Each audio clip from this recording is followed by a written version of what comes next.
Hi, everyone. Welcome. Oh my God, Steph. Yeah, no, Steph's caffeinated, but not caffeinated, you know? I've only got half the caffeine pill done. So this is only half. But welcome to HAR Wired 2026. For those of you who do not know me, my name is Shayna, and I am the managing director here at Host Agency Reviews.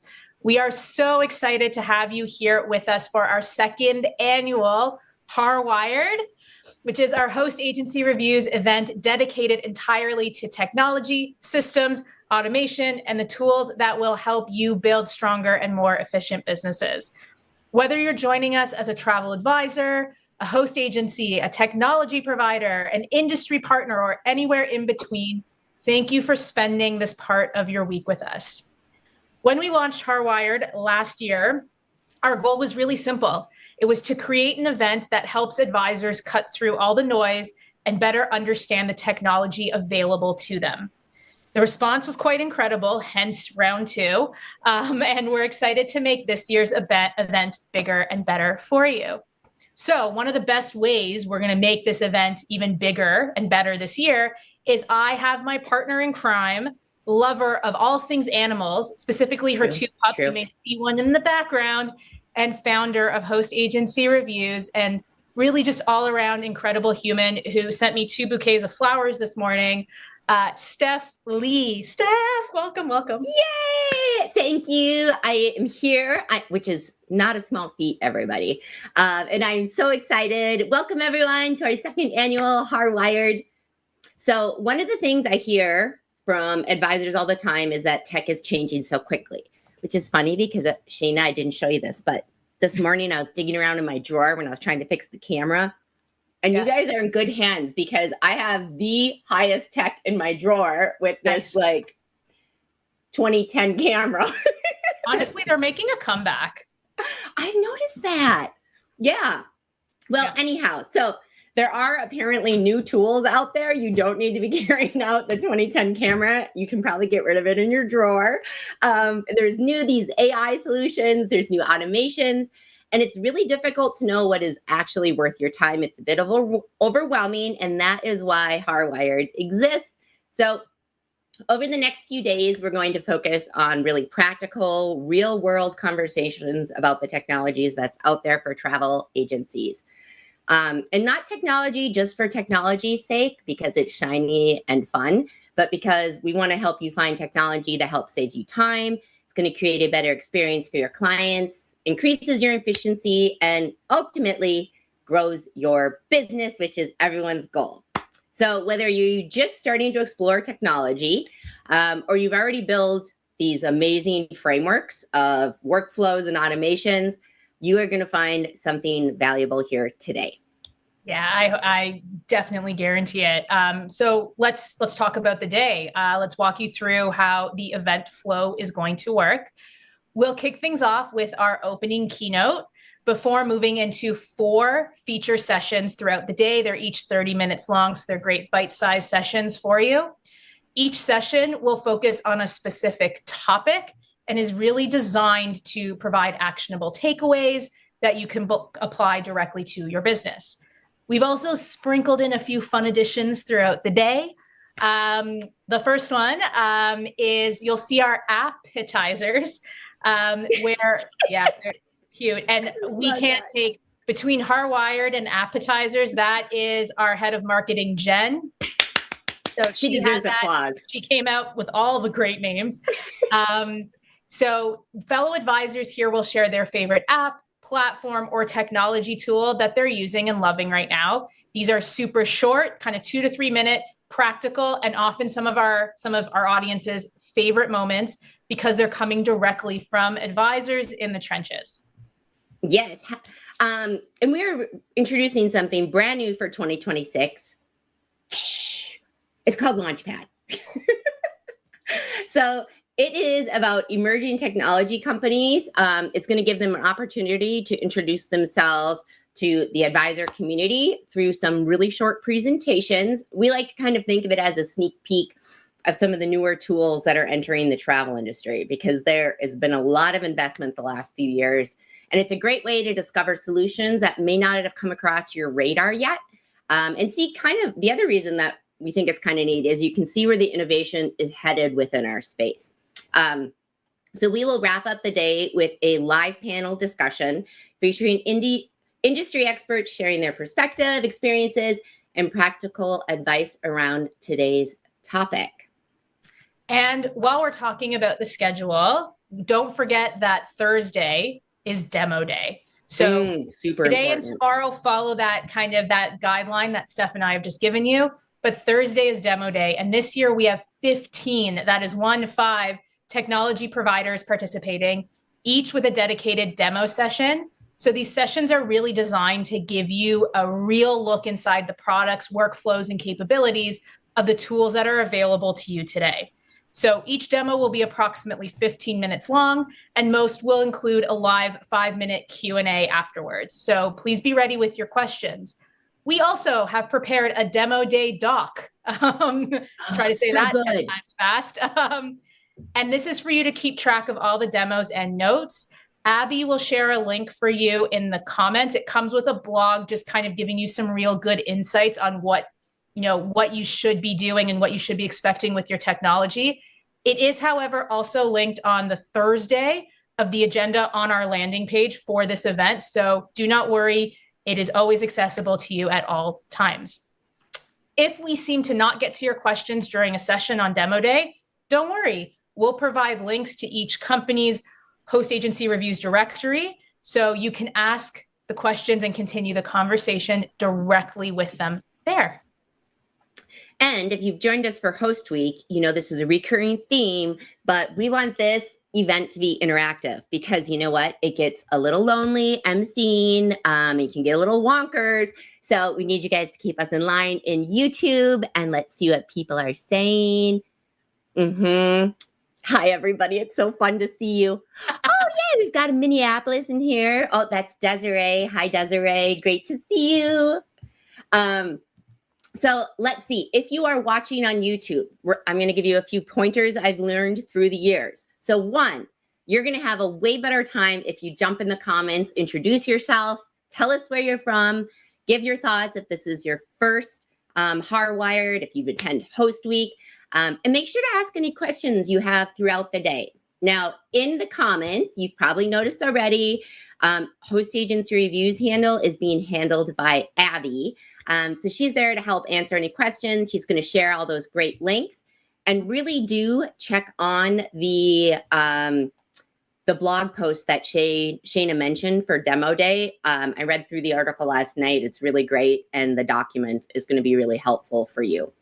So one of my favorite things about any HAR event is honestly the comments and seeing the advisor community connecting with one another. So really do not be shy.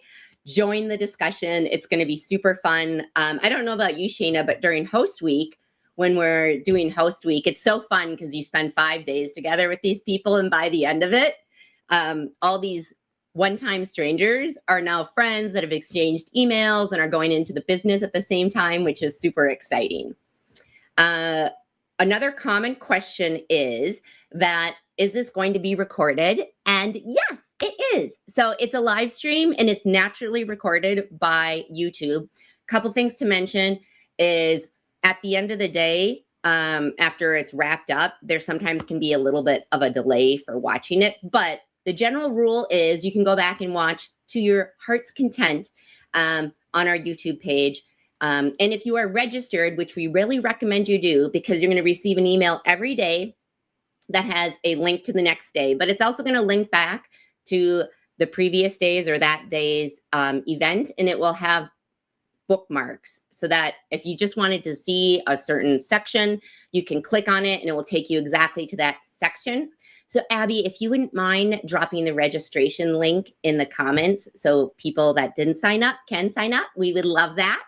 And this way you can watch Shayna and I and all of our guests all day long, snuggle with your dog, your cat, your ferret, your cow. I saw on Instagram someone had a pet cow and had it in the house, which seemed a little odd to me. So go ahead and share in the comments what you binge on a long day after HAR Wired fun Hopefully it's not bringing your cow into the house and I haven't upset anyone. Another logistics about the note on YouTube. If you're watching the recorded version on your phone, you can turn on the live comments so that you see the link, because we'll oftentimes drop links in the comments. You can turn on the live comments, and that way you can see the links. And I'm not going to explain it here because it's a little bit intense, but if you Google how to turn on live comments on YouTube mobile, you'll find the info. Last thing to mention, if anytime you're feeling like the comments are out of sync with what you're seeing on the screen, that can be a little glitch if you're watching it and you paused it at some point. So all you really need to do, there's two options here for everybody. On the red bar on the bottom of YouTube, scroll it all the way to the right so it's at the most present time. Or if you're handy, you can just press the live button as well. Yeah, and like Steph mentioned, if you did find your way here without registering, awesome, but there's still time to register, and it's completely free. And the additional extra that you get is not only the daily reminders, but also we also send emails with an upcoming schedule, with a schedule afterwards. So about a week after it wraps, we send out an email with timestamps for all the various sessions. So if there's a particular keynote, feature session, panel, or demo that you want to revisit later, you'll be able to jump right back into it with that link, with that timestamp.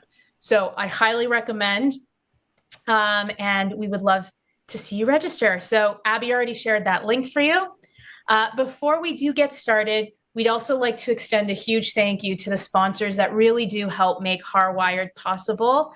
A huge thank you to our weekly sponsors, KHM Travel Group, Travefy, and Lux Rally Travel. We also have daily sponsors today for Tuesday from Tern, who you'll see again on demo day. You'll also see them again in about a minute.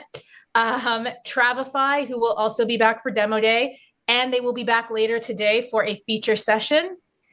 We have Uniglobe Travel Center, Planet Easy, that will also be back for demo day, and Davo Travel, and Outside Agents, who will be joining us for a panel tomorrow and will also open up demo day. So will be a great, great day. All right. Sheena, can I take a second really quick and just say, we've got a lot of people from different places here. We've got Colorado, Florida, Austin, Hidden Lane Journeys in Chicago. And I do like somebody mentioned, Angie mentioned having a pet mini Highland cow, which is the only cow, I should mention that. That's the only cow I would have as a pet. It's the only cow you would have as a pet? Yeah, I'm not into Holsteins, but I do like the hairy cows. They're pretty cute. Yeah.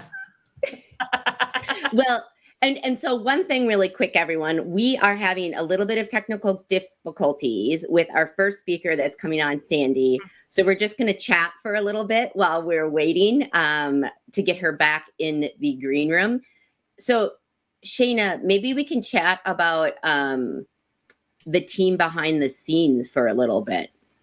I would love to chat about the team behind the scenes. I would also, since we've got a minute, I also want to chat about our survey, if you will permit me. Yeah. So our team behind the scenes, you all know Abby. She's in the comments with you. We have Jenn, our marketing guru, the person that you hear from. We have new to the team, Jane. She is all over our social medias. We have Rita, the operational coordinator behind all of this. And then, of course, you got myself and Steph. And most importantly, we have our producer, Juan. So we've got a great team behind the scenes. So I am going to, I do want to share that we've got a little bit of time. And don't worry, we will get our keynote here in a moment. But I do want to give a shout out for those of you who know us well. We have an annual survey. And we'd love for your support. This is incredibly important to HAR and frankly to the entire travel industry. Our annual Travel Advisor survey is currently open. And this is a survey that helps us produce one of the most comprehensive reports available on the hosted and independent travel advisor sector. We've been conducting this research for more than 10 years. And the data is used by host agencies, consortiums, suppliers, especially by industry organizations like ASTA, the American Society of Travel Advisors, and advisors themselves to better understand what's happening and what's trending across the industry. Last year, more than 3,500 travel advisors and your colleagues completed the survey. Yes. It really, it's incredible, and really helped us to create a report that was over 100 pages long and packed with an incredible amount of insights on income, fees, technology, business models, marketing trends, challenges, and so much more. So whether you're brand new to the industry or you've been selling travel for decades, we want to hear from you. Every response helps us create a more accurate picture of our industry and strengthens the value of the data for everyone. As a thank you for everyone that completes the survey, you will receive a complimentary copy of the final report when it's released this September or October, in and around there. We typically charge $498, so it is absolutely worth the free report, I promise. Yes. The survey closes June 30th. So if you haven't completed it yet, we greatly appreciate your participation. We will share the link in the comments, and it's also available on the HAR website. I also do want to give a shout out to the sponsors that make this research report possible. So our title sponsor, Lux Rally Travel, our platinum sponsor, Outside Agents, our survey sponsor, Cruise Planners, and IMG Global Travel Insurance, sponsor of our brand new travel insurance section for 2026. So really, thank you for helping us to continue providing insights and data to support advisors and the travel industry year after year. And also thank you for your patience with us as we get our keynote back. But don't worry, we'll have her back soon. You know what would be great to mention to people? So we launched our tech directory, was it a year and a half ago or something? Yeah. A year and a half ago, let's say. And we've gotten a lot of reviews in, but we definitely want to build up the reviews for our tech directory. So this week we have a little incentive for you because since you visited the site, you've probably read the reviews, you realize how valuable they are.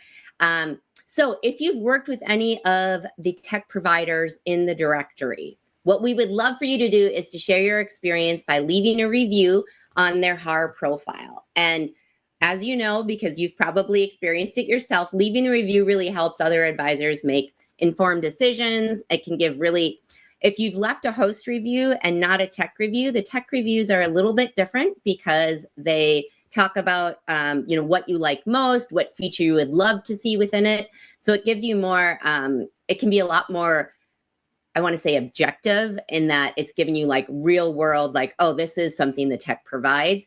It's a lot easier to do with tech than it is with a host agency. And so fill those out. And as a thank you, everyone who enters a review this week for a tech provider is going to get into a drawing for one of 3 $25 Starbucks gift cards. It only takes a few minutes to leave your review. Your feedback helps the entire community. You might get a few coffee runs out of it. So I just really don't see why there's no reason not to leave a review unless you haven't used tech, in which case this is the perfect place for you to be to learn about it. So we'll show the link in the comments, and it's also on the HAR Wired landing page. So you guys can check that out. Absolutely. Well, I think we've been given the go ahead to start the process, but if after our sponsored video, our keynote isn't here, I will be back. But I hope she will be. I think she will. So don't worry. We're going to get into that. Steph, do you want to introduce what our keynote will be talking about? Yes, I would love to. Hold on just a second. I was looking at the picture of Orion in the background, and I was like, oh, that's so sad that he's covered up by my name. So let's see. So we can't think of a better way of getting started than stepping back and focusing on the foundation of every tech decision. So one of the big mistakes that an advisor makes when they're looking for technology is that it isn't necessarily choosing the wrong tool. It's choosing a tool before they've identified the problem that they're actually trying to solve, which is what's talked about in our blog that Jenn wrote up. So there's so many apps out there, as you know, and AI solutions coming out of our ears It's easy to feel like you need everything that's out there, but the reality is that the winning technology isn't about having the most tools, it's about having the right tools for your business. So it is my absolute pleasure to introduce our keynote speaker, Sandy Saburn from the Gifted Travel Network. Today's keynote is entitled, How Advisors Win with Tech, Strategy Before Systems. Now, Sandy is going to help you identify the technology that you're going to need in your business, why those decisions matter, and how to build a roadmap for technology as you grow that's going to align with your goals.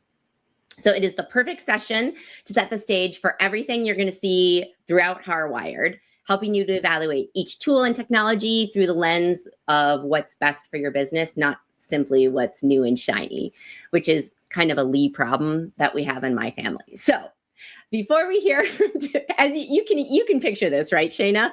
Mm-hmm. Yep. Before we hear from today's keynote, though, we want to thank Tern for sponsoring the opening keynote and for their support of HAR Wired and the advisor community. So we're going to launch a short video from Tern, and then we'll turn it over to Sandy. And then, Abby, if you wouldn't mind linking to Tern's profile as well so people can check them out. Hi, everybody. My name is Katie Williams, co-founder and chief operating officer at Tern, and I get the distinct privilege of spending my days these days largely talking to host agencies that are looking to overhaul their tech stack to find better ways to get the right technology in front of their advisors.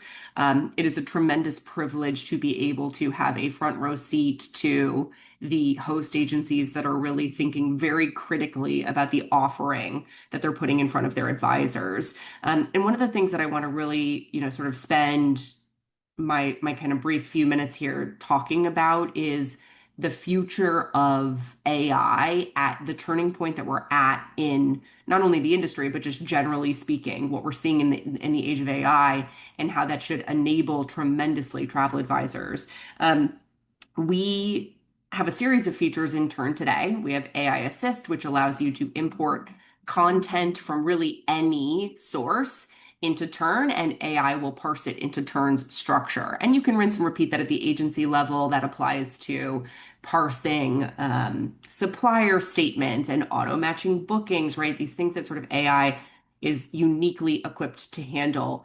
But what I think it's really, really exciting and where we really evolve into the next wave and iteration of AI for travel advisors is not just content. It's really sort of the proactive agentic experience. And that is everything from being able to actually engage with an agent inside of Tern. So on June 10th, we are launching our agentic experience. You will start to hear us tagline that every travel advisor needs a travel agent. And the reason is because we think that we have already taken the industry quite far in the way of how we improve day-to-day operations, right? All the stuff that's taking advisors time, all the manual copying and pasting, all of the things that are a drag on your ability to sell, we have done in Tern. We've made massive leaps forward in improving those workflows.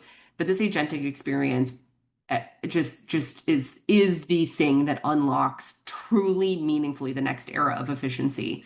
It is your agent crawling in your inbox, and it is saying, oh, well, you got this email from a supplier with this promotion.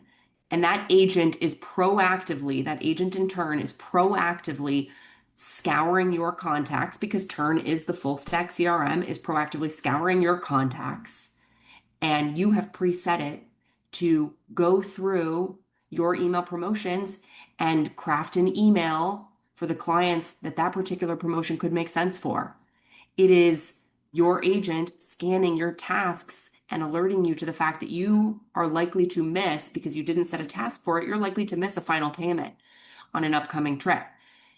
It is the actual agent that has your back. There's a level of proactivity that this industry has not seen yet in the way of how these AI agents can be working for you, and that will be a fully embedded experience inside of Tern. That is one thing that we are extremely, extremely excited about, and what I think it will unlock for the future of travel planning.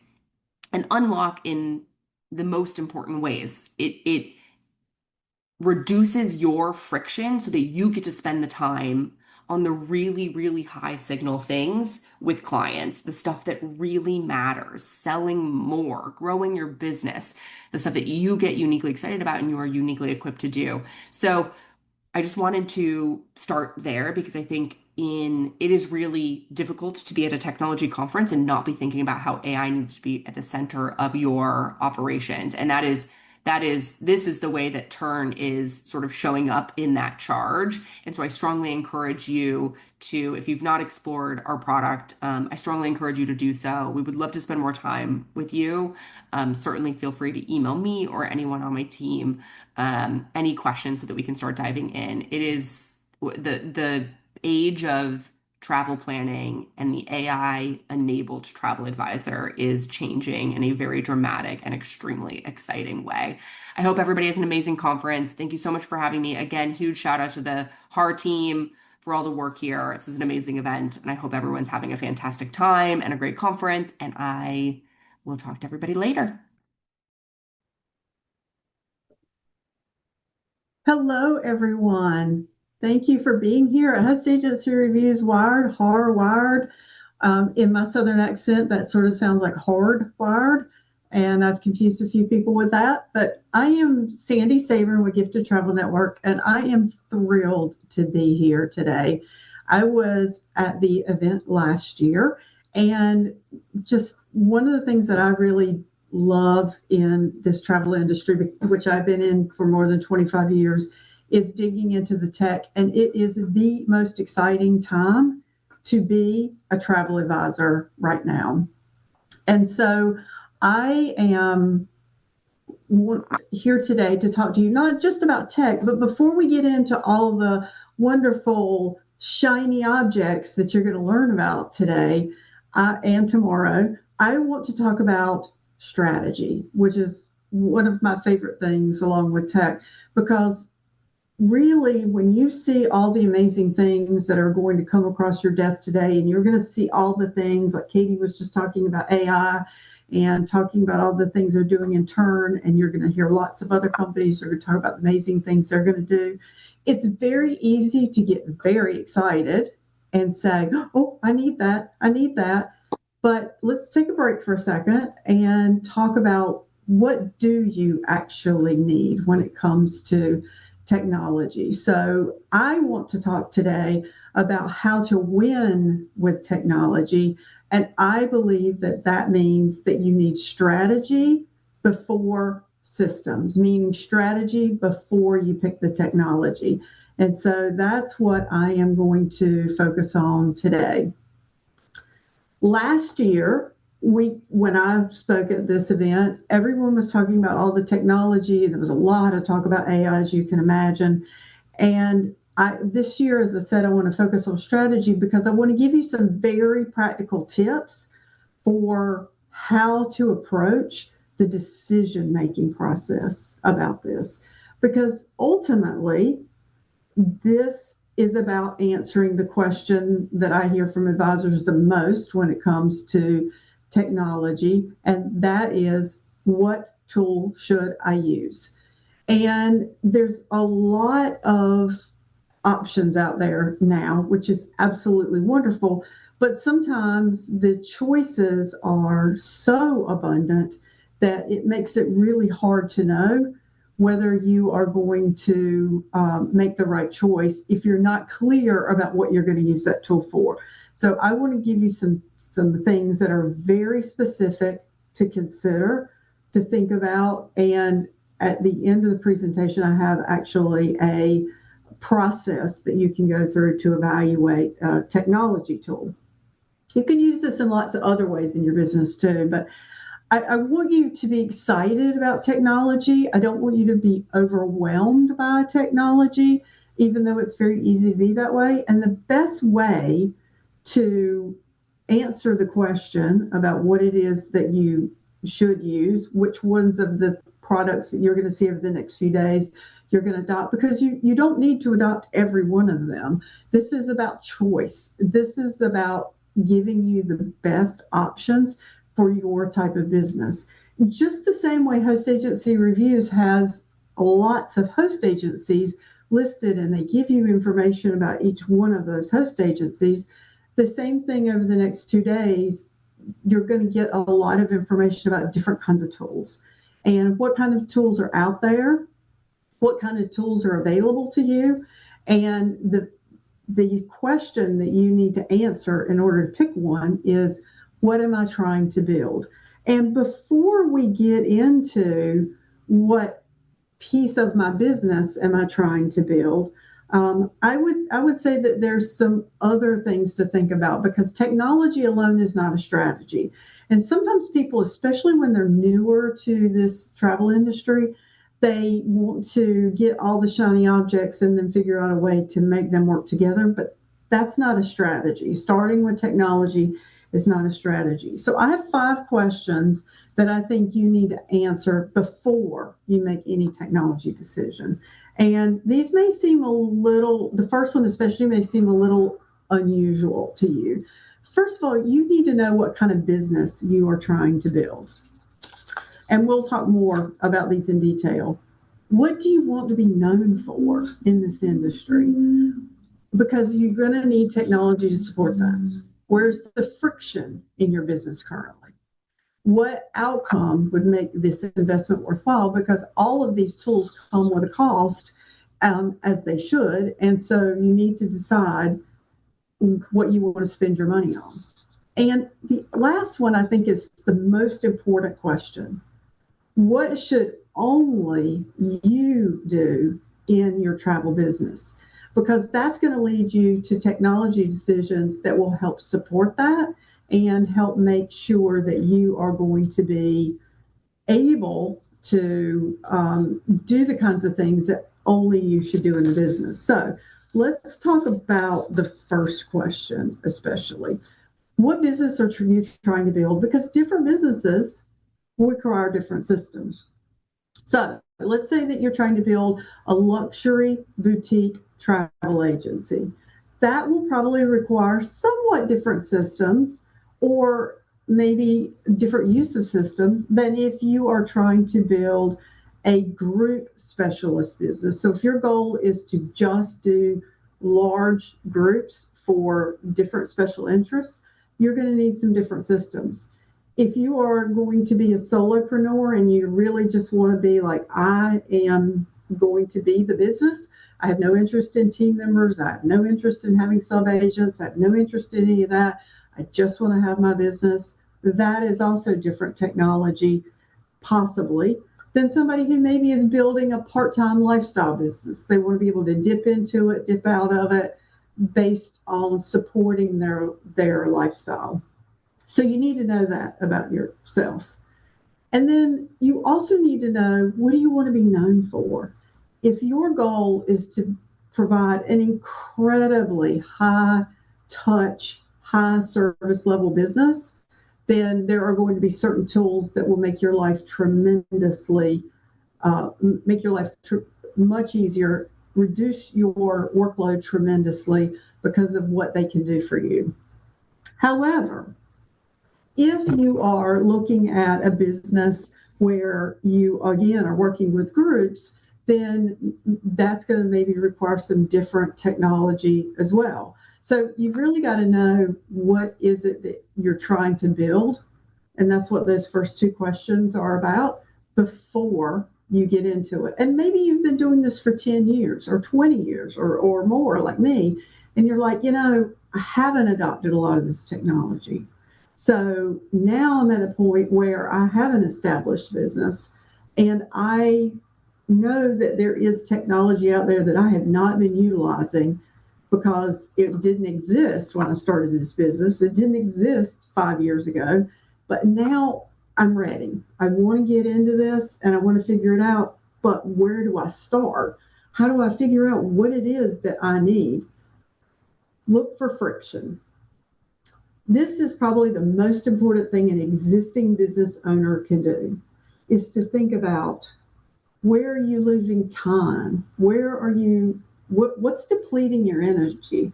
For me, I am a word girl, not word to program, but just words in general.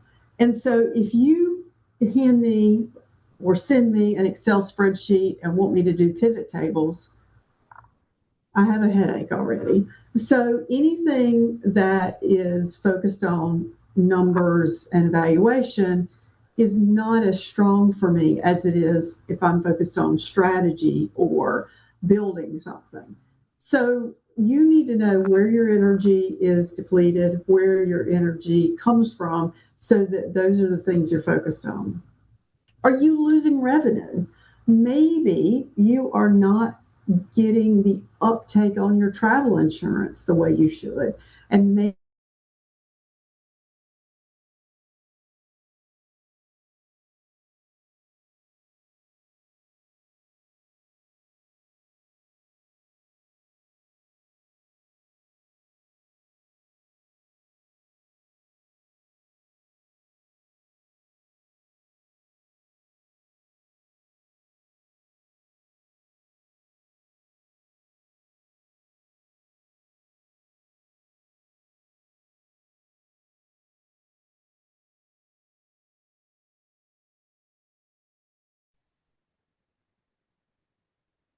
so sorry about that.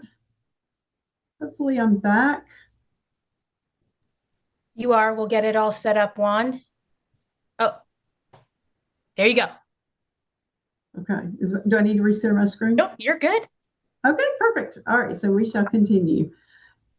So as I was saying, where is the friction? That's what you need to focus on. You need to focus on where are you losing your revenue opportunities? What is it that you're missing out on? If it's insurance, maybe you do a lot of cruises and you would rather book short excursions directly and you're not doing that. Maybe you need a better email campaign system. Maybe your client satisfaction isn't high. Maybe they love you in the beginning when they are focused on getting to know you, and that's great. But maybe that period of time between booking and putting the deposit down and then traveling, maybe you go silent on them. And so maybe client satisfaction could be improved there. So that's another place where you could focus on improving with technology. And then what outcome would make this investment worthwhile? So once you know the friction or know what it is that you are trying to help automate or build, then and only then can you identify what is it I want this tool to do? Because it's very easy when you look at some of these new technologies, it's very easy to think, oh, this is so amazing. And I am really focused on the looking at all the shiny objects of it and realizing that I don't know what I'm actually going to do with this. I hear them talk about all these wonderful things, but I'm not quite sure how I would actually use this on a day-to-day basis because I'm not doing any of those things now. So that's an important question. And then the next question really is, what should only you do? This is something that I don't think enough travel advisors think about. And really remember, you are a travel entrepreneur. You are running your own independent business. And so as a travel entrepreneur, what is it that you are best at? Are you best at early in the process and having those initial client conversations and asking a lot of questions? Are you better later on in the process where you're actually crafting the trip itself? And some of you were saying, are you kidding me? I do every bit of this now. I have to do the whole thing, stem to stern, top to bottom. And maybe then that's what you need to think about is where could we find some technology that will help automate some of these items? Sandy, Then, can you reshare your screen again? Yes, of course. Thank you so much. Let me do that right here. Perfect. And Juan will get it all set up. There we go. Oh, There we yes. go. Wonderful. Thank you.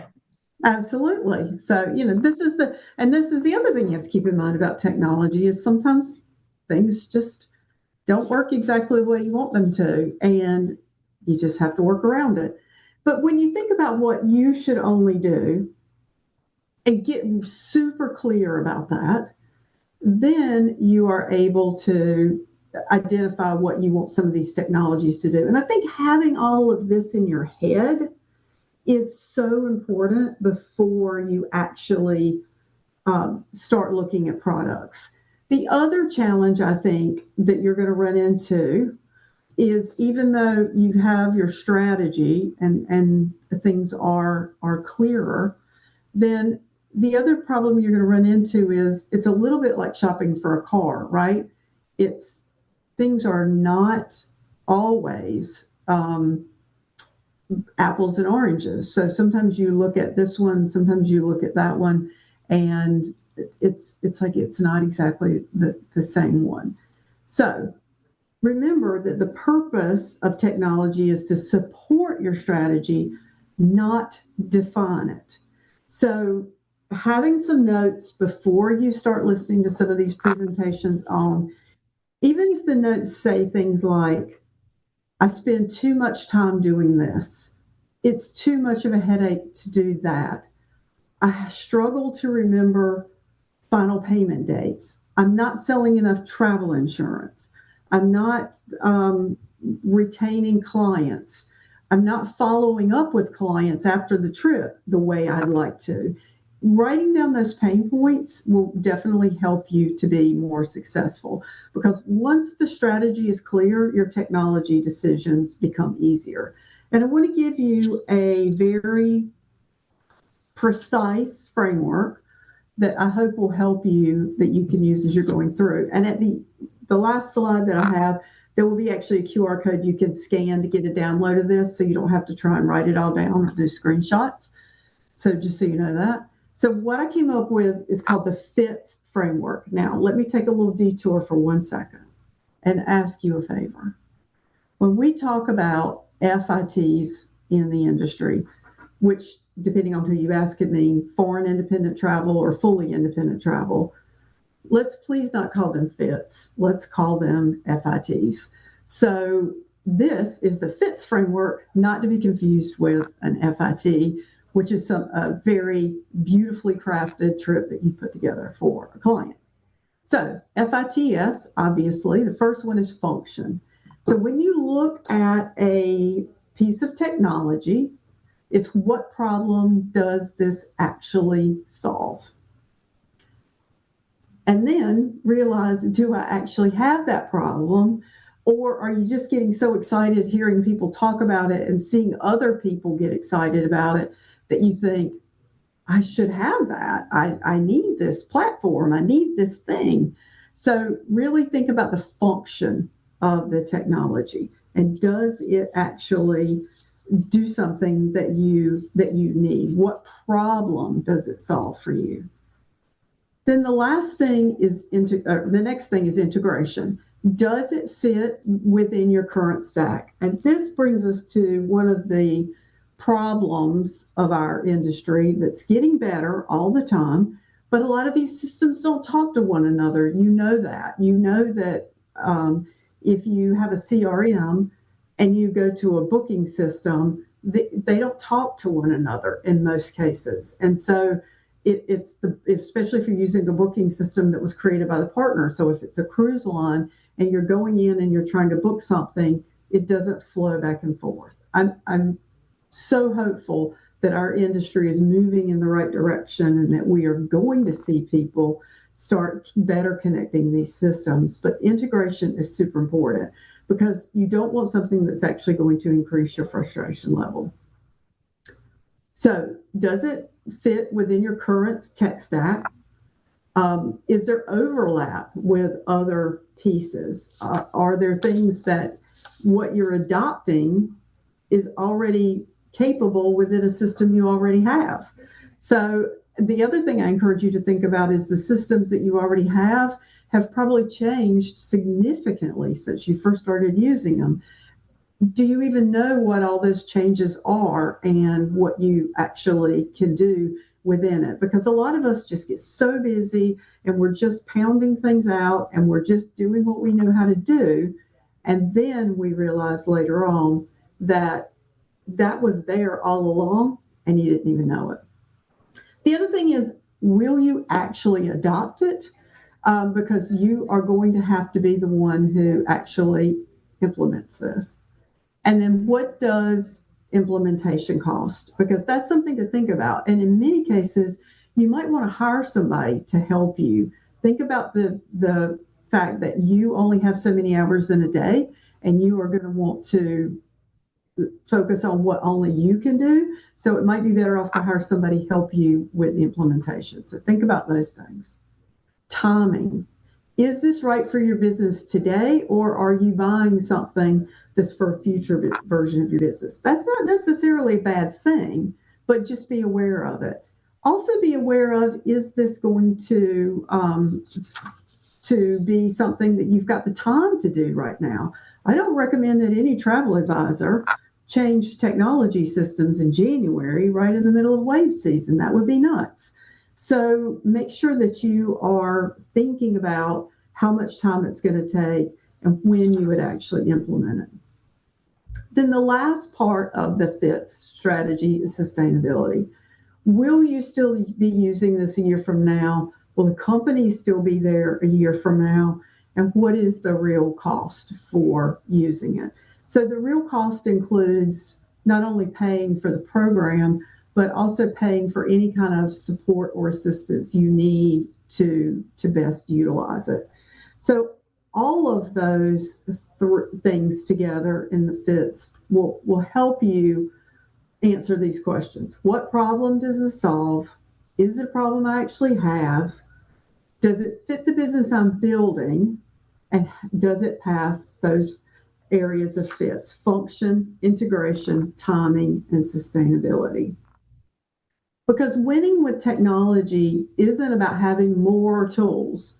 It's about having the right ones, the right tools that you actually utilize. That does not mean that you have to utilize every piece of a tool in order to make it worth the investment, but it does mean that you need to be thoughtful about how you consider it, because there are so many great options out there and so many things that you could do. You really want to spend some time thinking about what you should do, because the goal of technology is not to do more work. It's to create more time for the work that only you can do. So the technology really needs to be an aid, not a hindrance to what you do. All right, so I have, as promised, some handouts. So that last QR code, which is on the right-hand side of your screen, is the one that you can download that FITS framework if you want to do that. And I would love to be connected with any of you on LinkedIn. I do a newsletter called The Curiosity Odyssey, and I'm always exploring different things related to the travel industry. And if, as you're going through this process and looking at the technology and looking at the different options, you realize, I don't really know my strategy. I don't really have processes. I hear people talk about workflows, and I don't even really know what that is, or I don't really know how I should be doing this. Lean into your community and ask questions of your trusted colleagues. Lean into this community. And if you decide that you want to explore a different community, Gifted Travel Network is hosting an event next week, actually, called Travel Business University Live: A Profitable Luxury Travel Business Demystified. And we are offering a special price through the 12th just for people who are attending this HAR event. And so you can scan that QR code and you will be able to access the early bird discount of $99 for that 2-day event. And a lot of what we're going to talk about there is that platform and foundation that you need for how to have a profitable business, because our goal is to have more people in this industry making more money. because you all are so brilliant. You work so hard. And between having the right processes and having the right technology and having the right mindset, you can achieve so much in this industry. So thank you to the HAR team for having me here today and for inviting me. And I'm so excited for all of you because I'll be watching too, and we'll be digging into what all these shiny objects are. And I know that I'm going to want to adopt everyone, but I will also use the strategy of what is this going to do for me and go through that FITS process. Oh, thank you. I can say that, Sandy, HAR Wired is officially open because of you. So we're ready to go. Thank you so much for being here and opening up our 3-day event. We love you. We love the Gifted team. And we, in the comments, we linked Sandy's LinkedIn. So feel free to go check her out. She has a fantastic newsletter that I read and that I follow on the regular. So I highly recommend it too. Thank you. Yeah. Thank you. Wonderful. Fun day with the rest of your team that's in town. Thank you. We'll see you back here soon. Okay, thanks. Thank you. All right, everybody. So HAR Wired 2026 is officially open. Now, before we jump into our feature sessions, one of our favorite parts of HAR Wired is hearing directly from your fellow advisors about the tools they're actually using in their businesses every day. So these are quick little 2-minute sessions that are packed with practical ideas, real world experiences, and maybe even your next favorite tech tool. And that's why we call them APPetizers for the day. Today, we are joined by Samantha Hammond of Just Adventures and April Swales of Nest Plus, who are each sharing a technology tool that's helping them save time, work smarter, or create a better experience for their clients. So we are going to play those videos, Juan. Let's jump in and see what they're using. Hi everyone, my name is Samantha Hammond and I'm the owner of Just Adventures Travel Services. One piece of technology that has truly transformed my life as a travel advisor is Flowdesk. Before I started using it, managing client communications felt very scattered and time-consuming. I was juggling emails, trying to remember follow-ups, and manually sending out updates. It worked for a while, but it was definitely not efficient or scalable. Flowdesk completely changed that for me. So if you're not familiar with Flowdesk, it's an email marketing platform, but for me, it's so much more than that. It allows me to create beautifully designed professional emails that reflect my brand as a travel advisor. Instead of sending plain emails, I can now send visually engaging content like destination highlights or travel tips, and just more personalized recommendation. And all of that is coming from one place. One of the biggest ways that I use Flowdesk is through automatic workflows. For example, when a new client inquires about a trip, they can automatically receive a welcome email followed up by a series of helpful messages such as packing tips or destination guides. And this allows me to save a lot of time, but also ensures that my clients have a consistent and high quality experience with me. One feature I also rely on is segmentation. I can group my clients based on their interests, such as cruises or luxury, and then I can send them targeted emails that actually matters to them. This makes communication more relevant and effective rather than sending everyone the same message. So overall, Flowdesk has made my business more organized and more professional, and overall just more efficient. It allows me to focus less on repetitive tasks and more on what I love to do, which is planning incredible vacations for my clients. Thank you. Technology matters in travel, and the right tools save time, reduce errors, and make growing businesses easier to run.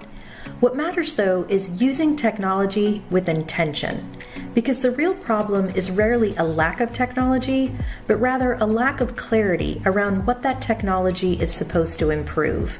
So my challenge for the HAR Wired attendees today is this: stop chasing new tools and start refining your processes.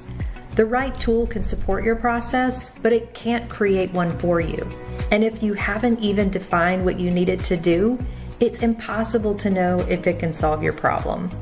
Sometimes more technology means overlapping features and underused subscriptions. So before you add something new, get clear on 3 things. First, what part of your business are you trying to improve? Second, what problem keeps showing up? And third, what result are you going to track? Because the better question isn't just what can this tool do, it's how will I know if it's the right fit for my business? Let's say you want to improve your client intake. Maybe the problem is too many back and forth emails or a confusing start for the client. Maybe you already have a tool with that feature built in, but you're not using it fully. So you change one step. Maybe that's a cleaner intake form or a clearer response up front. Then track the result daily or weekly. Remember, you manage what you measure, and it doesn't have to be fancy. A notebook or a simple spreadsheet is enough. You're not looking for perfect data. You're looking for a clear signal. Did the number of back and forth emails go down? Did the process feel cleaner? That's enough to tell you whether a tool is helping or creating friction. Consistency builds trust, and when your process works well, your clients feel cared for. That leads to stronger loyalty, more referrals, and more sustainable growth. So before you add another subscription, ask yourself, what exactly am I trying to improve? Then keep it simple. Pick one area, name the problem, change one step, track the result, and see if it saves time or cuts confusion. Because better tech decisions start with better business decisions.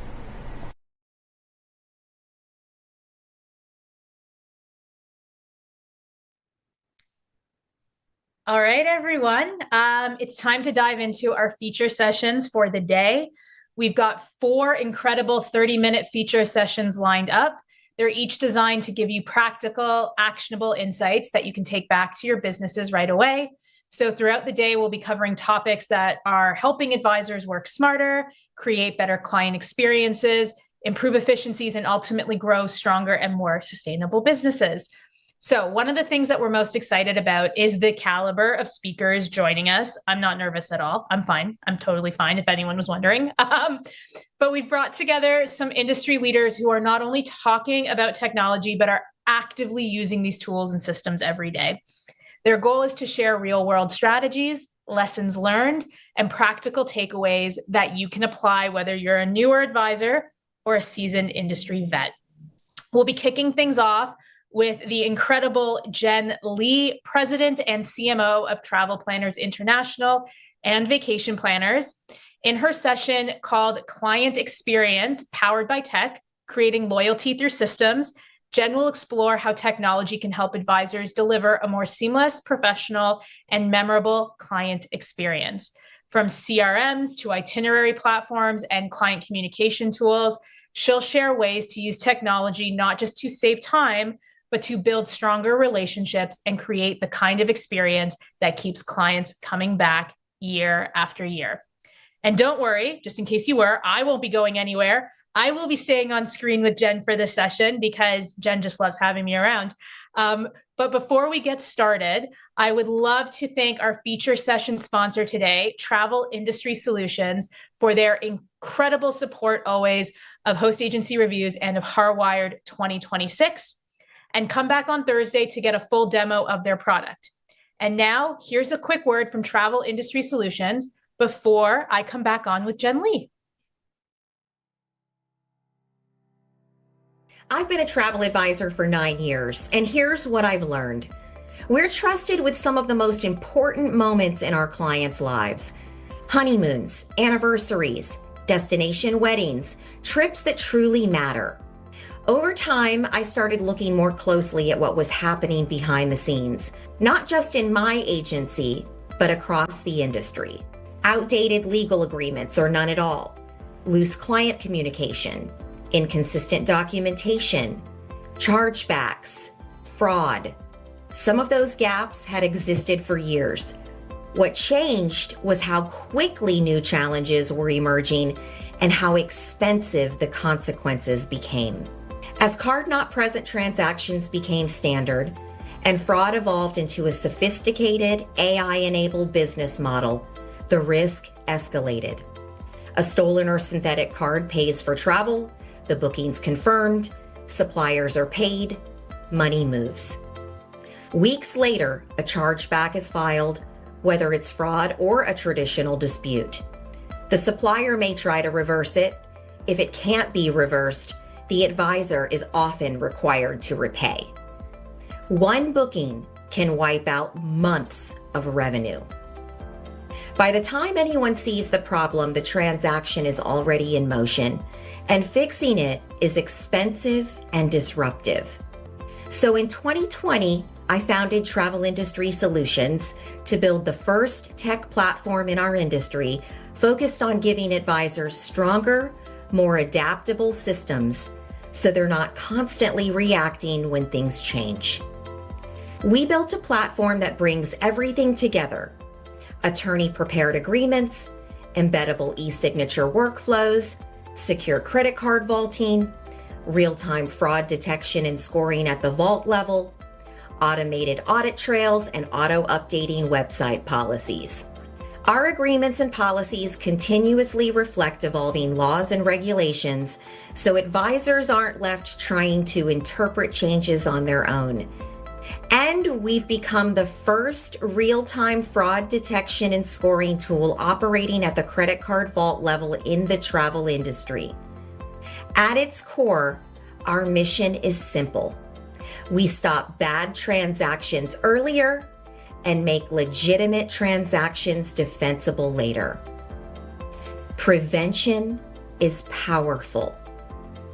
Defensibility is survival. Here's what that looks like. When an advisor sends the client agreement through our platform and securely collects the payment card, that card is screened for fraud in real time, and a risk score appears instantly before the booking proceeds. That gives the advisor a chance to pause before supplier funds move further down the chain. And when legitimate transactions are disputed, our execution audit trail, documenting agreement acceptance and payment authorization, makes those transactions defensible. But this isn't just about protecting one advisor. When risk is identified earlier, fewer repayment demands occur. Fewer escalations land on host agency desks. Fewer advisors absorb preventable losses. Today, thousands of advisors rely on TIS. Through collaboration with ASTA, consortia, host agencies, and educational partners, we're helping raise the operational standard across the advisor community. Stronger infrastructure at the advisor level strengthens the entire network: advisors, hosts, suppliers, and the organizations that support them. Entrepreneurship in travel isn't just about discovering new destinations. It's about building systems that protect the businesses behind them. Because when advisors are protected, the entire industry becomes stronger.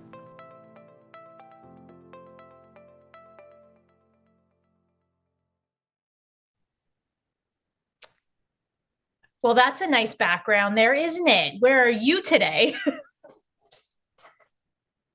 Oh, you're muted still. Hold on. I'm coming to you live from the mountains of Costa Rica. Look. Well, isn't that nice? Everyone can be jealous.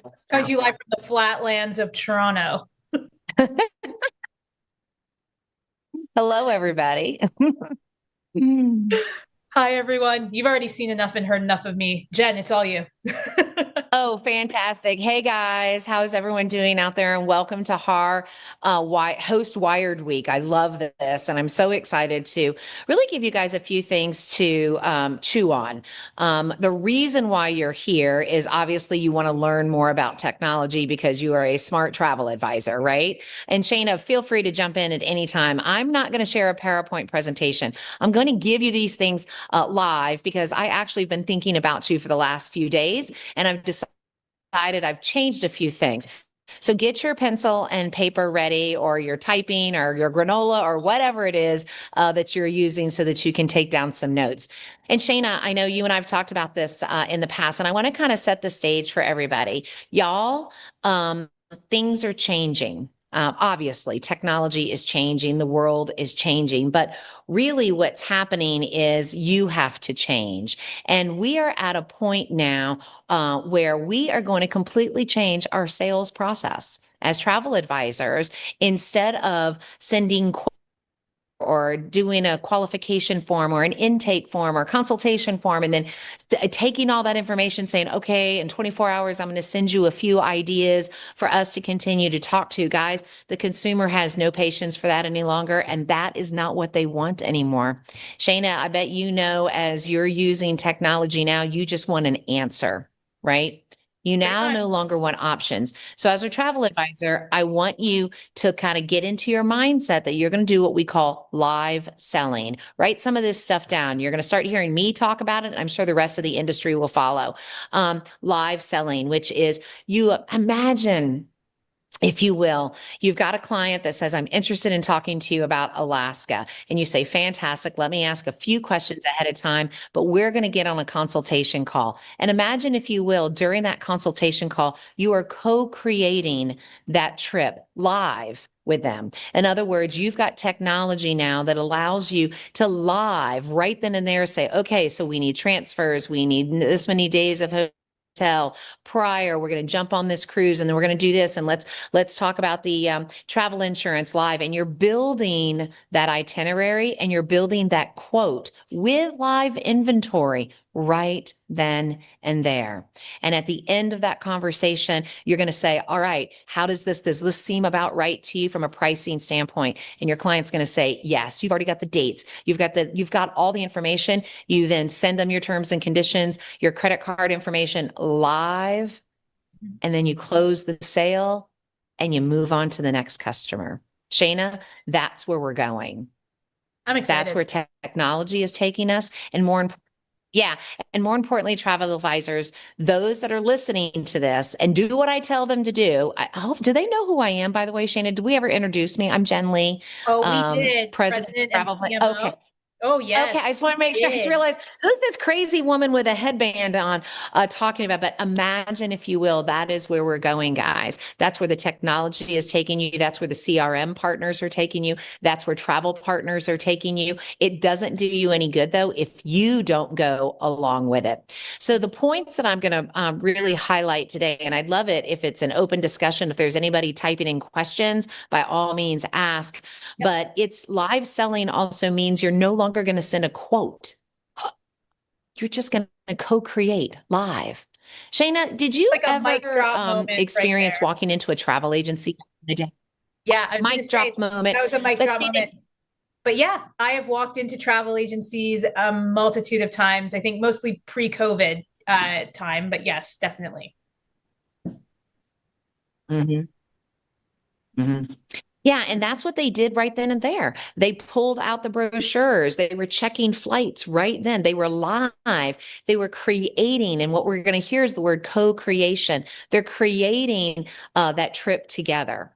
Now, this is not only just saving you time and efficiency, but this is going to create loyalty and for you, for your clients, and referral business. It's not only going to save the time for your clients, but it's going to help you boost your sales and make a more robust sale right then and there. So I want you to think about this.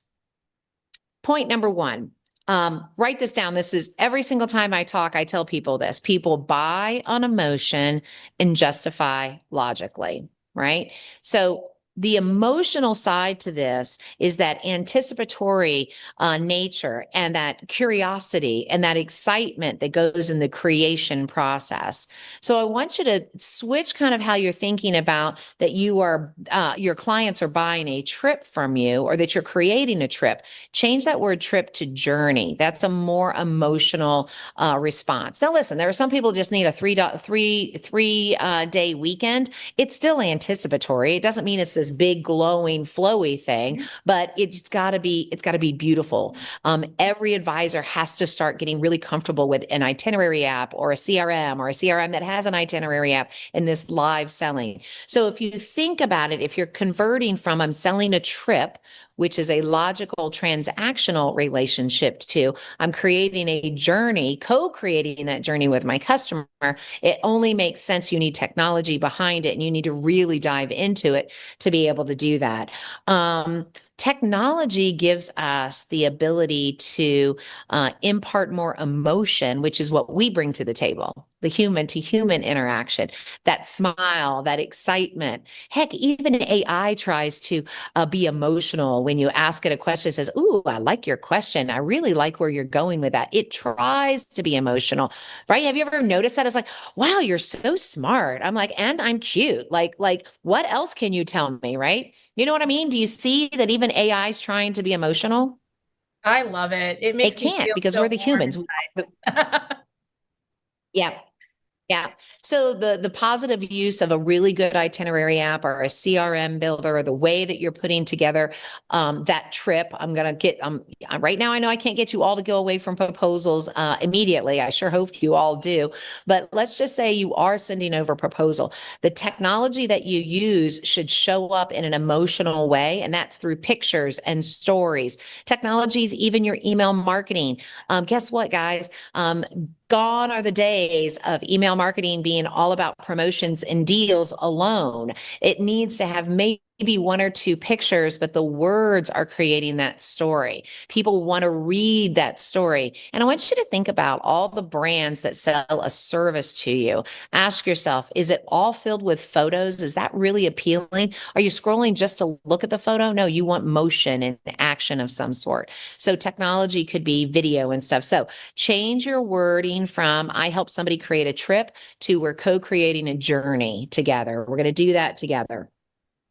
The next point that I really want you to think about is being polished, right? So the way you show up before you even talk, show like, have you ever like met somebody and you're instantly like attracted to them? Not like, hey, I want to kiss this person, but are you like attracted to them, their personality? Maybe it's the way they show up, the way they dress, the way they smell. It's like one of the five senses, and they feel welcoming, like you want to talk to them. Well, the same thing happens, guys, with you as a travel advisor. They want to talk to someone that shows up polished, that shows up professional, that stays in the relationship in a professional way, that's not missing a deadline, not missing an email, that doesn't say, "Oh, shoot, I'm sorry, I'm 15 minutes late to the call because I forgot, I double booked myself." Like, that's not polish. You lose points, polish and trust points, when that happens. Conversely, when you do show up polished immediately, the customer, just like you start to feel a sense of confidence and comfort, right? Like you're ready to be part of whatever the next part of the conversation is. So technology will help you with that. We make snap judgments, guys. We make snap judgments on how people show up. Your logo, if your business card, everything, we make a snap judgment. Is this a professional that I'm going to spend $44,000 with on this trip? Is this somebody that I can trust, that they've got the technology behind them? So I want you to think about that. Being polished helps create comfortability. And through comfortability and confidence comes a lack of friction when you get less objections, right? In other words, they give you more of the full story during the selling process. They also ask you more questions, and they also stop asking you questions after you've put it together. If you're keeping in communication with them as they're building up to the launch of their trip, you're staying in constant communication. They feel a confidence, right? They feel like, okay, yes, there might be something going on in the Middle East, but my travel advisor is being proactive. Well, the way you can be proactive, guys, is email marketing. Also being proactive with your CRM, setting those triggers and those email automations and stuff. That isn't about taking away from your touch points. That's adding to the touch points and creating that comfortability. So the first thing is we're co-creating a journey together. Technology allows us to do that, gives us the opportunity to do that. The second thing is you've got to be polished to be able to create trust. All right, I'm doing a lot of talking, and I know we're a few minutes behind, so I want to make sure I catch up for you too. So far, so good. Any questions? Are we good? Are we good? Are we good? You have so much love. I do have one question. It's actually from a fellow speaker that will be joining us tomorrow. Awesome. But can Jenn talk about how advisors who don't know a destination well can confidently live sell? So like if you haven't been to Alaska, how do you live sell Alaska on a call? Yeah, I think you start sharing things. So at Travel Planners International and at Vacation Planners, we're part of the consortia Signature.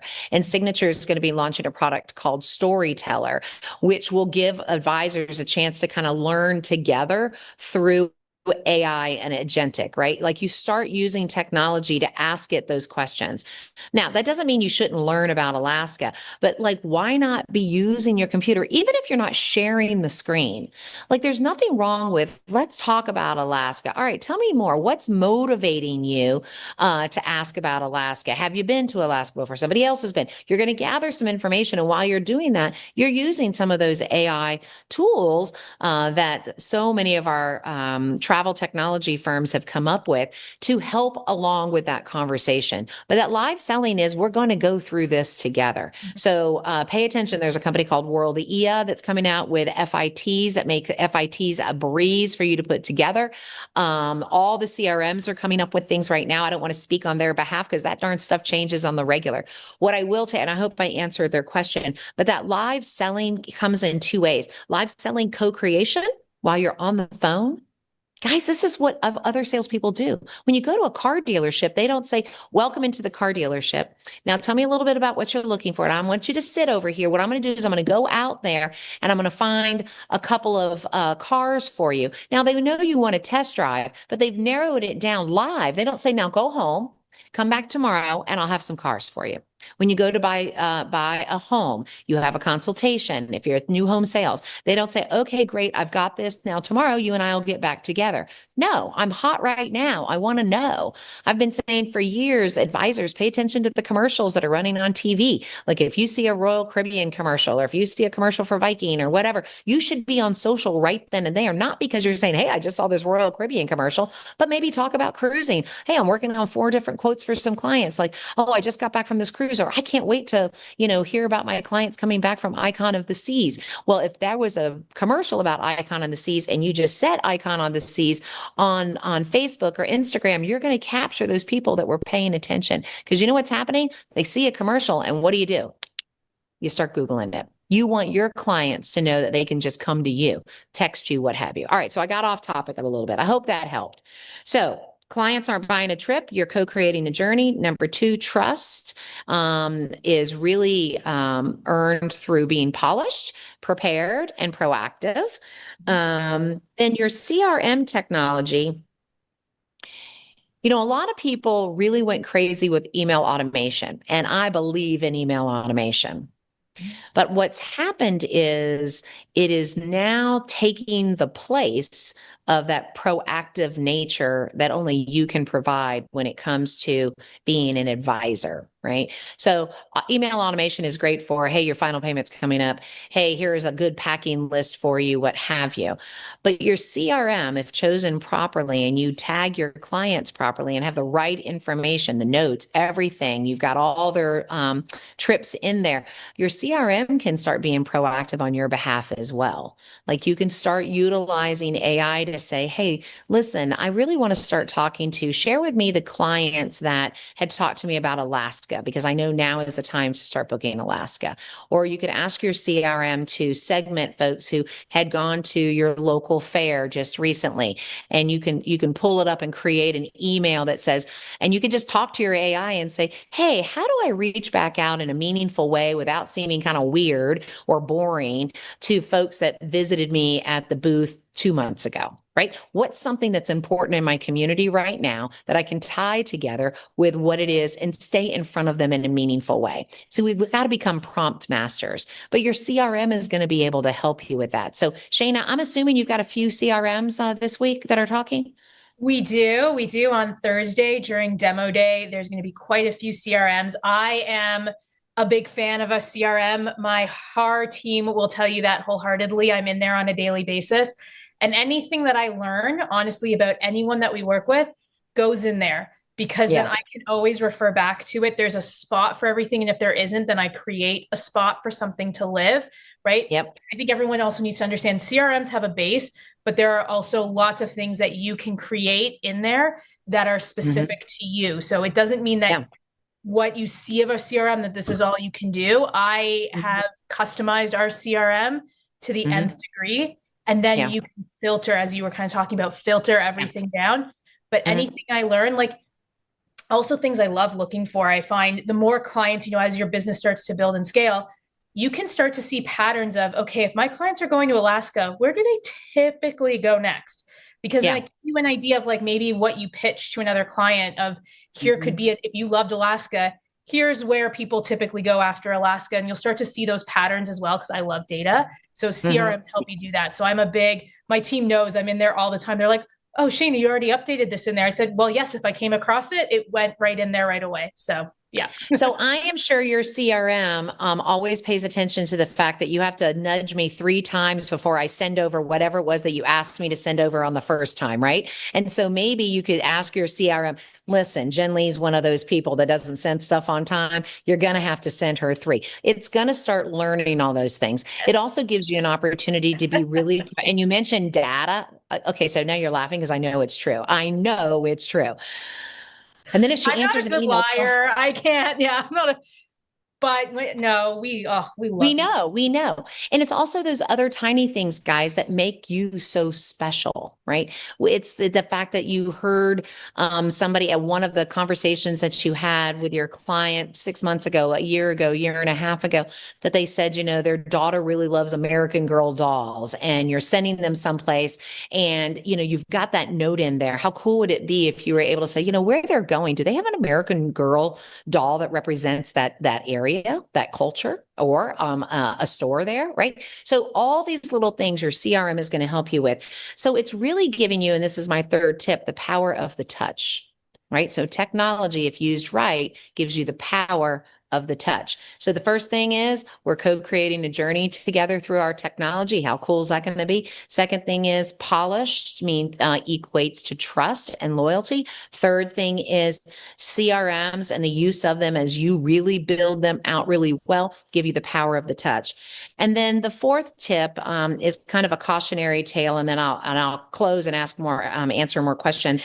But the fourth tip is the travel advisors, and I'm assuming any of you watching this live or later on if it's recorded, the travel advisors that are really diving in and getting out of their comfort zone in many cases, and maybe switching CRMs. Listen, there's been so many CRMs out there, or itinerary apps that were amazing itinerary apps, but now you know that you need a more integrated system, working with your host agency or your consortia. Maybe they've got an integration. Maybe there's some preferred partners that are integrated. Whatever that is, if you find yourself saying, gosh darn it, I don't want to change. I like what I got. I don't want to change. If it's not providing some of the things that you're going to hear about this week, and especially what I've just provided you, if it prevents you from doing that, you're going to have to get out of your comfort zone, because those that jump in, and we're not talking early, because guys, this has been going on for a while, but those that say, all right, now I understand that whole approach, because if you see what the goal is live selling, and I'm going to share with you my personal passion for our industry. And anybody who knows me knows that I will tell everybody what this is, and it will happen. I promise. And I'm going to give you that in just a moment. But you have to adopt. You have to adopt and adapt now, because those advisors that do it now, that don't wait till the next thing, choose the path that has got the most robust options for you, and think about your future. A question I always like to ask advisors is, what are you building towards? Are you building to boost a bank account? That's just meaning you just want to close more sales. Ain't nothing wrong with that. We'll take it, right? Are you building because you want to create a business that has some longevity to it, because you want to build a legacy within that big business? Are you picking up somebody else's legacy? Are you building a business so that you could buy another agency? That's the thing that's happening now, is people are ready to retire and they want to sell their agencies, but they can't find people who are so organized organized, that can actually bring in their clients and start in a polished professional manner.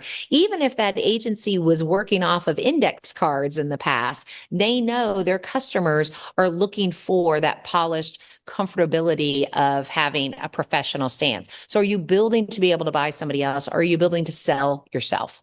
Right? So are you building a bank account, which is very different than building a business? Are you building a business that you have longevity? Building your legacy is how I like to refer to it. Are you building a business that you want to be able to pass on, right? You have a succession plan in mind, even if it's 10 years from now. Or are you building a business to sell, or you just sell it off? You got to have some assets. Guess what? Your database is not an asset. It's a baby asset, but it's not an asset. Somebody's going to pay $1 per contact, $2 per contact at the most. If you're building a business that has assets, that includes the technology. And then number 4, are you building a business for a legacy? Building to sell, building to buy, building as your own legacy. So answer that question to you first. After you answer that question, then you have to ask yourself, what technology is going to help me get there? And then I'm just going to tell you guys, we're in 2026.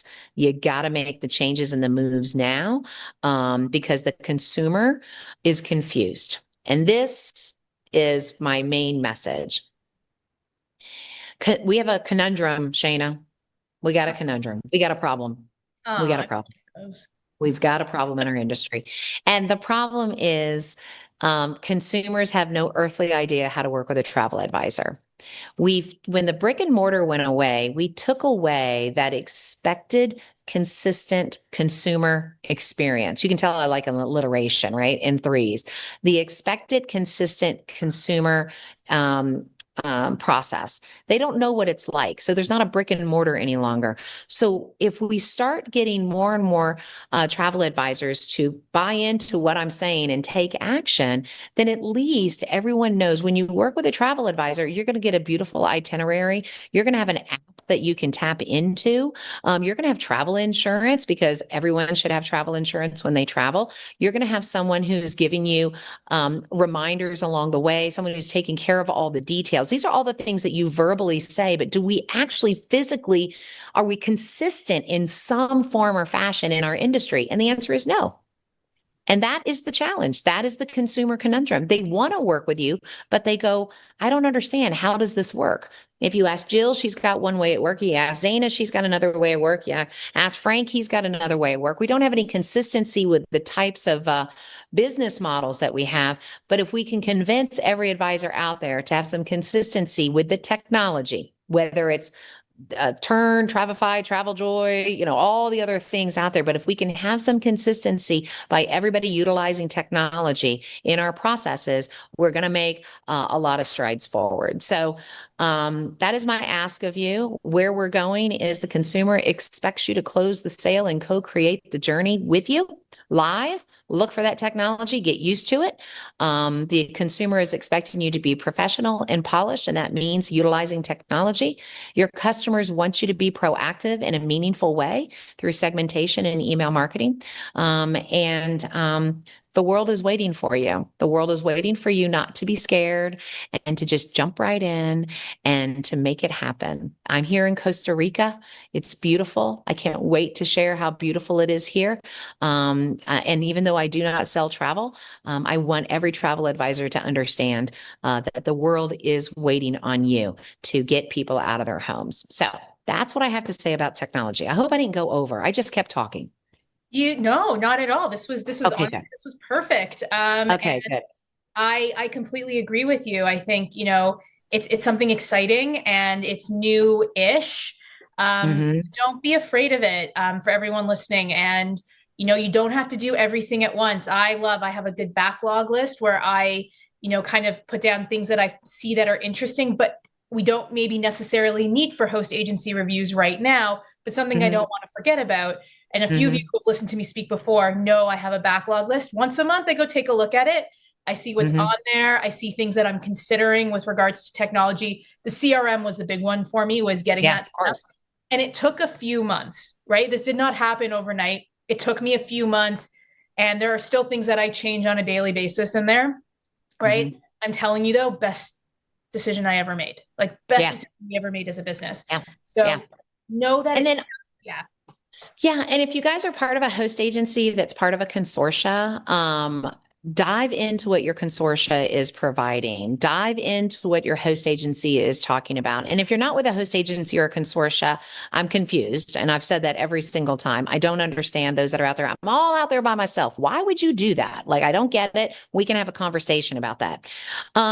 I do want to share, I do want to share one slide. And I do also want to share, I'm the president and CMO of two companies, the host agency, which is TPI, which has been around a long time. We have about 6,000 advisors, and then a fairly new franchise division that we're growing very purposefully, very meaningfully. But under the franchise vacation planners, the reason I created it the way I did was because I'm trying to replicate what it felt like and what it was when somebody walked into a brick and mortar.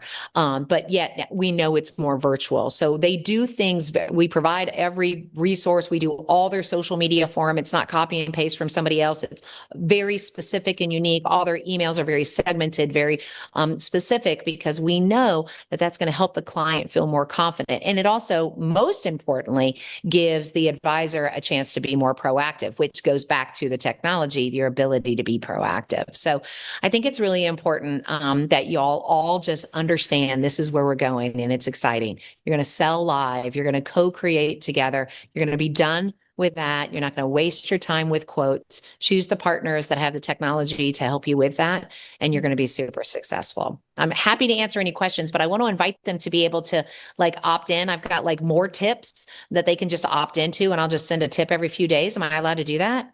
Yeah, you absolutely can. Also, we will share TPI and vacation planners directories, so you can actually go and ask questions directly there as well. So please, everybody, feel free.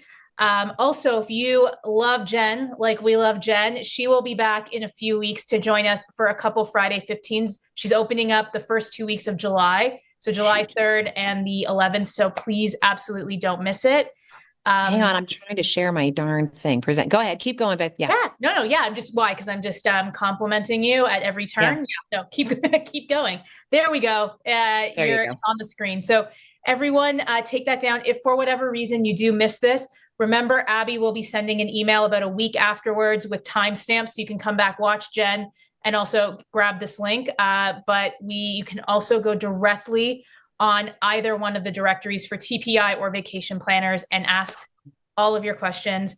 Jenn, this was, of course, always an absolute pleasure. And thank you so much for being here all the way from Costa Rica. And none of us are jealous at all. It's I'm missing out on the sloths right now. Okay, well, go enjoy the sloths. Thank you for taking this time with us. And and we'll see you in a couple weeks for Friday 15. Thank you, guys. Happy HAR Week.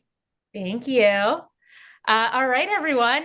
Before the next session, I just want to remind everyone that as a HAR Wired attendee, you have access to more than 20 exclusive offers from our host agency and technology partners.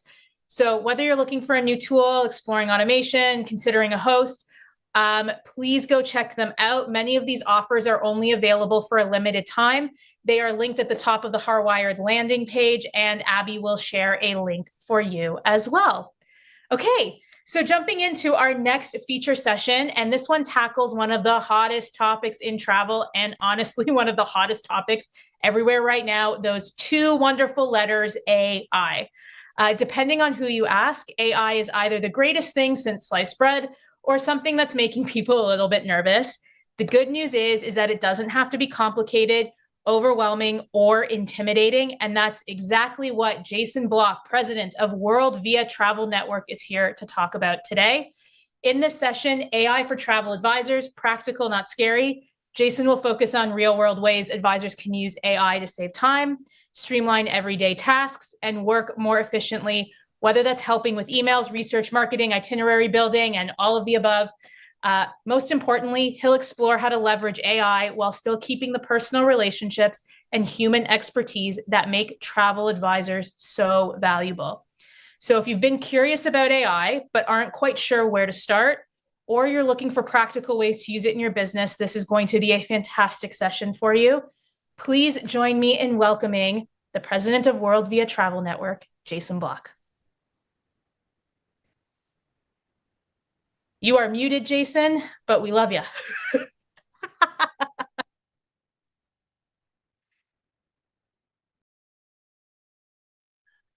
Goodness gracious, like you think I'd never done this before.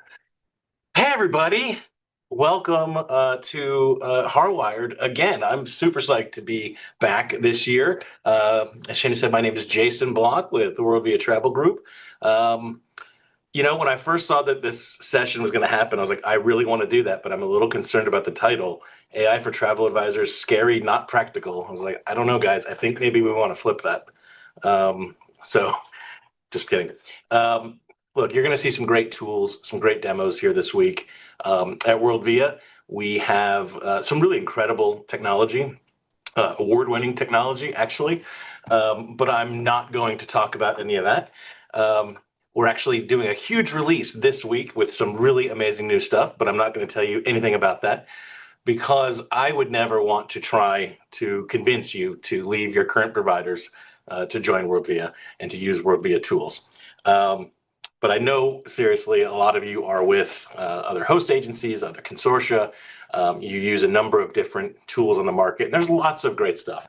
So I do want to use this little bit of time to hopefully demystify some of the things around AI because it really can be a positive force for your business, and I want as many of you to unleash that power as possible. So more on that in a second. And first, just a little bit about me so you can kind of get to know me a little bit. I am a technologist at heart. I have been since I was very young.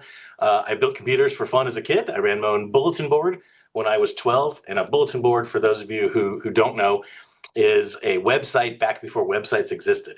And that's where people would connect one computer to another over a telephone line. And so they could visit your little personal website or bulletin board one at a time. That's how it worked. It was lots of fun. Today, I'm an AI enthusiast, developer, and definite super nerd. I've built several applied AI applications, both for World Via and as well as outside of travel. So from websites before they were websites to applied AI apps today, I love all things technology, and I'm fairly certain that my super nerddom can go a long way here. But don't worry, it's okay. I like being a nerd. I think I did all right. I have a beautiful wife, Jillian, 3 gorgeous daughters from left to right. That's Bria, 16, Rebecca, 19, and Isabella, 21. I have a huge giant schnauzer named King. We live in Atlanta, Georgia, and I won't tell you which of the 4 are my favorites.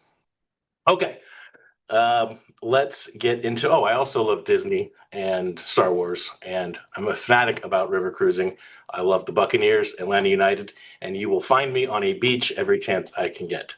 One other thing about me, there is a scientifically proven 0.01% chance that I will finish all of my slides in the 30 minutes allotted. But we're going to do our best. If by some miracle I do, then we'll try to leave some time for some questions. Okay, so one important disclaimer before I start, and that is that what I'm about to share with you are my opinions. If anyone, and I mean anyone, inside of travel, outside of travel, tells you that they are an AI expert, they are trying to sell you something. The reality is that this stuff is still so new, it is changing so quickly that anyone who says they're an expert is lying. It is impossible to truly be an expert yet. Now, you can be an enthusiast, you can work with these tools on a regular basis, you can know a lot, and I'm going to try to share with you a bunch of things that I've picked up over the last several years. But I don't claim to be an expert. That's because I don't think anyone in this space is an expert yet. So what I am going to share with you are my opinions. This is a lot like judging a beauty contest. When you're judging AI, a lot of it is very, very subjective. So I want to put that caveat out there before we dive in. So does this look familiar? Do any of you feel this way? And to give you a confession, I feel like this. I felt like this every day for the last 4 years. And I need to remind myself every day that it's going to be okay. That I can't use every possible tool, that I can't learn every aspect of AI, and that I have a full-time job. So as much as I love diving into some of these things, and as much as you might too, do not be overcome by the AI anxiety. It is a real thing. And I just want to tell you, if you fall into that bucket, like you're feeling you're behind, you're feeling like, oh my gosh, I have to learn all these tools, it's going to be okay. So I just want to, give yourself that permission to realize it's going to be okay. and just take one step at a time. And hopefully by the end of this session, you'll have at least a few concrete steps that can help you make the most of these tools that are out there. So, second confession, preparing for this was actually really nerve-wracking because there's so much to cover in so little time. And I want to share everything that I know and that I can with you, but finally I kind of had to relent and admit that it was going to be impossible to do it in 30 minutes. So what I wanted to do was to focus on the most important things that I think can give you some real, tangible, practical value. I don't want to be overly technical, but this is a mixed audience. Some of you may use AI all the time. Others of you may have never used it at all, and everything in between. So we're not going to cover everything. We're not going to cover OpenClaw, or Hermes, or Cursor, or Lovable, or Replit, or Bolt, or Manus, or any of the computer use products, or Notebook LM, or HeyGen, or talking about voice generation. And that list can go on, literally on and on and on and on. We're not going to cover those today, and that's okay. At the end, I will give you a link that you can join my daily AI tips newsletter. So I talk about a lot of these things and others. So if you are interested in going deeper, there'll be a chance at the end to do that, and that's free. What we are going to cover today is a framework for how you can think about AI. We're going to talk about a core tool set. We're going to talk about skills. Skills are relatively new and something that can really turn casual AI use into real power use. And then we'll touch on connectors and MCPs. And then finally, we'll have a word on agents. And I mean the AI kind, not the travel kind. Okay, so when you think about AI, what's the goal? The goal is not to master every AI tool next week. I think that the goal should be training your AI mind to change how the work that you do, how it gets done. And you want to use AI for repeatable work so you can become more efficient and more effective, right? You want to save yourself your time and energy for the judgment work. So the goal is not to be an AI expert. The goal is to become a travel advisor who can successfully leverage AI tools so that you can sell more travel, right? And most of the value that you will get from AI, I think, can come down to a single, simple habit and applying that habit to the work that you already do. And I'll share that with you in just one moment. But first, I want to make sure our mindset is right. Mindset is important, even in technical things like this. When you're prepping for a marathon, right? You don't go out and you go buy 5 pairs of shoes before the week before the race, and that means you're ready, right? And in this world, that would mean signing up for all these different AI tools and just trying to use them all and hoping that it's going to work out well. Well, that's not how it works. And just like in a marathon, you have to build up gradually. So in our case here, what we want to do is we want to change how we work gradually until that new way of working with AI and having AI work for you, becomes the way you work. But it is not an overnight thing. And where I think a lot of people get really frustrated is when they try to make it an overnight thing, okay? So we're going to think about this as an evolution, taking small steps, okay? We're also going to think about AI in levels. And there's 3 levels of AI. One is one that most of you are probably familiar with and using regularly, and that is the chat or assistive type of AI use. Level 2 is agents, right? So this is where you're giving the AI a goal and it's going out and it's taking steps on your behalf to accomplish that goal.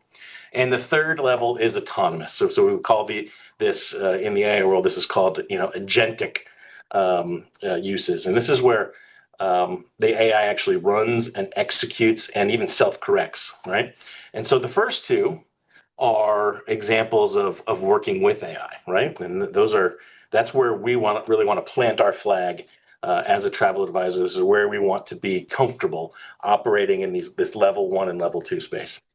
As we kind of progress levels 2 and 3, kind of the more advanced level 2 cases and into level 3. Now this is where AI is working for you. It's proactively doing things for you.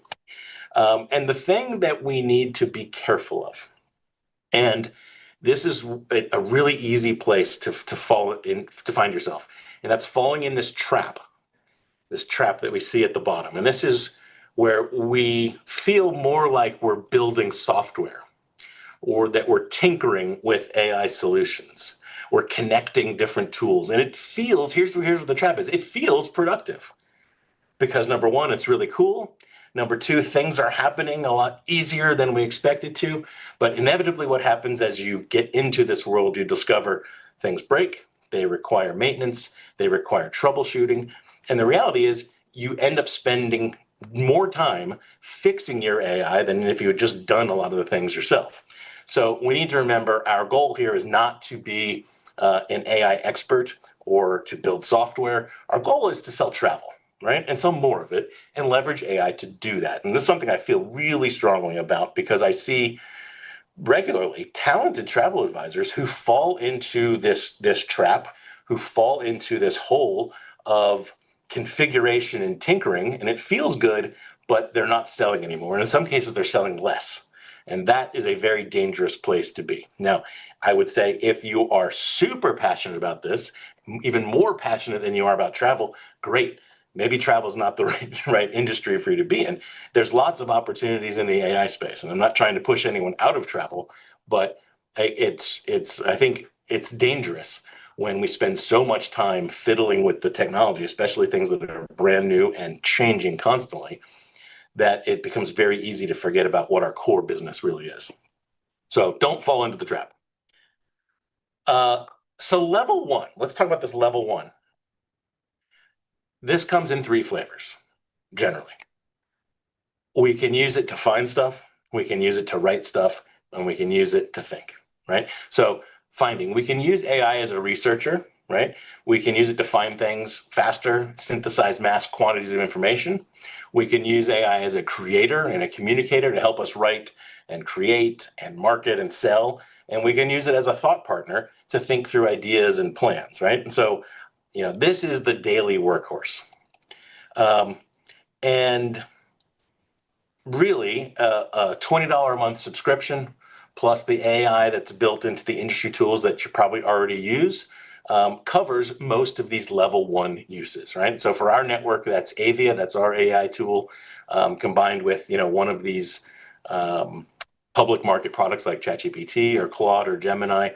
But beyond your basic core tool set of one of these public models and whatever AI is built into the industry tools that you're using, really maximizing the value you're getting from level 1, it's all about context, right? And that might be a term you've heard, but so let's unpack that a second.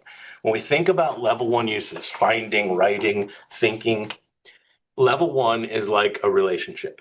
The more you put into that relationship, the more value you're going to get from it. So in real tangible terms, what's that mean? Level 1, all about context. So the models that we're using, they're extremely capable, but without the right context, they can be extremely dumb. So the difference from, between being a beginner and a pro isn't the tool, it's how much context you give to the AI, okay?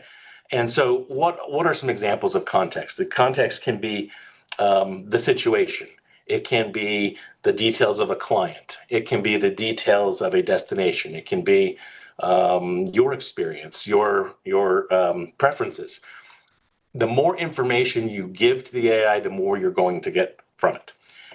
So let me give you an example of a great level 1 use case. And this is something that if you're not doing, you should absolutely do because it can save you a bunch of time. And there are literally dozens and dozens and dozens of these level 1 use cases, but this is one. This is one of my favorites.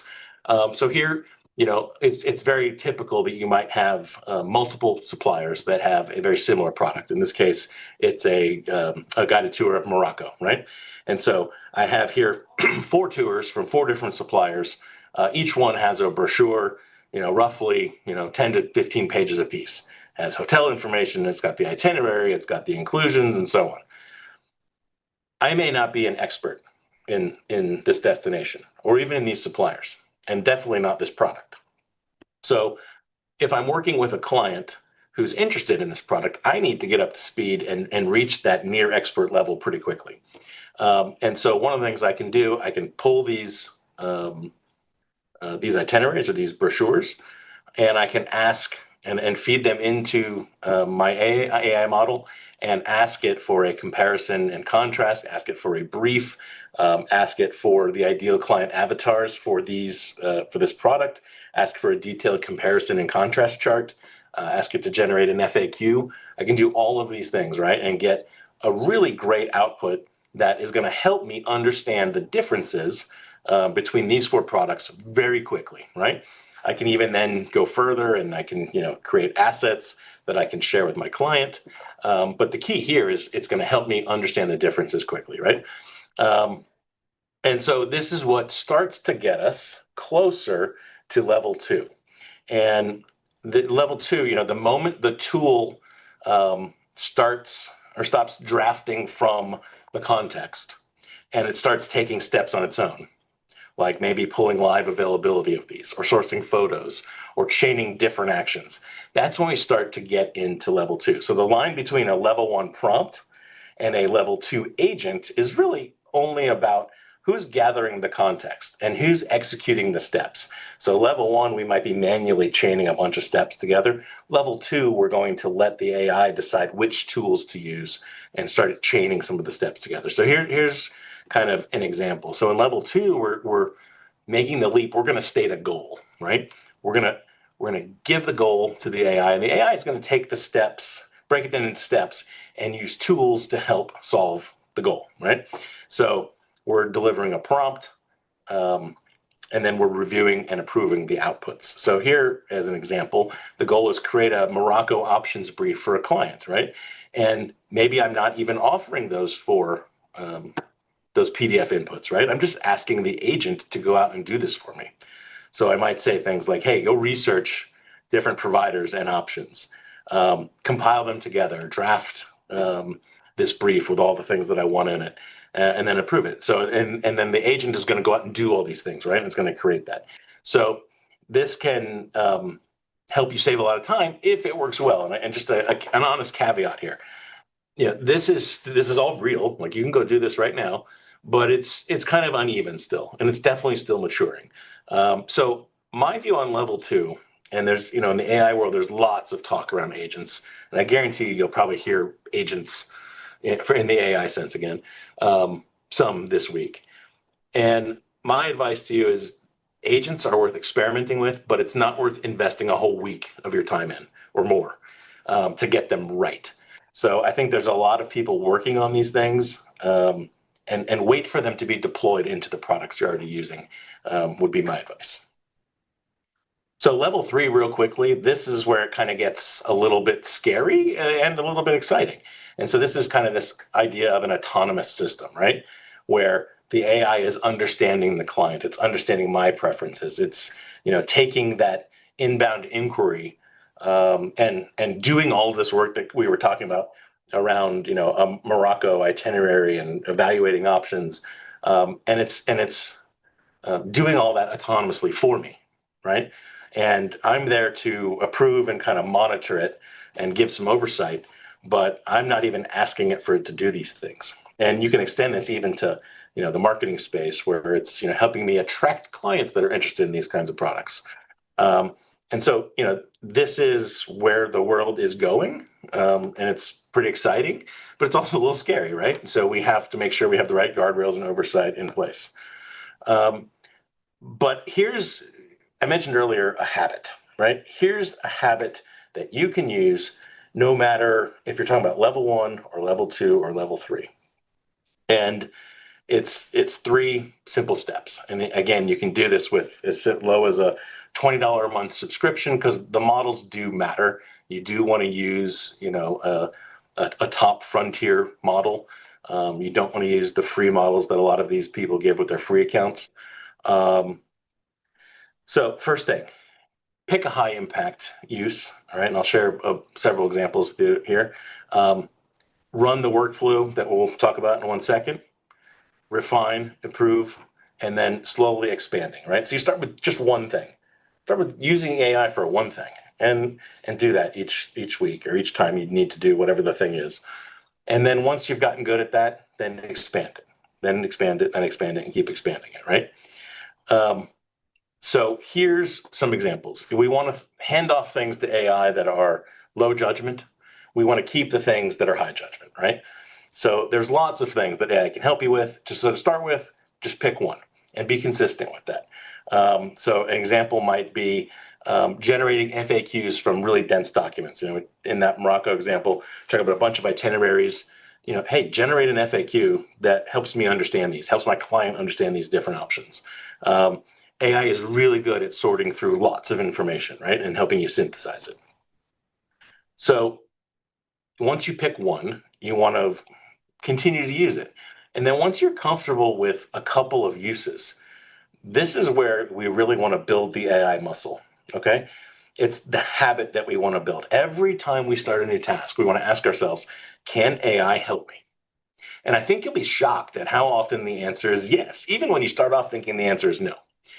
And so the easiest way to actually do this is to explain what you need to accomplish, explain what the problem is, explain what the situation is to the AI and say, can you help me?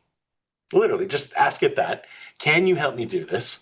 And see what it says. And I think, sometimes the answer will be no, it cannot. But many, many times it will either give you great guidance or it can actually even help you do the thing. So from there, we always want to verify what the response is. We want to personalize it and we want to get it out the door. So this is the habit. Anytime we think of something, we want to ask the question to AI, whichever tool we're using, can you help me with this? And we want to explain it like we would to any human, right? We need to give it the context. We need to give it the situation. We need to explain why we're trying to do what we're trying to do. And once we give it that context, it is amazing how many problems it can help us solve. Okay. Step 3, crawl, walk, then run. Again, this is not something you jump straight into level 3. Start with level 1, then add a few more level 1s, then move on to level 2. And eventually, as an industry or as a society, we'll get to level 3. Don't try to build level 3. You can. There's things you can do to try to build level 3. I'm telling you, it's the juice is not worth the squeeze. Okay. Trying to go fast here. Something you always have to remember, I don't care what you're producing, you're putting your name on it, right? So it's your responsibility to always, always, always verify it. Even, AI is great at sounding really authoritative. Well, it is completely making up some stuff. And there's things we can do as AI developers to reduce these hallucinations, but you still need to verify it. It still happens. So no matter how many guardrails we put in place, these can happen. So you can't just take something, download it, send it out, and not even look at it. That is a surefire way to eventually get burned, okay? And one of the reasons that a consumer is still trusting a travel advisor after all these advances in technology, not just recently, but I mean over the last 40 years, is accountability. You're putting your name on it. You're standing by it. So that's something that is a competitive advantage for you. Don't throw that away by taking shortcuts, okay? You can leverage AI, but do so with eyes open as to what the problems can be, and then make sure you're reviewing it so you can be accountable for it, okay? So the other thing is, I want to encourage you to think about AI across the entire advisor workflow. A lot of the uses are focused around marketing and sales, right? But I think one of the things most people are sleeping on is the work it can do in helping you set strategy as you look to grow your advisor business. Certainly into the communications and back office, customer service, and learning. These are areas that you want to make sure you're applying this technology all across the advisor workflow, not just in the obvious ones. Okay, let's shift gears real quick and let's talk about core tool set. So these are the 4 big kind of public AI tools: ChatGPT, Claude, Gemini, and Perplexity. Perplexity is essentially a third-party product that is leveraging other models. They have some that they're building, but so these are our 4 general choices. Okay, I want to talk about desktop apps and why I think you should be leaning towards one of the first 2 at this point, unless you have a Mac. If you have a Mac, your choices are still kind of across all 4. But if you're a Windows user, then I would lean towards ChatGPT or Claude. And that is because the desktop app is different than a web app. Most people access these AI tools through their websites, right? But all of them now have desktop apps that run on your local computer, and they give you capabilities that you have not had with just the web browser, right? So a couple of things. One, when you use the desktop app, you don't have to upload files one by one, right? So it can have the context of an entire directory of files, right? So instead of uploading those couple of itineraries, theoretically, you could have a folder in there of thousands of itineraries, right? And it could have the context to jump between them.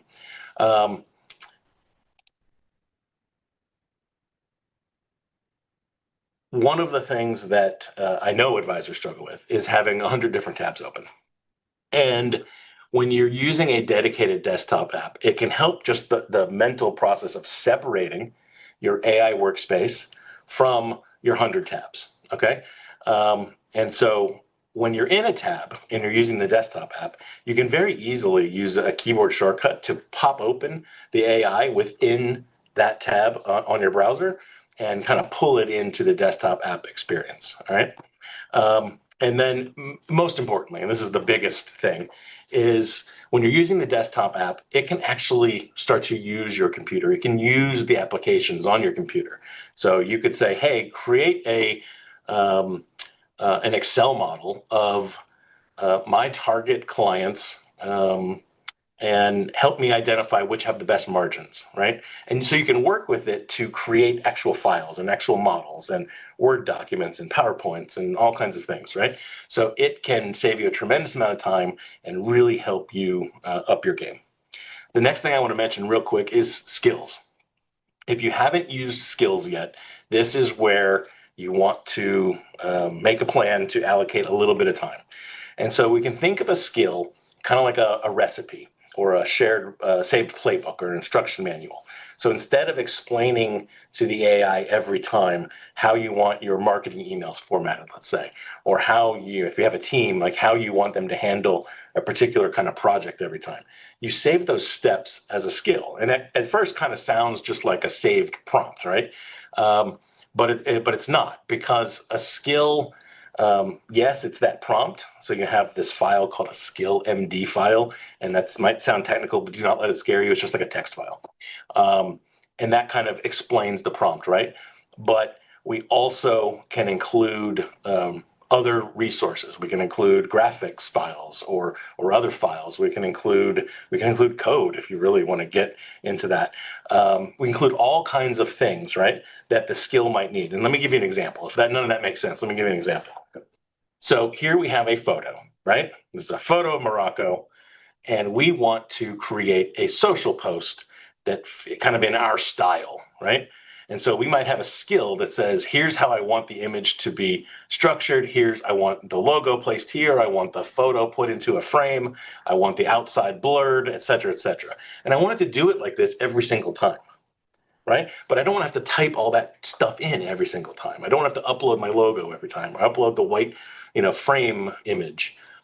I just can build that into the skill. I upload my photo of, let's say I'm doing Nepal next or Hong Kong or wherever, and I'm giving it, I can even have the skill create the text, right? I could have the skill add another step to create a blog post. You can keep kind of going on and on. So you can think about skills as chaining a multi-step process or workflow, and you can call it with just a single command in your AI product of choice. So right now, if you're not, married to one particular product or another, I'm recommending Codex, which is from ChatGPT, or Claude Desktop, which is from Claude, Anthropic, as the 2 best desktop products to use. Again, if you're a Mac user, Gemini's or Google's new product is coming out, but it's not quite to the place of the other two yet. So that's where I would start if you're not using a desktop product yet.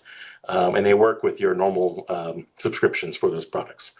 3 primary use cases for skills: document asset creation, workflow automation, and MCP enhancement. I'm thinking I'm about out of time, so I'm not going to even try to explain MCP enhancement. But I will leave you with this. If you want to learn more about this stuff, I have a daily email, usually daily email, with tips on AI, prompts, shortcuts, hacks, workflows, fun, cool tidbits of information. So if you're into this stuff like I am, you can use the QR code there. You can sign up. It's free. Not trying to sell you anything. I just like talking about AI. Hopefully we like it too. Yeah. We like it too. I do. But you are definitely right about the 0.01%. Told you. I loved it. Jason, anyone who had questions, we're going to share World Via Travel Network's directory. Please go ask them questions directly there, because like Jason said, he definitely didn't have time. There was so much good information in there. Thank you so much for spending this time with us, Jason. I can't even tell you how much we appreciate it. If anyone has any messages, message me at any of those, and enjoy the rest of HAR Wired. Thank you so much. All right, so we're going to take a little break from the feature sessions, and it's time for one of our newest additions to HAR Wired 2026, which is our Launchpad. And I'm going to sneeze in a sec. All right, we're ready. Launchpad's ready. One of the things we love most about the travel technology space is that innovation really never stops. New ideas, new platforms, new solutions are constantly being developed to help advisors save time, work more efficiently, and create better client experiences. Launchpad is our opportunity to introduce some of those newer companies and technologies entering the travel advisor space. So today you're going to hear from 4 different companies. They're all going to play videos back to back. So AirComp, Pinery, Collab Travel CRM, and Travel Smart. We'll be playing these presentations back to back. So sit back, take some notes, and you may just discover a new tool that deserves a place in your business. Now, let's launch this Launchpad. Let's set the stage. Say you're flying from Toronto to Vancouver. You get a text message that your flight is delayed. First 2 hours, then 4, then finally canceled overnight. You're already at the airport, and there's nobody around to help you. So you get in a cab, take it to a hotel, all paid out of your own dime. Finally, around midnight that night, the airline finally reaches out to you, telling you you've been rebooked for tomorrow morning. Act 2. You're frustrated, but you still board your flight. You finally reach your destination, but at what cost? You lost a day of your trip. You paid over $500 on food, lodging, and transport. You finally talk to the representatives at the airline who tell you that in order to deal with your situation, you need to deal with a specific form. Act 3. You find the form. It's a hassle. You don't know how much you're owed, and honestly, you've had a negative experience in the past. Maybe you think to yourself, it might be better if I just leave this whole thing in the past and forget about it. Incidentally, that's exactly what the airlines are hoping for. People consistently leave money on the table that they're due from airlines after their first, second, or even third rejection. The reasons for this are very clear. First, passengers don't know their rights. Second of all, airlines usually dismiss valid claims knowing that their enforcement systems are backed up.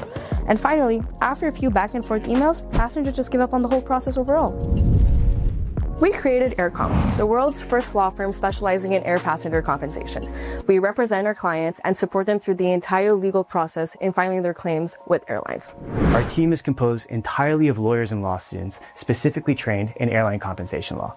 My name's Meir. I'm a corporate transactional attorney licensed in Quebec and New York. And I'm Silvain, a law graduate who's on the path to becoming a licensed lawyer in Quebec. Our legal team has conducted an extensive review of Canadian and European legislation, jurisprudence, regulation, and legal strategies to use with airlines' legal departments and customer service centers. This strategy has become our secret sauce in Canada and abroad. As a law firm, our clients benefit from full representation, from extensive case law review, and from precedent that we ourselves continue to push forward. On a technical basis, we have built a platform to determine whether our passengers were delayed due to weather, due to a plane malfunction, or crew shortages. We keep our passengers informed the entire step of the way, from filing, updates on correspondences, and whether they wish to accept or reject any settlement from the airlines. That's great. So why are we talking to you? We have developed technologies to triage cases to identify eligible flights. We're looking to start pilots with travel agencies to offer these services to their clients. We're looking to begin a beta with 3 to 5 travel agencies, each booking between 200 to 500 flights per month with a connection to Canada. We would receive an anonymized list of your flights on a monthly basis, triage those flights to determine which are potentially eligible for compensation, and then work with you to receive consent from your clients to begin working their cases. We also want to know which business model works best for you. Our current technology platform allows for white labeling, direct-to-consumer, affiliate marketing, or some other setup. In our current direct-to-consumer basis, we work exclusively off commission, meaning you and your client face no risk up until funds from the airlines directly hit your account. Whether your goal is to increase client trust and your NPS score, to diversify your value proposition, or to monetize on each successful booking, our goal is to tailor our enterprise solution system to exactly what your business needs are. AirComp is about transforming passenger compensation from a complex legal situation, something that is quick, easy, and accessible. Behind AirComp is not just a platform, it's a team. So please, reach out to us after the conference to join us on this journey to give your clients more power and to make flying a bit more enjoyable. Travel advisors have incredible tools for planning a trip. But here's what those platforms don't do. They don't capture the story. Your clients go and they experience something extraordinary. And that experience lives in a camera roll and a feeling. It never gets captured and it never gets shared. And the next time you plan a similar trip, you're starting over. Planning tells you where to go. Itinerary captures where you've been. Itinerary is a structured travel storytelling platform. Our trip builder turns your travel stories into structured day-by-day itineraries called itineraries. Real trips, real recommendations, beautifully organized and permanently shareable. Not AI-generated suggestions, but actual stories from people who were there. Here's where it gets powerful for advisors. You can build a itinerary for every trip you plan and let your clients capture their story as they travel or when they're back. Day by day, place by place. And here's what our easy-to-use, intuitive platform creates: an evergreen asset and a digital journal of their adventure. That trip to the Amalfi Coast that you planned in 2023, it's still answering questions for your next client right now. You build it once, it works forever.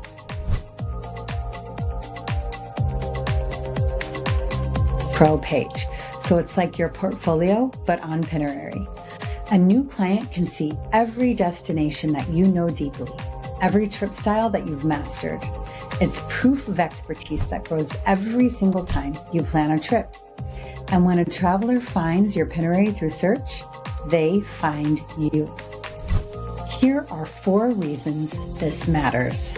1, your client trips become content, searchable and shareable, not a closed email chain. 2, future planning gets easier. Pull up a past itinerary, refresh it, and you're halfway to the next proposal.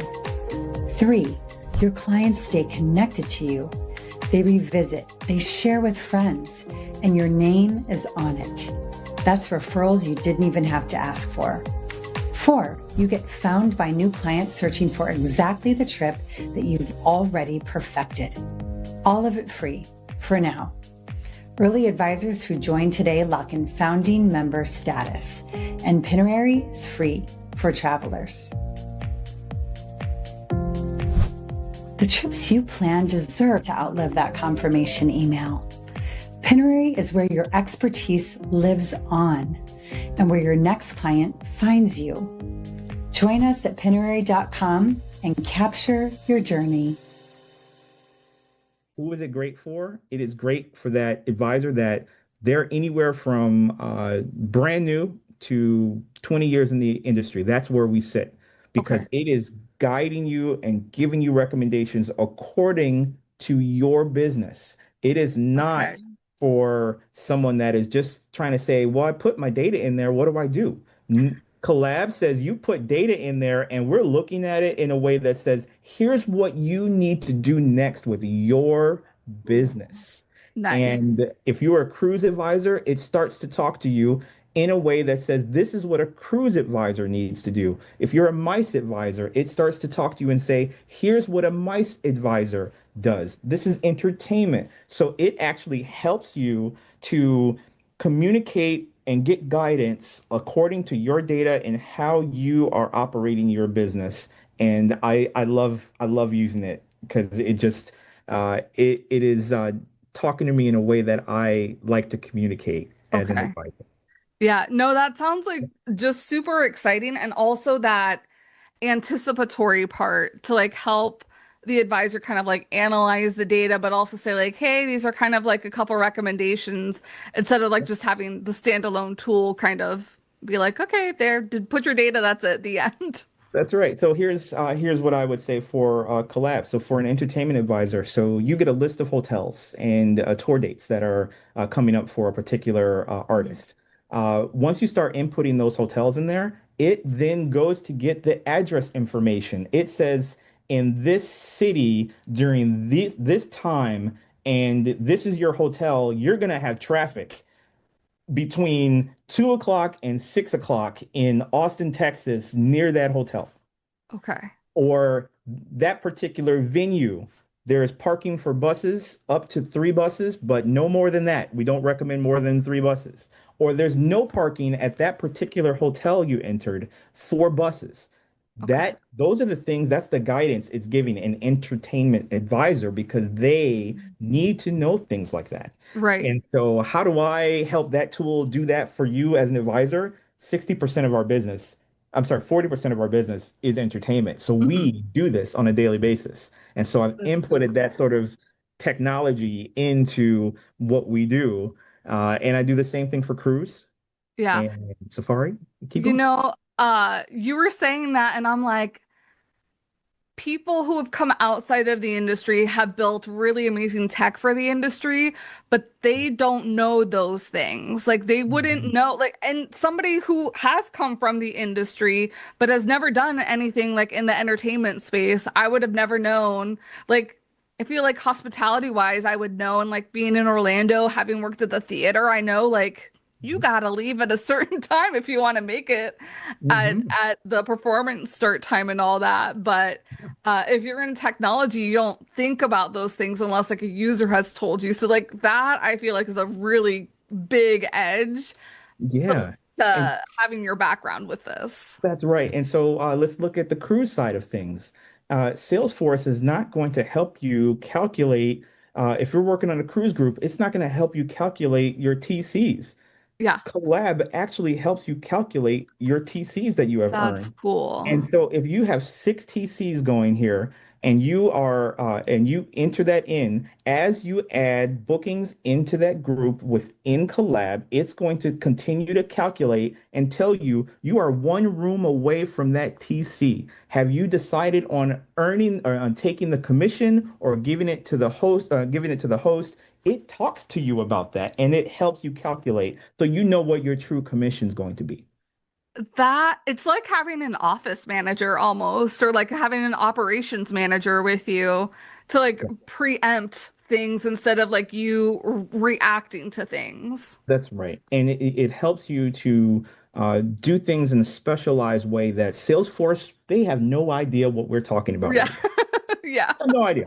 They don't have any, hey, they're great. They're amazing at what they do, but that's not what they're here for. Right. And so what Collab is here for is to focus on the advisor, focus on what's important to us, and to help us to be either better than what we are or to get better than where we are.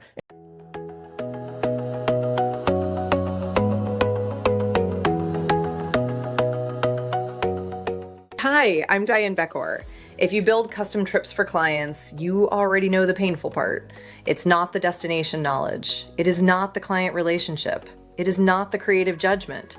It is the hours spent turning notes, ideas, supplier details, and client preferences into something polished enough to send.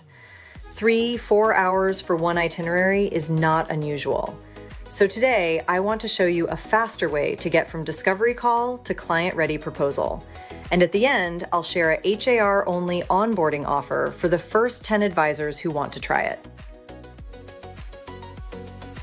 Most advisors have tried the shortcuts. ChatGPT can give you a generic Roam list. Supplier templates can feel canned. And starting from scratch every time means losing the evening, the weekend, or sometimes the booking because the client gets impatient. The work isn't the craft. The work is what gets in the way of the craft. Let me show you a realistic example. The Martinellis. Anniversary trip, Italy, 10 nights. Imagine the discovery call just ended. Instead of typing up notes, cleaning up a transcript, or staring at a blank document, the advisor records a quick summary right into TravelSmart. Anniversary trip for the Martinellis, late September, 10 nights.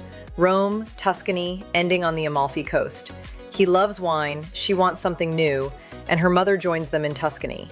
Gluten-free, no early flights, boutique over chain, and one memorable anniversary dinner. A couple of minutes later, TravelSmart creates a full 10-day draft. Rome, Florence, Siena, ending on the Amalfi Coast. Day by day, with hotels, activities, and a price band the advisor can actually defend on a follow-up call. But this is where it actually matters. The draft is not the final product. The advisor is. Let's say the Martinellis are flying out of Naples, and they love history. A half day in Pompeii on the way to the airport could be exactly the kind of detail that makes the itinerary feel personal. The advisor tells TravelSmart what to change in plain English. It updates the itinerary, explains what changed, and adjusts the estimate. And every change is saved. If the advisor wants to roll back, they can. The platform drafts. The advisor shapes it. The client gets something thoughtful, polished, and human. Then the advisor exports the proposal and sends it to the client the same afternoon. Not next week, not after rebuilding everything manually, the same afternoon. Notice what's already there. A complete day-by-day structure. Cities, timing, activities, estimated pricing, and enough detail for the advisor to review, adjust, and send with confidence. And when it goes to the client, it can carry the advisor's photo, business name, and contact details. That is the real shift. TravelSmart does not remove the advisor from the process. It removes the blank page, the formatting grind, and the hours of repetitive work around the process. I told you there was something at the end. For the first 10 HR advisors who go to travelsmart.travel/wired and book by June 30th, TravelSmart is offering free white glove onboarding with Francois, our CEO. That means you will not just get access and figure it out alone. Francois will personally help you set up your first real client workflow using the kind of trip you actually sell. So instead of learning another platform in theory, you can start with a real use case, your client notes, your itinerary style, your proposal process. The goal is simple: help you get from first client conversation to polished proposal faster, without losing the personal judgment that makes your work valuable. And if you run a host agency, there is a separate white label page at travelsmart.travel/host with a simulator to see what TravelSmart could mean for your members and your revenue. Again, 10 advisor spots, HAR community only. Thanks for watching, and we hope to see you inside TravelSmart.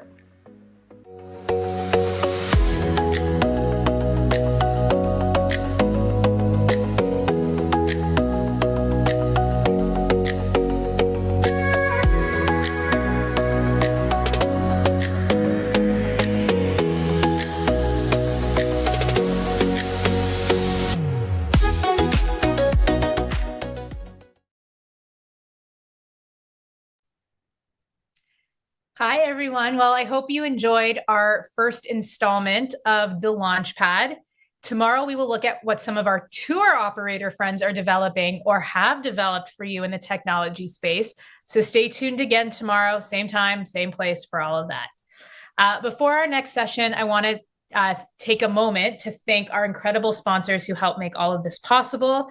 Our weekly sponsors, KHM Travel Group, Travefy, and Lux Rally Travel. We also have daily sponsorship today from Tern, Travefy, Uniglobe Travel Center, Planet Easy, and Davo Travel, and Outside Agents. Okay, Our next section, I'm losing my words today, tackles a challenge that almost every travel advisor faces at some point, figuring out which technology tools you actually need. There are more options available to advisors today than ever before, which is exciting.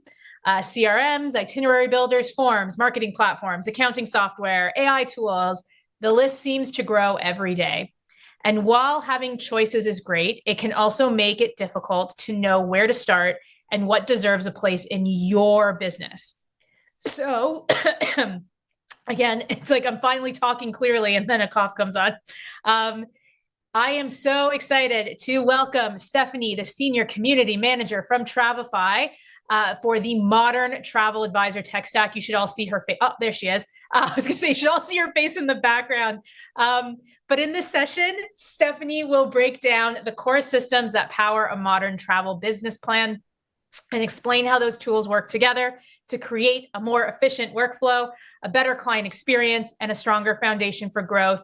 And I wish I could give you a hug in person, though. I'm not going to lie, I got to do that 2 weeks ago. So awesome. Everyone here should be very jealous of all of that goodness. But whether you're building your tech stack from scratch or looking to simplify what you already have, you are going to walk away with incredibly practical insights and a clear understanding of what matters most. It is my absolute pleasure to welcome one of my favorite people, Stephanie, to the stage. And I'm going to leave you. So have fun. Thanks. We have made it literally in this open. Hopefully I just froze doing the worst. Wait, hold on. Can you see me doing the worst post? Okay, I'm just going to shut my video off and I will come back on here. No. Okay. Well, I'm going to keep talking while I do this. Juan is probably in the background like, Stephanie, come on. Okay, there we go. We'll just do this. We'll do that. So welcome everyone. Also, someone started calling me right at this moment. I was like, listen, I got HAR Wired to do here. Who are coming on here. So thank you all. Thank you for the introduction. I'm excited to spend some time with you and talk about the modern travel tech stack. This is a good, when this option came to us of topic, I'm like, yeah, we're going to want this. This is a good one because what's really great, if you have never met me before, my name is Stephanie and I work at Travefy. And now if you aren't familiar with Travefy, we are a software tool, CRM, itinerary proposal builder, marketing tool, literally run your whole business in one system type of a thing. And so that's why I think I can talk to you about this kind of stuff. Now, I won't be just pitching Travefy. We're going to talk about this purely industry education sense. So I really want to go through and just kind of get into the nitty gritty details of building that tech stack and what you need. And I know there's been so much tech too. I was listening a little bit before with the AI and that was really cool. And luckily we don't have to add on to that from here. So you just use that and then here's your other tool. So we'll kind of talk about that.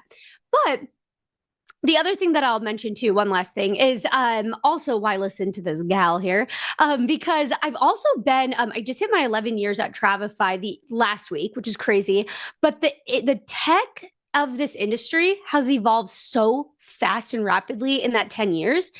It's crazy. So I love talking about this stuff. So just all to say, I am very excited to be here with you on this topic.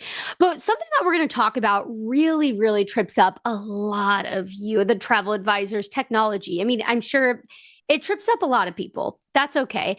Because the tools the tools, they aren't always great sometimes. You know, there's really good ones out there, but because most advisors end up with too many of them, none of them connect. The workflow just creates more work than it saves. So if any of you have been there, that's probably kind of what's happening a lot of times. So over the next 20 minutes here, we're going to cut through that. I want to give you a framework that makes the whole thing simple, whether you're brand new or you've maybe been in this industry for years and your tech stack has kind of accumulated, if you will, because again, there's been a lot of things over the last just year alone. There's just always new stuff popping up. So this, I think, is going to give you a good framework of how to approach everything and how to decide what is going to work best for you. So let's get into all of that. Now, the roadmap for today, I have 6 different sections, and we'll move at them at a very good pace. Hopefully, I will try. I do get very excited and energized when I hop on here with all the HAR people. So I'll try to keep it down and we'll go at a good pace. But the goal for you is by the end of this session, we want you to have a clear picture of what tools you actually need, how they work together, and then a simple 3-question test that you can run on any tool in your stack. So now drop those questions in the chat as we go. I'll definitely save some time for Q&A after. I'm not going to lie, watching it with YouTube being up is a little bit challenging, but I know that they'll be getting us some questions, so we can watch for those. So definitely, let's jump in here. Now, before I get into the solutions, I want to make sure that we're starting all from the same place here. Now, raise your hand virtually or drop a yes in the chat if any of these sound like your life right now. Spreadsheet for commissions. Do you have a different app for client info? Are you copy pasting the same traveler details into 3 different places? Or are you paying for tools that you're not even sure if you need? Well, good news is this is very common, and it's not a character flaw. It's what happens when you build a tech stack one tool at a time, solving one problem at a time without a framework. But the good news is now 2026, we've got a framework, and that's what we're here to talk about today. Now, what a fragmented stack actually costs you. This was kind of crazy. When I was putting this together, I was like, oh, this gives you the not a great feeling, because what a lot of advisors run into is that they are running on 4 to 6 different tools. And most of those tools, they are not connected. That means that every time a client books, you're manually moving their information from one place to another. And that can add up to 5 to 8 hours a week for a busy advisor. That's a full workday every single month spent on admin and not serving clients. So the thing that stings the most, I know that stings already, but the other one that really truly stings the most, missed commissions.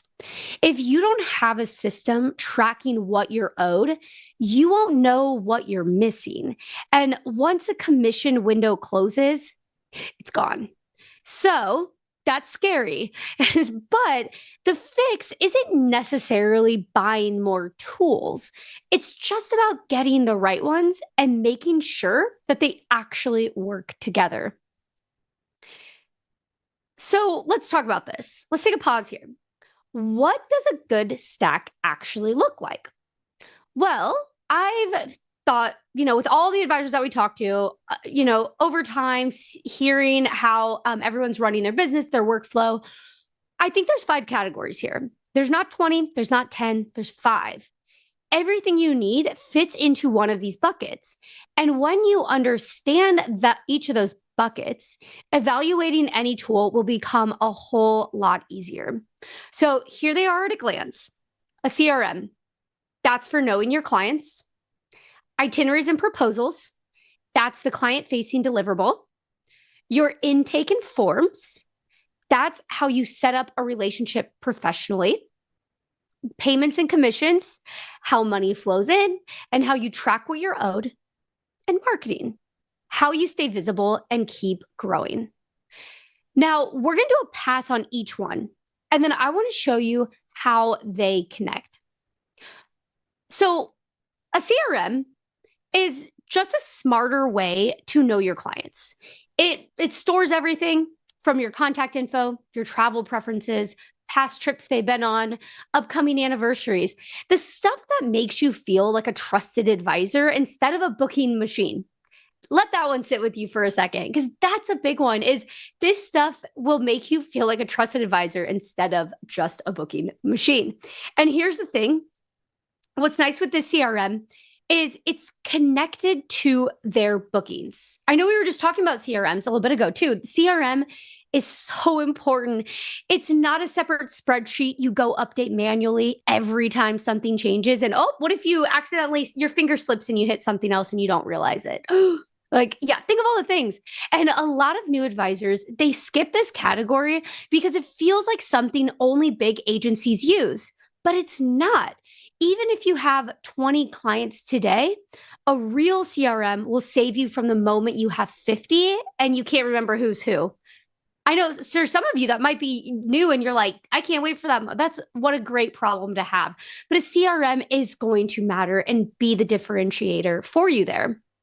And it's also worth noting, I did have a little screenshots of Travefy here just because it's where I hang out in my day-to-day life. So I just want to show some examples, but Travefy does have that CRM built in. So what's nice is you don't need that separate tool or subscription, but I know there's other options out there as well. So a lot of options, and best of all, there's options for CRM for travel specifically. That's what's great about this. I know, I think it was Steven who was just talking about it. Salesforce is great. They're really good at what they do, but they don't know what you do. They don't understand the acronyms we have in this business, what we need. But these travel CRMs do. And that's what's so special about where we're at right now and why now is the time. If you don't have a modern tech stack, the time is now. But I also want to talk about something else that needs to go into that tech stack. Itineraries and proposals. You probably think of this category all the time, and rightfully so, because your itinerary, it's that first impression. Before a client has experienced the trip, this is how they judge your professionalism. A beautifully branded, shareable itinerary tells them, I'm working with someone serious here. And that really matters, especially for newer advisors, because maybe you haven't built your reputation yet, but a polished proposal can start building it on booking one. And what good looks like is it's not a Word document or a PDF, or this one always gets me. I'm not going to lie. I'm sorry if you do it, but copying and pasting supplier into an email thread, I'm like, just put that into an itinerary proposal because it's so easy. And that really is a huge difference because it's branded, it's polished. It is so great. And then also, like when the client approves it, some of these tools like Travefy will actually just convert it into the itinerary and you can start converting it into the invoice. So you're not re-entering anything. So there's also bonus that, which is really great. And like I said earlier, Travefy has over 40,000 travel brand integrations built in. So if you are, copying and pasting what a supplier sent you, you can usually just go look it up and it will take one click to get it. You should try it. It's very handy and it will make a good impression. But the third one, this one tends to be the most underestimated, especially for newer advisors, is the intake and forms. Now, think about what it feels like from a client's perspective when they reach out and you send them a polished, branded intake form versus maybe a generic Google form, or even worse is versus a chain of 11 emails asking the same questions. Then you have to go back and then you're like, oh, where was that? It's brutal. So the form isn't just about collecting data. It sets the professional tone from day one. And in a connected stack, those responses flow directly into that client record. So things like the password details, preferences, budget notes, it all lands right where it belongs. So there's no copy pasting. And you can also do things even like collecting planning fees, right, in these forms as well. So if you're an advisor who charges for your consultation fee or planning fee, this could be a big one because that's one of those things that, or if you've always wanted to start doing that and you're like, I feel so uncomfortable asking for it. When you start putting them into these flows like this, it makes a lot of sense and it feels like it's just part of the process and it might give you more confidence just to use it. So that's what I've seen. But now let's keep it moving along here because we have number 4, which this is the most overlooked category and the most expensive one to ignore. For reals. So we talk to advisors all the time doing some serious volume. So over 500,000 in bookings plus, and they're still tracking commissions in a spreadsheet. And some aren't tracking it at all. I know it's they have their system. And I know people are like, I have my system, but the problem is that you just don't know what you're missing. So if a supplier doesn't pay you and you're not tracking it, you never will find out. So a connected payment and commission system means every booking automatically creates an expected commission entry.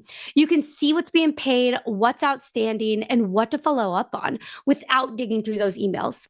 And this is also where some category-specific tools come up. There are platforms built just for commission tracking, and they are fantastic back office tools. But also, it's really great if they can connect to your itinerary builder or your CRM. You're still going to have to manually bridge them. So that could be a fragmented trap. But again, look for those ones that maybe work together, and that can help solve those problems as well. The fifth one and the final here is marketing. And this one works a little differently than the others because for categories, 1 through 4, integration is everything, but marketing definitely has more flexibility. So you might have a standalone tool like Flowdesk or MailChimp. Amazing. A lot of advisors use them. But that said, if you want to keep everything in one place, other tools like Travefy has marketing built in too. So just take a look at that stuff. They could work together as well. You might have things like group landing pages with forms built in, or, you have a website that's capturing new leads for something, and then it's going into your CRM. So it's just really great to check and see, are these working together? The goal is always, I'd say, fewer gaps equals less manual work, and then use whatever gets you there. So if you need to zap things in, use Zapier, do that, all of that. But what matters most by the stage is if you're newer, I always think start with a professional web presence and a way for people to find and contact you. I mean, that's really important. If you're established, just focus on staying top of mind with existing clients. So, your emails, your trip inspiration, reminders, and all of that stuff. So all of that good stuff will kind of come together, and hopefully those tools work together. But also, again, marketing is one of those ones that if you need a really robust system like a MailChimp or something, that's okay that those can stay on there, but double check if they can stick, if they can interact at all. But now let's talk about how these all connect, because the thing that really matters here is, do they talk to each other? And having those right categories covered that I just covered doesn't mean much if you're still manually bridging them. So I want to show you what a connected workflow actually looks like. So we hear this all the time. People are like, okay, but how does this work together? So I put together this beautiful slide deck here is 5 steps, every client, every trip. Now here's how it would work. Your inquiry comes in, that then goes to your CRM. Okay, now next, you send an intake form. You're going to get things like maybe preferences, budget, travel dates, all that stuff. Now you're building and sending a proposal, and it's got to look good because we want the client to approve it. So the client approves. Now is the invoicing and booking. And that's when then you have that itinerary, you have the invoicing, you're collecting maybe more forms, maybe more information, all of that. And then at the very end, something we don't talk about all the time, because we tend to talk about marketing at the beginning where you're trying to get the leads, but there's also marketing at the end, because we also need to make sure these people are coming back and we want them to become repeat clients. So that's where you can see the follow-up is at the end here. Now, in a fragmented stack, every one of these handoffs requires you to manually move information around, copy and paste the client's email into a new tool, re-enter the trip dates, export, import, repeat. Sounds not fun. So in a connected stack, these handoffs become a little more automatic. The intake form populates the CRM. The proposal becomes an invoice. Nothing gets lost. Nothing gets re-entered. And that's the difference between a stack that saves time and one that costs it. So this one right here, I think this is the most important slide. This is a big one. This is really where it all comes together. And this is what I want to hit home today on here, is how they all connect. But I want to talk about, though, too, is what we show, before I show you what a great stack could look like. Also, another example, I also want to talk about the traps. So there are 4 mistakes that I tend to see advisors make the most, often when they're building their stack. And maybe you recognize 1 or 2 of them. You'll have to let us know in the chat if you do. It's totally okay. Here are some of these mistakes that they can cost you later. Mistake 1, overbuilding before you have volume. We see new advisors spend weeks researching tools before they've had their first client. And honestly, as someone who loves tech, I kind of don't hate that, because I think it is really important. But I do think it's important to start with the basics, maybe that itinerary tool in CRM. And then once more business actually demands it, then you start looking for more. Or again, there's a lot of options, luckily. In 2026, you have options now where things do all integrate together, and it can be one cost to use all of them. And so that's one thing why I always recommend definitely, with either our tool or one similar, if you're new, get in it, because you can start building your book of business in there as you're growing. But now mistake 2 is trusting free tools forever. I know. So a Google form is free, but when those responses don't connect anything else, you might spend 30 minutes manually entering info somewhere else. Every single client. It is not free then at the end of the day. Your time has a price. So that's also why this is important. And I think a lot of times too, you might start out and again, also maybe you started years ago and Travefy's forms didn't exist yet. And so you might still be on there. So I understand too that it could take time getting this back in, but it's just something to think about here. Mistake 3 is paying for 2 tools or more that overlap. This is very, very common. Advisors pay for a separate CRM without realizing their core platform already has one. That has happened here. I'm telling you from personal experience, this one hits because this is something too that a lot of times, your tools might have something that you're not realizing, because when COVID, years ago, we definitely had the attention span to make sure we stayed up to date with all the new things coming out. But now it is so busy and crazy that missing that marketing email or something that your tool has something new is very easy to happen. So definitely worth researching what you might have there and seeing if they can work together. Mistake 4, though, is I'll figure out commissions later. No, you might not. I hate to say it, but when you finally try, the data could be gone. So start tracking from booking 1. There's no recovering what you didn't record. Just gonna leave you with that. I'm gonna throw that one out there, that hot mic drop moment there. But I wanted to put an example.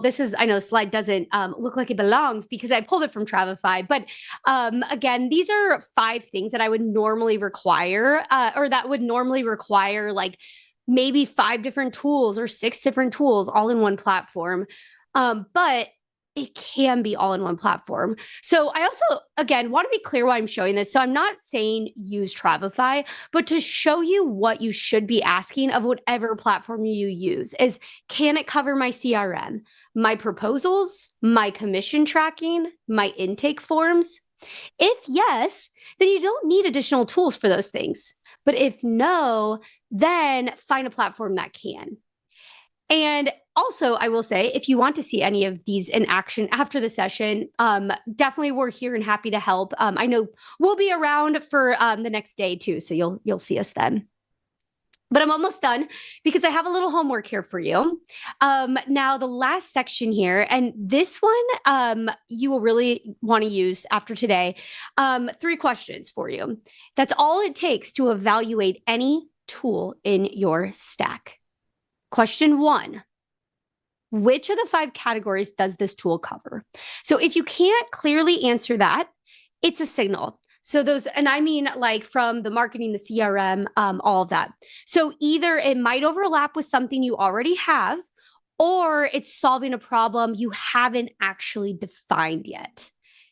That could be a thing, especially if you're like me and you get shiny object syndrome, where you're like, ooh, new fun things. Let's go check this out. Ooh, it could be a problem sometimes. Question 2 is, does it connect to my other tools, or do I manually bridge that gap? So think about that as well. Anytime you're exporting that CSV from one tool to another, copy and pasting, think about that. Question 3, does my core platform already do this? So again, I want to highlight this again. Before adding any new tool, audit what you have. Most advisors are sitting on platform features they've never turned on. So definitely check that out. It's as simple as shooting an email off to maybe the support of that software tool and just being like, this is what I'm trying to do. Can you do that? they'll let you know. And also, good to note, they might say, we don't have that right now, but it's being built at this moment. So good to ask those questions. So run this on every tool in your stack. You really might be surprised what comes up. And then 5 things that I want to leave you with today is 1, you don't necessarily need more tools. The advisors I see struggling with their stack are usually the ones who keep adding, not the ones who need to add. That happens. That happens for sure. I do it too on a lot of technology as well. And then those 5 categories, that's your framework now. So every tool you ever evaluate should probably fit into one of those 5 buckets. And then the third thing is if 2 tools covering the same category, it's probably a waste. So if it's costing you money, it's costing you time, simplify it. The fourth one is commission tracking is not optional. You must start now, not after the next busy season. You have to do it now. I'm sorry to tell you this, but you need to do it now. And then also consolidate. The goal is fewer logins, fewer imports, fewer places where things fall through the cracks. One connected system that just runs your business. And that, my friends, is what I would see. Now, I wish I could see the chat. I don't know if, and I was going to say too, again, I know this is not a pitch for Travefy, but if you want to see this in action, there's other options out there too. But just let you know that you can go to travefy.com, check all of that out. And also just reach out to me and ask me any questions, and I'm happy to help answer those. Cool. All right. I am ready for any questions. We don't actually have many questions, but I think it's because you just did a bomb job is what it is. I covered it all. I know I'm leaving nothing left behind on this. Exactly. And for everyone that is here, if you want to see the inner workings of Travefy, they are one of the first demos on demo day, which is Thursday. So definitely come and check them out, because I think Stephanie, a lot of what you talked about is really going to be covered in that demo and what Travefy provides. So I highly recommend you all come back. I'm sure many of you will be there. If you do have questions that come up after the fact, we are going to link Travefy's directory for you. You can submit questions directly to them in there. They are super quick to the punch to respond. So you can reach out directly, or you can go to travefy.com as well and reach out to the team there. They also have a special for you, the HAR Wired special. So go check that out. And just virtual hugs all around. Stephanie, thank you so much for such a wonderful session. Yes, thank you. Thank you so much. And I'll see you all on the rest of this event. Can't wait. Yeah, you guys are all over it. Thank you for sponsoring. They're one of our week-long sponsors. You all are just fantastic and such a wonderful support of what we do here at HAR. So thank you. Thank you. Thank you so much, everyone. All right. Are you ready? We're actually headed into our final feature session of the day. We have our panel session afterwards, but this is our final feature session. And I really think that this is one many advisors will relate to. So let's be honest, sometimes it feels like our inbox is running our business between client emails, supplier communications, trip updates, follow-ups, forms, and everything else that lands in our inboxes each day. Trust me, I don't even want to look at what my inbox looks like right now. But sometimes I can even find myself reacting instead of working strategically. So that's why I am super excited to welcome Mickey, VP of Sales from Avoya Travel, for Inbox to Efficiency, building a workflow that actually works. So in this session, he will explore where advisors tend to lose the most time in their daily operations and how thoughtful systems, workflows, and technology can help create a more organized, efficient, and scalable business. You'll learn practical ways to reduce administrative overwhelm, streamline communication, and spend less time managing tasks and more time serving clients. If you've ever looked at your inbox and wondered how you'll ever get caught up, this session is most definitely for you. Please join me in welcoming Avoya Travel's VP of Sales, Mickey McBride. Thank you, Shayna. Hi, everyone. Thank you so much for joining me today, and I appreciate Host Agency Reviews having me here. I'm currently in Cancun at an in-person event, so to be able to join via virtual event is a nice little treat for myself. Excited to talk about a little bit of the workflow process, right? As Shayna mentioned, how do we kind of best navigate what may be the chaos of your inbox, and where can technology help create more capacity, reduce some of that administrative work? It's not necessarily about finding clients. It's not necessarily about closing sales.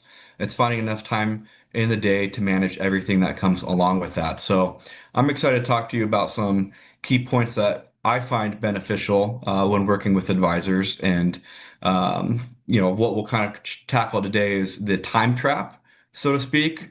Look into this capacity equation and kind of help you with the framework and what that looks like. And then as we identify, where that capacity is, how do you mature through using technology, some key components of the tech stack, and wrapping things up, streamlining things. So excited to meet with everyone. My name's Mickey McBride, based in San Diego, born and raised, but again, currently in Cancun. Been in the industry for 13 years, working with different supplier partners, different advisors, and being able to kind of have a full picture of what the day-to-day looks like. The travel industry has evolved significantly, not just in 13 years, but specifically the last few. Clients expect faster responses. Communication happens across more channels than ever before. And so when you look at this time trap, one thing that actually stood out from the event I'm at, when you're looking at communication channels, there's social media, there's not email, there's this whole gamut of ways in which your clients are wanting to have conversations with you. And a specific partner came out and said, what would be helpful for them, which in turn helps the advisors, is being able to kind of consolidate everything into one piece. So if somebody's sending you DMs about a trip, how do you kind of streamline that back over to your workflow and the process that makes sense? There's ever a growing need in the administrative requirements. And so there's a big area of opportunity for technology to streamline the ways in which you get paid through commissions, record keeping, all of that good stuff. Being on the partnership side for so many years, I understand the increased complexity of suppliers, not just their product, but their booking engines as well. And so there's some best practices that I want to kind of share with you all in that workflow. And then ultimately, what's driving your process? What's driving any inefficiencies, and where can you find those gaps? So one of the biggest observations that I've made working with travel advisors over the years is it comes down to capacity. Ultimately, some folks are working nonstop. Other folks find the time to be able to kind of build their schedule around their life and what they're looking for. And so much of this comes from how you want to be operating your business. But when advisors first want to grow, the instinct is, okay, I need to generate and focus on customer acquisition. I need to ramp up sales. But growth requires two things. It's demand and capacity. You can't have one without the other, right? You can generate demand through social media, through host agencies, through whatever kind of means that looks like, but without the capacity to support it, what good is that going to be doing for your agency? It's a lost sale at that point. So you need to be able to find the systems that allow you to effectively support those clients, because you can't scale what you can't support. And that's where, at the end of the day, how can technology help improve that process for you? So what we like to look at is the maturity model and kind of where do you stand? Things can be overwhelming wherever you're at in your journey as a travel advisor. Unfortunately, we find that many folks are in that surviving stage, and ultimately you want to be able to ramp up and build to get to that fifth and final step, which is growth focused. So again, growth being demand and capacity. So when you're kind of looking at your processes and where you're at, on the surviving piece, obviously your inbox drives priorities, but how do you better control your inbox?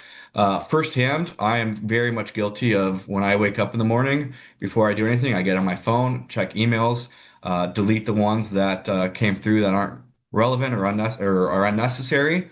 But that's like how I start my day. Inbox is already driving my form of operation. But in turn, like how can we be able to create better efficiencies with email management, following up with clients, there's a lot that you can do to mitigate the manual follow-up, the constant firefighting, and the information overload.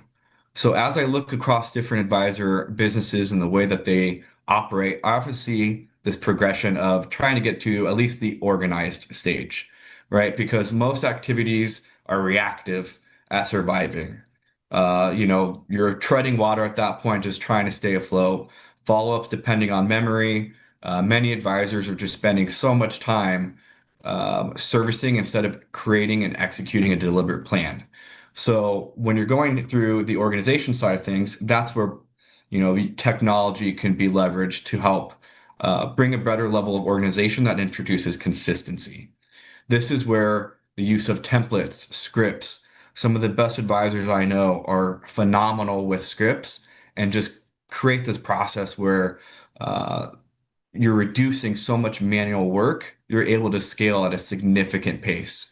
You're creating these standard operating procedures. And so leading the sales team, not just internally do we have standard operating procedures, but trying to bestow that wisdom and process back down to the individual advisors and agencies, creating more repeatable workflows.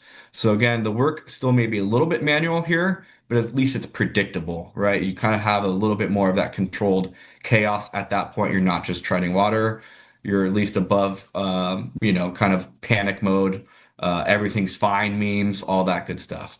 Consistency also helps reduce mistakes and creates a better experience for not just the advisor, but the client. And so that's where checklists are instrumental. Calendar discipline.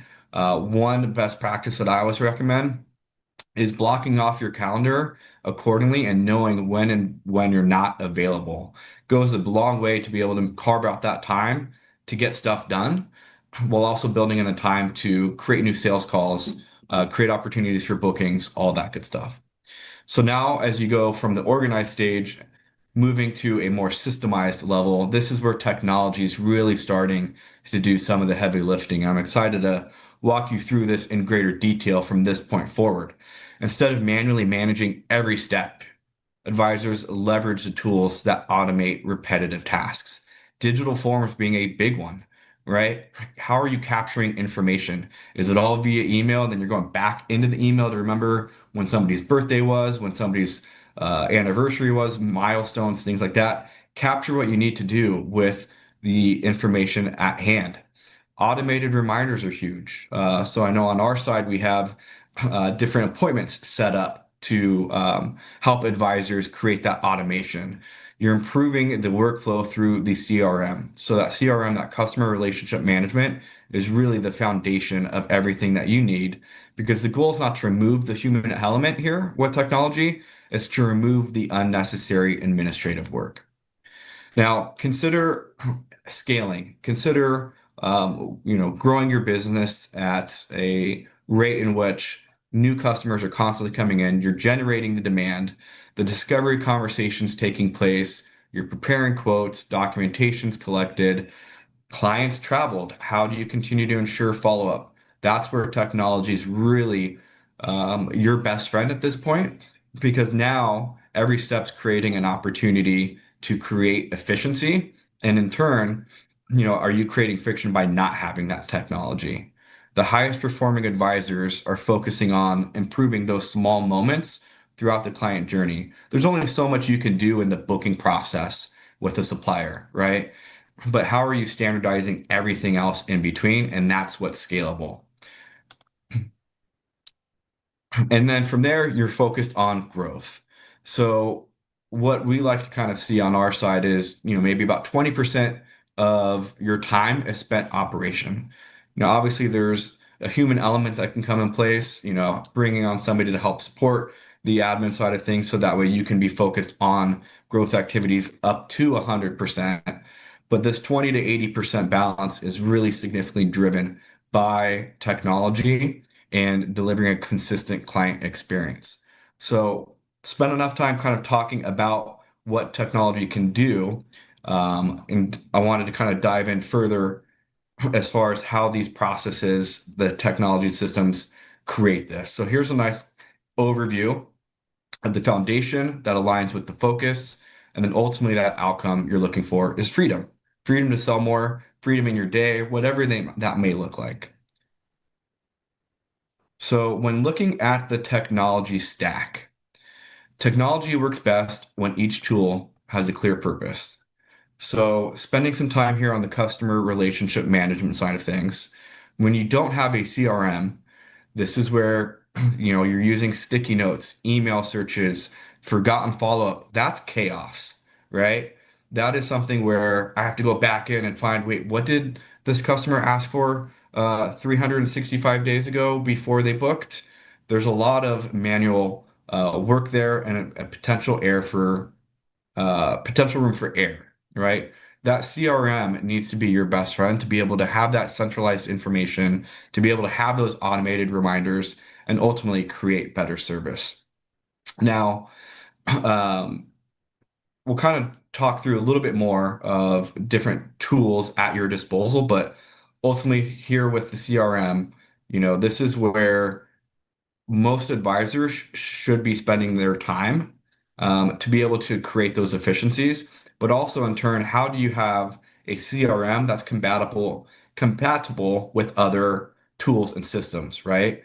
A lot of use cases where there's great technology partners, folks that you've heard from today, where there's an opportunity to sync up with a CRM, creates a big streamline of efficiency. So what you want to look for when working with the CRM, and so many amazing host agencies out there have CRM. On our side, we have a proprietary built in-house CRM.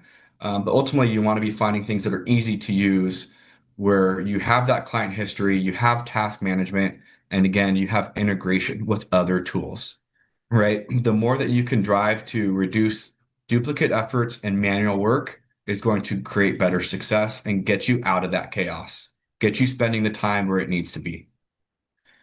So here's kind of a nice overview of what just simple fixes you can do, being out with the old way of doing things and in with the new. Capturing information, as I talked about, if all of that information's in email, that's going to create inefficiencies. That's not the best way to manage your workflow. A digital form can capture all that information. One time, boom, here you go. Enter this form, you collect all the information, streamline. You don't need to go back in and do multiple steps. Another one that I've seen where advisors that have finite time in their day, as everyone does, right? But how do you best manage that time? Is creating call setups. Instead of just asking, hey, when's a good time to chat? Or what works for you? How can you refine that process? One way is a scheduling tool. Be able to, hey, find a time, book with me, 30-minute conversation, creates a calendar invite for you and that client. So there's a big driver of efficiency just by eliminating the back and forth. Other best practices that we've seen is not just the task management, what I've talked about, but communication systems, right? How are you managing the client conversations? Are there opportunities for emails with clients or texts with clients to go back into the CRM, right? Tying everything as much as possible to this centralized location. Document management's another important one. It's helping to centralize important records, marketing automation, what can be done to create efficiencies with social media posts, with generating email newsletters, things like that. One way in which marketing automation can be done more effectively is with AI. So the real role of AI, and something that we see quite a bit, is there a concern that AI is going to replace me as a travel advisor? That's an absolute no. What AI needs to do is replace the tasks. It's not going to be able to replace the expertise, the relationship side of things, but it is something that you need to be adding to your repertoire to be able to streamline and focus on what your agency may do best, right? Whatever that may look like, whatever product it is you're selling. How do you utilize AI in your workflow? One way in which AI is a very common practice, and how it's supposed to be more of an assistant for you rather than a replacement, is email help. So how are you creating the scripts, the email follow-ups, all these different components of communication? Is it all off of, just kind of offhand, like you're doing it step by step, or can AI help create that? And the benefit of AI, finding whatever tool it is that you prefer, AI is going to get to kind of understand your style. The prompts go a long way in better ensuring that your message and your voice comes across as genuine as it can be without sounding robotic, without sounding like, hey, this isn't me, this isn't Mickey, this isn't Shayna, this isn't whoever it is. That's where you can really leverage the prompts in AI. It's also incredibly helpful for summarizing information. Uh, I touched upon the marketing content of it. It is a great use for there, but it's also going to be helpful with research. Again, I'm at an event right now here in Cancun and have heard multiple advisors talk about how they leverage AI to kind of help with the research piece of it. And then that's when they layer in their expertise and being able to kind of qualify the customer, understand truly what it is. AI is not creating the itinerary. That's what you're for. That's what the supplier partners are for. But it can definitely assist with the research. No matter what you're using, right? Not everything on the internet is real, but you want to make sure that it's using you to support and it's organizing the information that you need.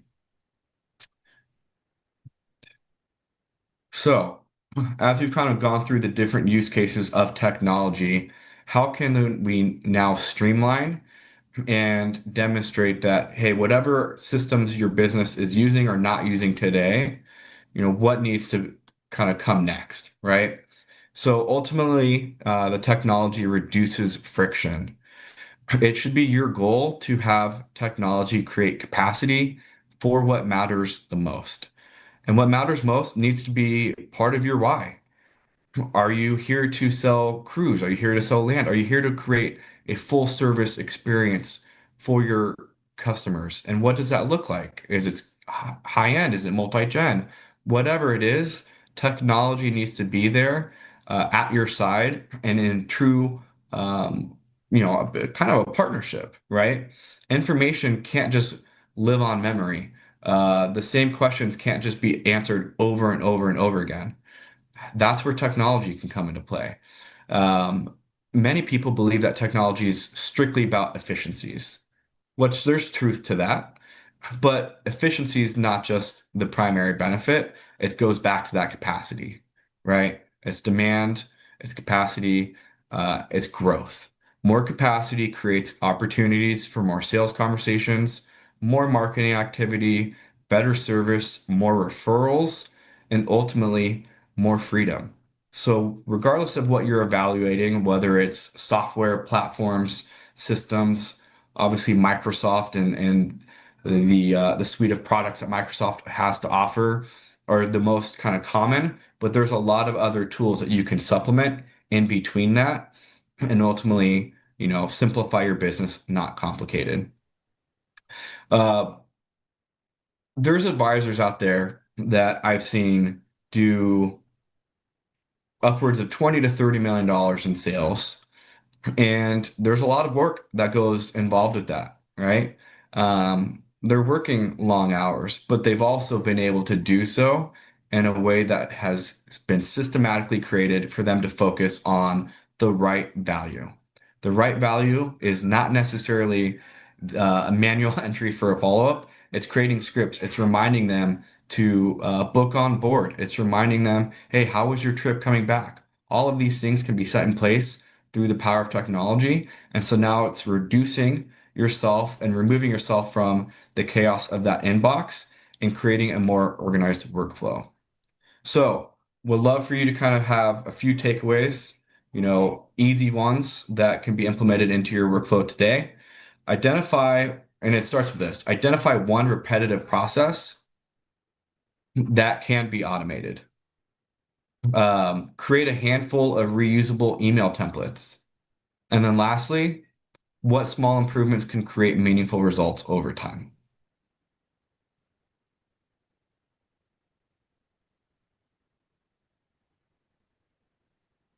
as I move on to the.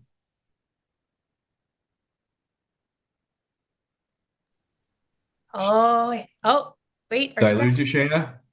We lost you for a moment, but only for about 15 seconds. So pretty Okay. good. Not bad. So the Wi-Fi where I'm at's been holding up strong. Sorry to not make it all the way through. That's But can you okay. hear me okay? I can hear you. You are frozen. Yeah. Yeah, and actually not terrible position. Most people, I get frozen in my triple chin position, so I'd say you're doing pretty good. Your camera Good. is still down though, so we got you frozen, but I can definitely hear you. Awesome. There we go. Perfect. All right. We're back. You're back. Cool. All right. So trying to click through. I may need to open up to, okay, there we go. Hi, everyone.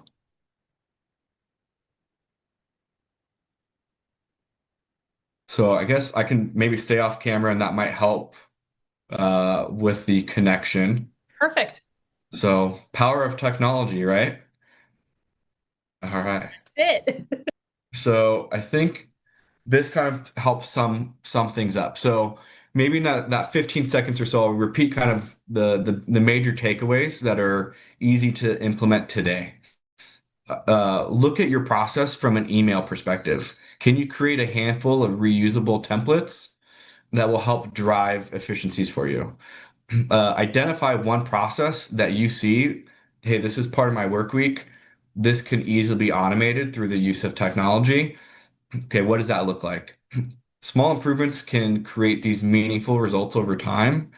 And so here's part of that kind of view and that scope, right? The before is the inbox is driving the day. You're spending so much time via email, which again, I'm not preaching to stop the use of email. It's a very important, effective way to communication. And if anything, it's driving more people via email instead of through social media, instead of through 5 or 6 different ways of communication. But what's going to set you up to where the workflow is driving the day and not that inbox. And again, it's these automated reminders. It's finding the right CRM and product to be able to have that one source of truth, so to speak, which will ultimately allow you to be proactive and productive. So, and just in case I'm still having some technical difficulties, I'll wrap up there and see if there's any questions. And I really appreciate you, Shayna, and the team. Yeah. No problem. We do have one question for you if you're available for that. Yeah. Yeah, amazing. How do you keep things personal for a repeat client with automations? It's a great question. So ultimately, I think it goes back to how much have the relationship side of things have you been able to build upon? What milestones are you aware of? Anniversaries, are there children graduating soon? What kind of stage in the process? Do they have grandchildren? Just being able to kind of build that relationship over time creates a more personable approach. And that's where even if your email reminders, even if your forms of communication are somewhat standardized by AI, as an example, or by these templates or scripts, you can create, an easy script that is based on one of those milestones, or that's where you're not just using AI to fire off a form of communication, you're adding in that other line of, hey, how was your daughter's dance recital last week, right? And then boom, it goes into this template. So there's a lot of different ways in just which 1 or 2 lines can be added and create efficiencies in conjunction with whatever template and script you might have. Yeah, I'm a big, I love using I call it a snippet, where the rest of my email I write, but then I have snippets for like little sections that I'm consistently like the repetitive actions that I'm doing. So like a snippet for something that I usually use, I have that ready to go, but the rest of my email is personal. But the stuff I rewrite all the time to the same people, I just have that. I call it a snippet, which I think HubSpot calls it that too. That's where I got it from. So Yeah, I mean, you don't want to, start every email with, "Hey, hope all is well." right? Like, my favorite line of all time. Oh man. Hope all is well. Have a wonderful weekend. Although I use that one all the time. I'm Canadian. I can't not. It's in me. I have to do it. But Mickey, thank you so much for joining us all the way from Mexico. And for everyone listening, we are going to link Avoya Travel Network's directory. Any other questions that you think of that you have for Mickey or for anyone else on his team, please go there. They answer the questions super quick. So please go over there and you can submit questions directly to Avoya Travel Network. awesome. Thank you, everyone. Thank you so much. All right. So before we head into our panel and final session of the day, can't believe we're already there. I do want to remind everyone to check out our travel agency software directory. One of the biggest challenges that advisors face is really figuring out what tools are actually worth their time and investment. And I know we've heard some incredible speakers today talk about that specifically. And this is why we've built out this directory. And it's really to help you discover, compare, and learn about the technology solutions that are designed specifically for travel advisors. We'll share the link in the comments. You know, Abby, she's there for you. And you'll also be able to find it on the HAR website. Please take a few minutes to explore. Also, a reminder to leave a review. If you use any of these tools, you might also discover a new tool that you've been looking for. And a little incentive that we brought up earlier today, because we know, you know how much we love reviews. If you've worked with any of the technology providers featured at HAR Wired, we would love for you to share your experience by leaving a review on their profile. Advisor reviews really help your peers make informed decisions and provide valuable feedback to the companies serving our industry. As a thank you, everyone who leaves a review, which we've already had a few come in, thank you to all of you who have left reviews already. You'll be entered to win one of 3 $25 Starbucks gift cards. It only takes a few minutes, and your feedback means the world to the advisor community. And then you earn yourself a few coffee runs on us. So it's always great. And like I said, Abby will share the link in the comments. All right. If you are ready, we are ready for our final session of the day. And we're wrapping things up with what I think is a perfect conversation to end day one on. Throughout today's sessions, you've heard about CRMs, AI, workflow automations, client experience tools, and building a technology stack that supports your business. But one thing we've touched on again and again is that not every tool is right for every advisor, and not every tool is right for you at every stage of your business.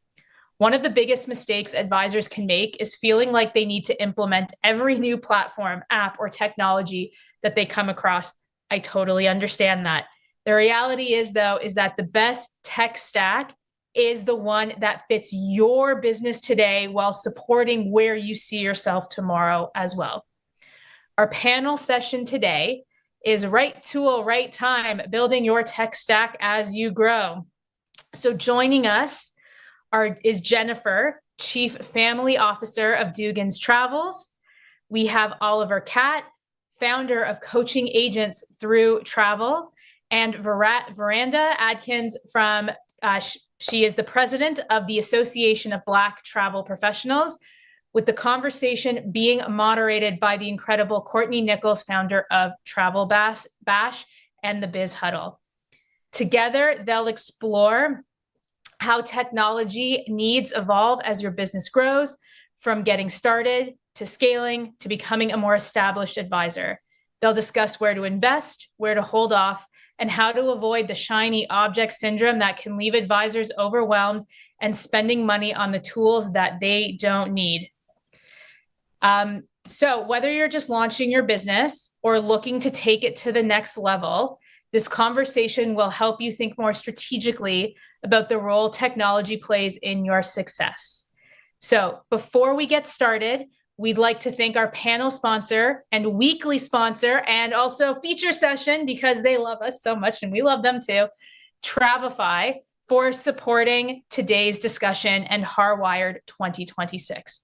And now, here is a quick message from Travefy before we bring on the panel. Hi, everyone. My name is Bonnie McLeod, and I am a product marketing specialist over here at Travefy. I just wanted to say thank you so much for all of you for tuning in for such an amazing week of learning. We are learning right alongside all of you as well. And I wanted to say thank you also to the amazing group at Host Agency Reviews for continuing to coordinate amazing events like this, while also making sure that these resources continue to stay as accessible as possible. This is just one of the many reasons why Travefy loves this industry and continues to invest in this amazing community. As you all know, and as you've been learning throughout the week, you are doing so much more than planning trips. You're creating the best moments of people's lives. Those honeymoons that you're creating, these are things that your couples will never stop talking about. Or you're helping maybe those travelers who are seeing the ocean for the first time, the Alps, the Northern Lights. Regardless of what type of trip experience you might be pulling together, these are people's best moments of their lives. And that is not something to take lightly. But building a travel business also means much more than just the trip experiences. It means managing your client details, following up on leads, creating the itineraries, the proposals, your workflows, your automations, onboarding team members. All of this is often done across a patchwork of different systems. And that is why Travefy exists, to help bring it all together in one platform for you to use. Travefy is the platform that travel professionals like yourself use to run and grow their business. It brings together the workflows that you're relying on already into one connected platform. We are trusted by over more than 40,000 amazing travel brands worldwide because Travefy is built for every stage of growth, from the advisors who are maybe making their first itinerary this week, all the way to the agency leader or owner who is leading hundreds of advisors. The tools that you rely on from day one are those same tools that you can depend on as your business grows. So let's first chat about how Travefy can help you with your client experience, because first impressions matter. With Travefy, you can create award-winning proposals, itineraries, and client experiences that feel polished, personal, and professional. Build itineraries with drag and drop simplicity. Add flights, hotels, excursions, recommendations, your attachments, videos, and destination guides in minutes.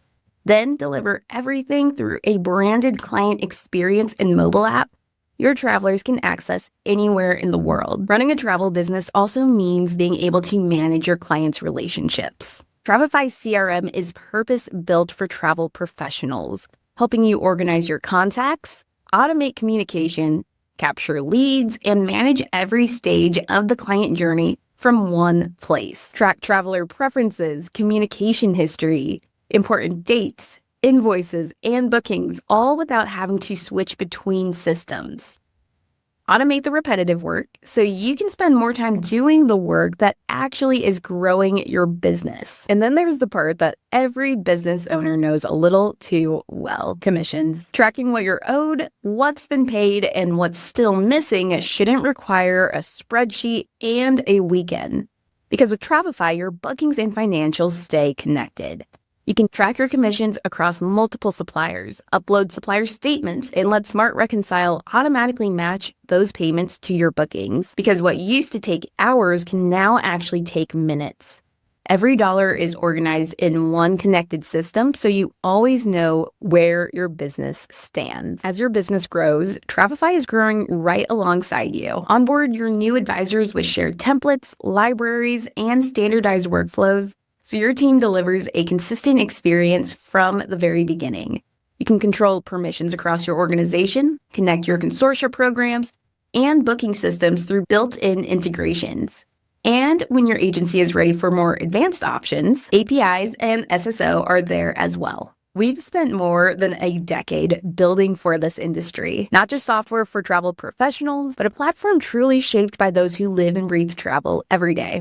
That being you guys. We're continuing to invest in the future of this profession through education, community, live events, and tools designed to help travel businesses thrive long term. We would love to be that partner for you in your own business. So for tuning in this week, you're eligible for up to $70 off your first annual subscription. Just make sure you are using code WIRED15annual at checkout. You can start your free trial at travefy.com or connect with our team to see how Travefy can support your next stage of growth. But cheers, and here is to an amazing rest of your week.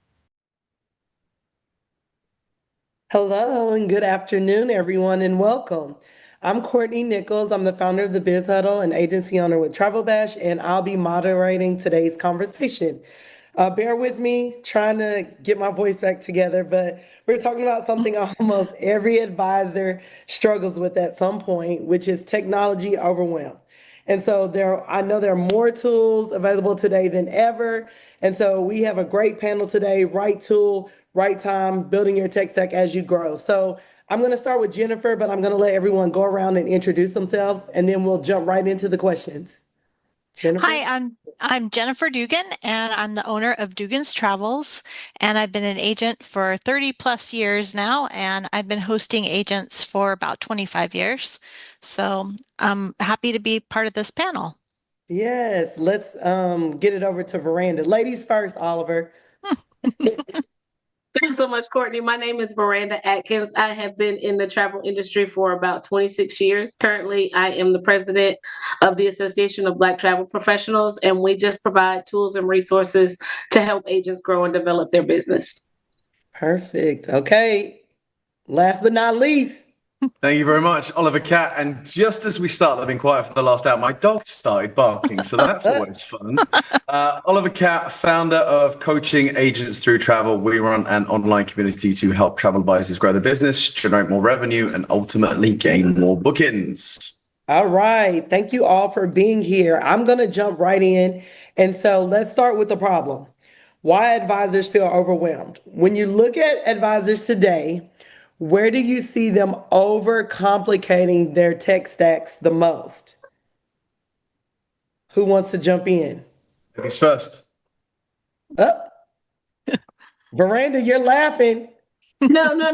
I definitely think it's funny. Just this morning, I had a conversation with someone that was trying to look at new CRMs, and there's just so many things. We went from, I think, when I was first in the industry to having nothing to just having so many different choices now that with all the differences and the nuances between them all, it's really hard for people to decide what's going to really work best for them. That makes sense. Do you think advisors sometimes buy software before actually solving, the process, like figuring out, okay, how do I run my business? What do I actually need?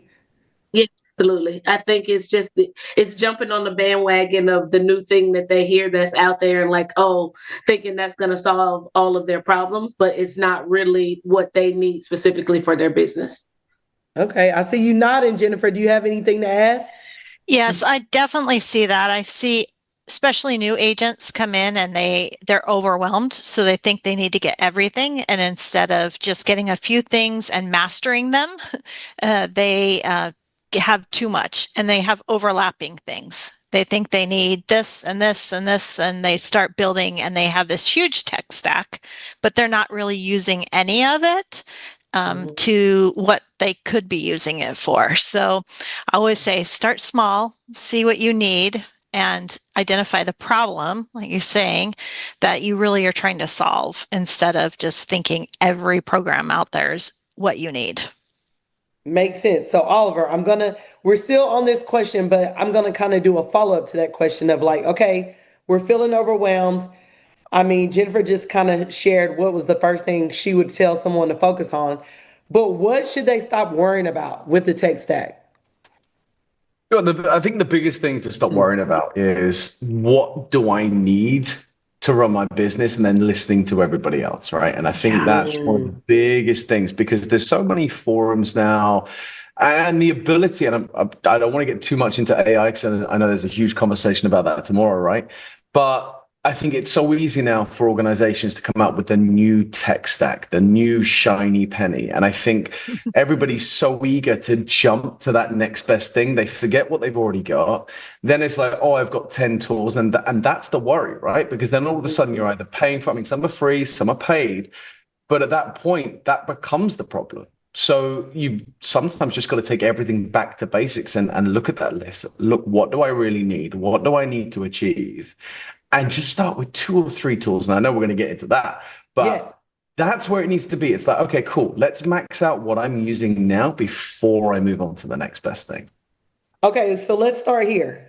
Everybody, foundation stage, brand new advisor, just got into the business. If you were talking to a brand new advisor, what are the non-negotiables?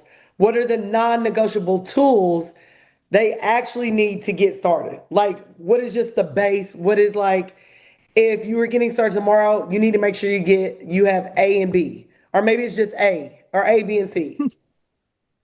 Well, one thing I would say is a lot of my new advisors, they're still using just that basic email like Gmail or Yahoo or something, and they haven't even gotten their own domain name. So like something as simple as that is the first step, is so that you don't start off with some obscure name or your personal email, and then you're creating logins and you're doing all these things and you haven't even separated out your business email from your personal email. So I always say start there. So have a good email address and have a program that you can use well. I just had one agent that was struggling because she started doing this and she said, well, I only know how to use Yahoo email.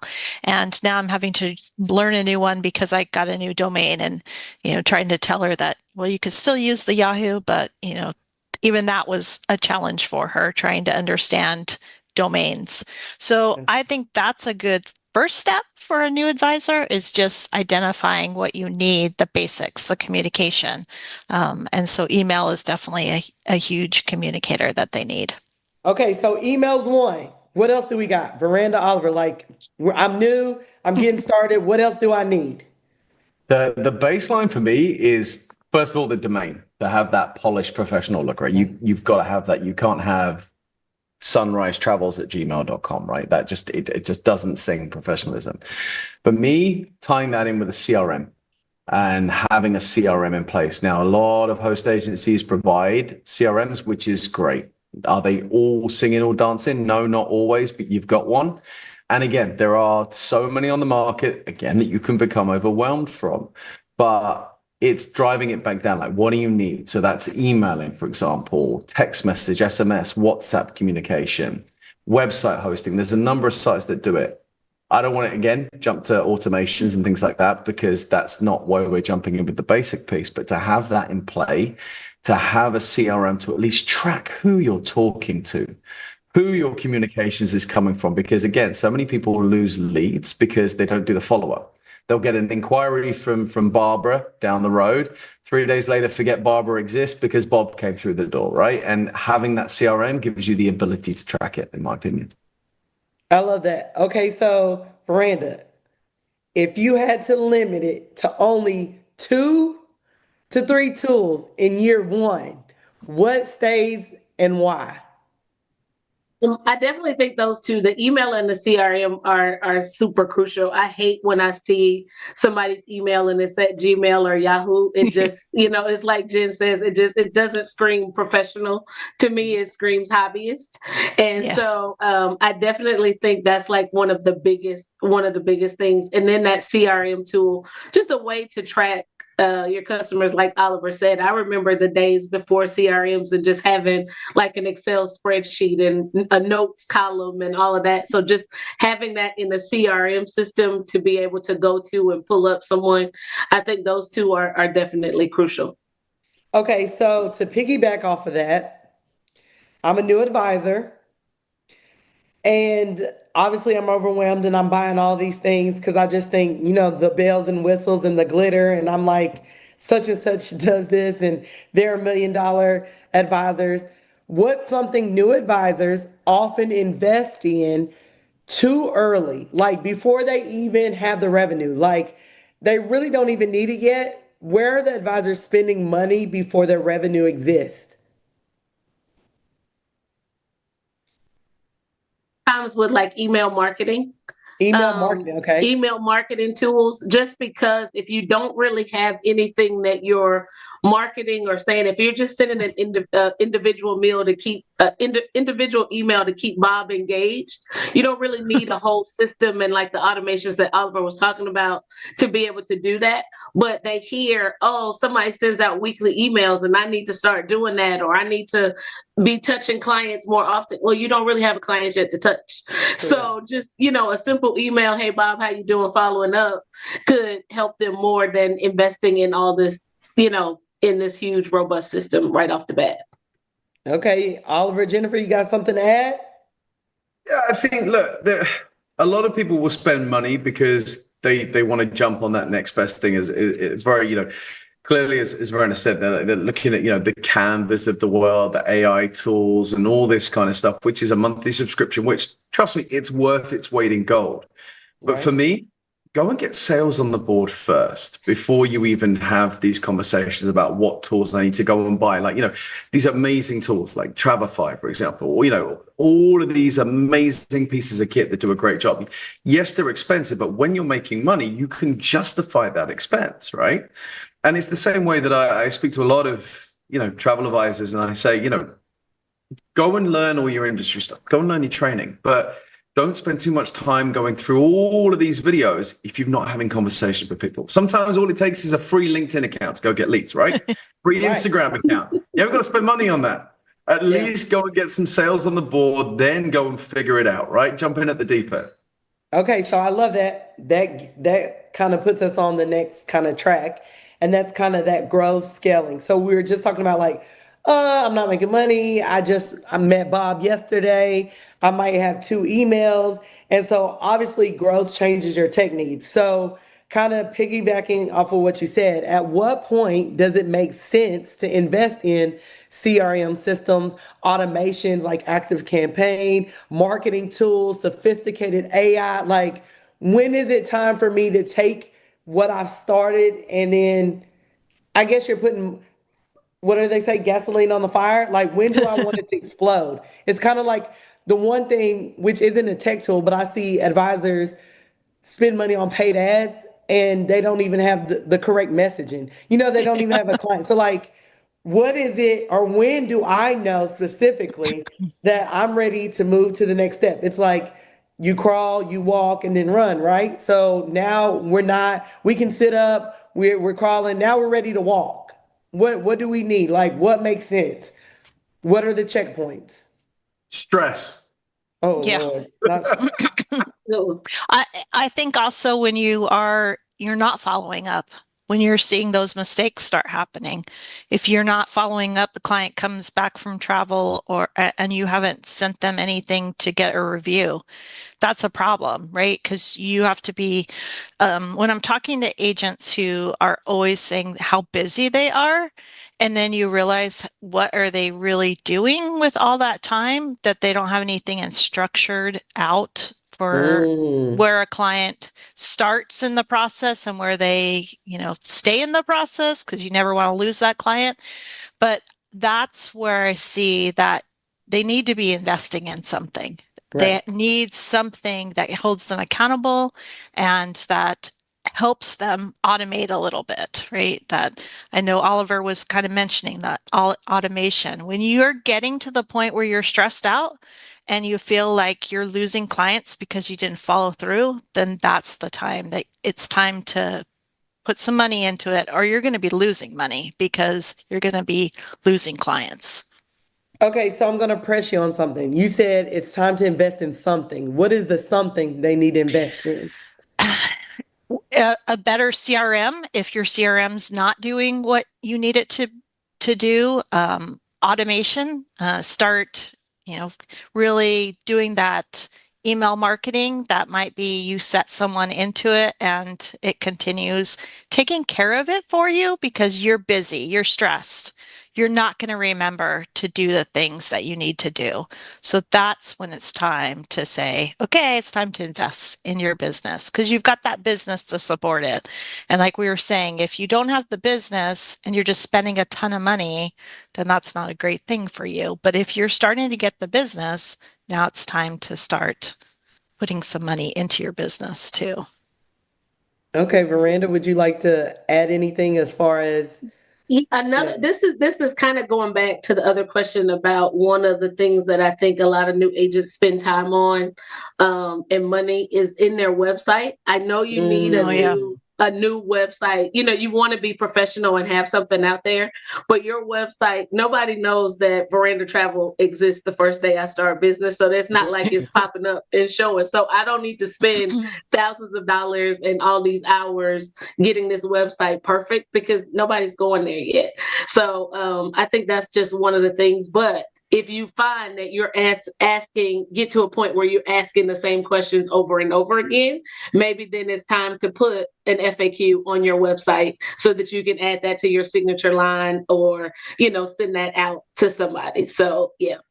I love that. So what's one upgrade that tends to make the biggest impact once advisors start getting busy? See, I would say, like, you talk about to add one thing that's going to create that impact, right? I know this sounds really simple, but a calendar link. Yeah. The amount of advisors that I speak to that they do not have an official way of people booking a meeting with you. Like, don't get me wrong, I get it. You know, clients are in destination, they pick up the phone to call you. There's a problem, right? That's what you're dealing with. But just having something in front of them, whether it's on your email signature, to Veranda's point about, you know, having a website, you know, even if you just reduce it down to a simple landing page with a calendar link in there where people can go pick a time that you set the parameters of when you want people to actually set something in like that. For me, that's the biggest because all of a sudden you can have a stream of meetings. You can start not go to the ads point that you brought up, but you know, you can start pushing out social media content with a calendar link. You can start getting that, and then you can start forecasting bookings, right? Plaster that everywhere, put it in the right places, put it on Instagram, put it on TikTok, put it on LinkedIn, and then people come to you. That's when the biggest impact happens. And then guess what? Things don't fall through the cracks. Your calendar link is then synced with your CRM, which I go back to is still the number one thing that you need to have in place for me. And it all ties everything together. That's it. Go from there, ground up, get the bookings. So I love this because we're basically keeping it simple, stupid, KISS. Like no one said anything about the nice itineraries that we send out to people, that we have companies that will make it look beautiful. I know there's an AI talk tomorrow, but no one said, oh, you need AI to come in and do X, Y, and Z. You're literally saying, hey, have an email, make sure your domain is professional so it doesn't actually just say Yahoo or Gmail or Candy Girl, whatever. And it's like, CRM, whatever it looks like, just start with one. It doesn't have to have all the bells and whistles at first. And we're building from that. And then as we get stressed or we get more clients or we're so busy or say we haven't even talked about we start hiring a team underneath us or adding ICs, then that means now the tech stack will look a little different because it's just not you utilizing that tech stack, it's your team. So my thing is, before we wrap up this kind of, okay, we're at the growth phase, what was the first tech investment that truly gave you your time back? Do you remember? I mean, originally I would say the CRM, I go back to it. Now it is AI. Okay. And the automations that come with a premium subscription to an AI tool. That has reduced my, I don't want to say workload, but has reduced my, I've got to keep my head in the game 24/7 to I can take a real step back. So I have now run one automation that has taken 3/4 as I can't even speak. I've not had enough coffee. That's okay. 3/4 of a day from one automation using ChatGPT. Gone. Right. That's it. And again, that now has given me my time back, and that's been the saving grace. But it was the CRM, the calendar links, and LinkedIn. These are the things that saved me time and gave that back. For me, it was having a task list and making sure that I was doing what I needed to do.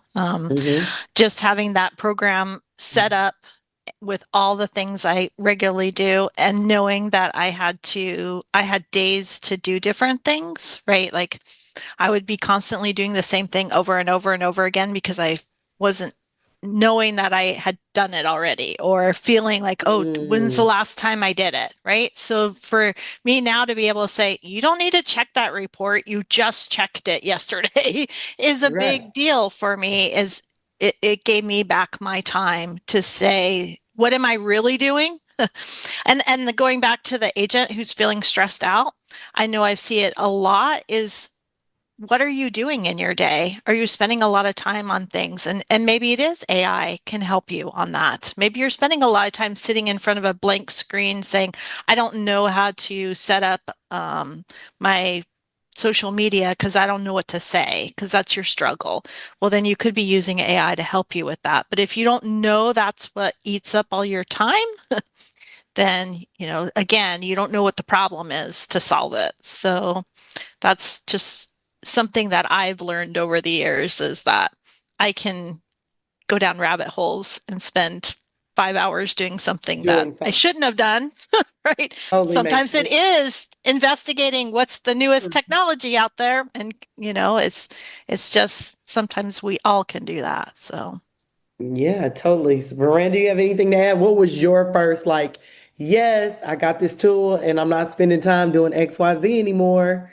Definitely CRM. I was doing a lot of escorted groups and destination weddings. So just when it was like payment days for those weddings, I was just like, oh my God, what am I going to do? And once I got a CRM system that automated payments and could take all of that information for me, it's like, well, okay, I can actually have time to go to the bathroom on payment due date. Yes. Okay. That's good. So how do advisors evaluate whether a tool is actually saving them time versus adding complexity? So you just, Jennifer, talked about going down a rabbit hole. I hear advisors all the time that are trying to learn AI, trying to learn Travefy, trying to learn Tern, and they're spinning. What would you say to them? Excuse me. When you go into getting that new piece of technology, I think you have to set aside some time to have a transition and to actually learn what is it that you need. I think it was Oliver that said you got to figure out what you actually need that CRM to do for you. And so that way you go in and you can at least get the CRM doing that piece of it for you that you need. And as you learn it, slowly add on to your knowledge base to be able to, fully utilize all of the features. But if you try to go in and do everything that all these pieces can do all at one time, you're going to feel overwhelmed and you're going to feel like, oh my God, I just wasted my money because I don't know how to do any of it. That makes sense. I know, I was just talking to an advisor myself. They were just trying to do one password and it was I'm like, it's not that hard. Set up the vault, share with your team. That's a tech stack people don't think about, password sharing or Asana, a project management tool. And it's so helpful, but they don't know how to use the Asana, or you don't know how to use Trello. You don't know how to use these things. So it's they're only as good as you know how to use it. Same thing with CRM, email, marketing. If you don't know how to set up sequences, it's not helpful. Sorry, I'm over here dying. So I'm going to jump into the next question. When considering a new tool, what are questions every advisor should ask before saying yes? Good question.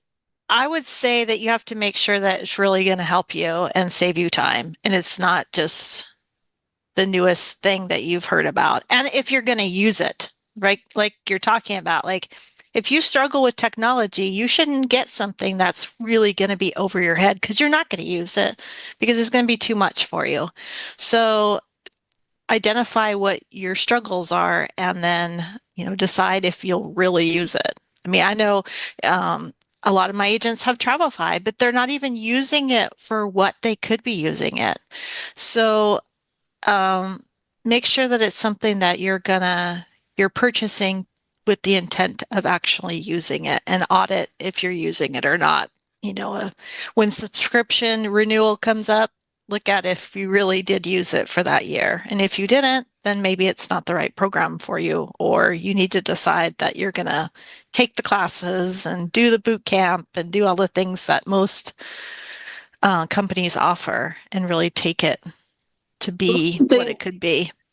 Yeah, I'm sorry, Jennifer. One of the things that that I find really helpful too is getting somebody who's already using what I want to purchase, and having them show me like, okay, this is what I think I need it for. Can you show me how that works? And then that way, at least I know, like, because I know a lot of companies have the demos and you have the free trial. I know when I sign up for a free trial, it's like the last day of my free trial, and I'm like, oh my God, I never had a chance to look at it, right? So at least that way, if I have another advisor or somebody who's using that software, I can go back to them and say, hey, help me with this. Let me show you. I thought I needed it to do XYZ. Show me how you're doing it that way and see if that helps. So that's what I think really helps when considering a new something. And I also just want to add to that as well. Like when you were using these tools, to Jennifer's point, you've got to be evaluating how often you're using something. And she said, a point that I think reigns true with so many people, Travefy, for example, you're using Travefy, you're paying for it, you're not using it, right? Is looking at the tool and first of all, breaking things down to what your expenditure is, what your cost is. So let's say you're spending $50 a month, right? Look at what you want to earn per hour, whatever it is. And if you know you've saved that amount of time by using that platform over the course of a month, then you already know its value because it's producing something back to you. You've got that time back immediately. And that's one of the biggest things with any of these tools. And if it's sat on your computer and you've got money coming out of your bank every single month, which I guarantee most people watching this right now have got one subscription running that they're not even using. It's time to sit back and go, right, okay, let me make a list of what I'm paying out for. Just because I've got it doesn't make me the best advisor in the world. If I'm not paying for it, I'm not using it, get rid of it and go and focus on something else. And again, this goes back to the overwhelm piece that you brought up at the beginning, is they're getting overwhelmed. They're thinking, well, I need to use it, so I've got to keep paying for it. And I've got it now and I've bought it for the year and I've got to use it. And then they get stuck in that ongoing cycle. And if you don't know how to use it, Fran's point, go and ask, go and find somebody else who's already got it. Or one of the biggest tools that people still forget this day, go and watch a YouTube video. I guarantee all of these providers have got a YouTube video online of all the awesome things that it does. When I got my CRM, I guarantee with my CRM, I'm with Go High Level. It is an amazing tool. I guarantee I'm still only using 30% of it, 100%, right? But I know what I'm spending is way more than what I'm saving on my time. And if I open the doors to everything else, and I mean, I will go down that rabbit hole and watch those YouTube videos, but I know I need to do it. And that's the biggest thing for me. That's good. I also want to just we didn't really talk about like, okay, I'm sitting here, CEO planning, travel advisor. Maybe I'm not new. Maybe I am new. We're talking about, okay, what do I need to know before I make an informed decision, before I say yes? Outside of, does it remove the manual work, does it improve my client experience? Because if it doesn't, do you actually have to have it? You know what I mean? Like, what is the purpose? Does it increase your revenue? Obviously, the first thing people look at is saving time and getting rid of the manual work, but do you need it? So my next question is, how do you personally evaluate ROI on the tool beyond just the cost? So it depends what tool you're using. So for example, for me, if I'm using AI, that's a time saver, right? That's for me, the automations in the background, the building of materials, the building of content, that's a big time saver. If it's a CRM, for example, I evaluate the cost by the return on investment through the marketing that I'm doing. So when I'm sending out marketing emails, for example, new member signups from my emails that go out. So am I getting a return back on that on a monthly basis? If it is something like Canva, which for me, everybody should have Canva. That is an amazing tool. I love it, right? It's amazing. Again, Canva, how quickly are you building something versus, going to make something on Instagram and using Instagram to fiddle around and add emojis and all that kind of stuff. And with AI built into Canva now, again, that's a win. Because again, a massive time saver. You can go and build quizzes on Canva with Canva Code and Premium. And the conversion rate on online quizzes and interactive quizzes now is about 10x what standard social media conversion rates are. So by adding an interactive quiz that you can publish on a Canva website immediately and then put on social media, is a godsend. So for me, there's so much to measure, but again, it depends on what tools you're using, in my opinion. Okay, so look, before I switch over to Veranda and Jennifer, pick a tool. How do you so you're saying depends, and I love that answer, but then I don't, because then people sit on these calls and they're like, but I'm using this tool and Oliver didn't help me. So if we don't want to call somebody out specifically and saying like, this tool is how I evaluate it, like give me an example. Okay. Of the depends. Okay, so for one specific tool, one example. Yeah, one let's kick. do that. Yeah, one. Okay, so me, ChatGPT, premium subscription, 20 something bucks a month, and Codex, the app, the code app that comes off the back of ChatGPT. Not a lot of people are using Codex, and if you are not, that is an immediate time saver with automations, and it is getting to the point where it's now agentic, which everyone's latching onto. And again, AI, watch the AI session tomorrow because they'll go through this, right? For me, I can measure my time because I am taking time out of my day while I walk away from my computer and stuff gets done for me.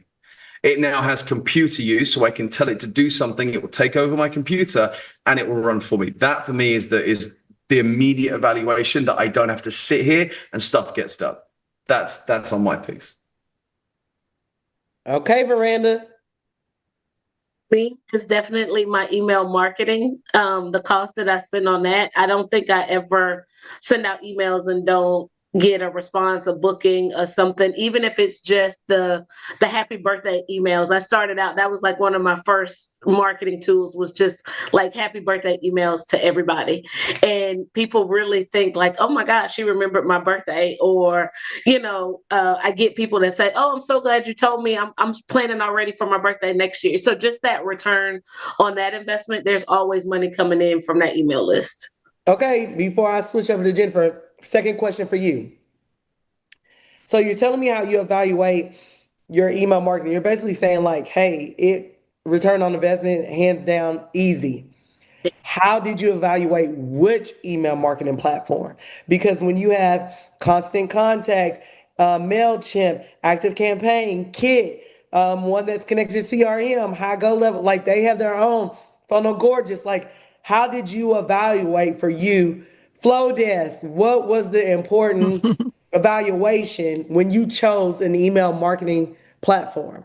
It was being able to see like the statistics with like the open rates and just being able to do different campaigns, like having, the A/B campaign set up and see how those emails went out, and just having all those different tools.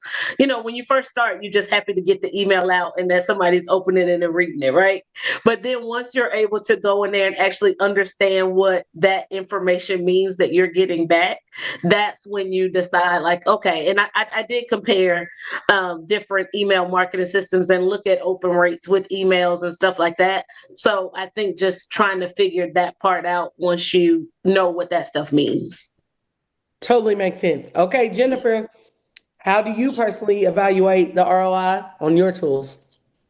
So for me, it's all about my time, because I don't sell a whole lot of travel. So I'm more of managing my time, helping my team, helping my agents. And so I use Asana for my productivity app. And I look at it as it works two parts for me.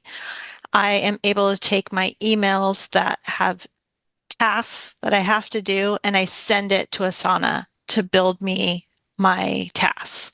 So I can't stand my email box being full of things that I have to do.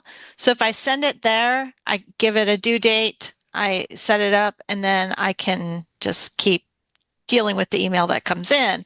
But I'm setting up like I'm not having to worry about what am I forgetting to do.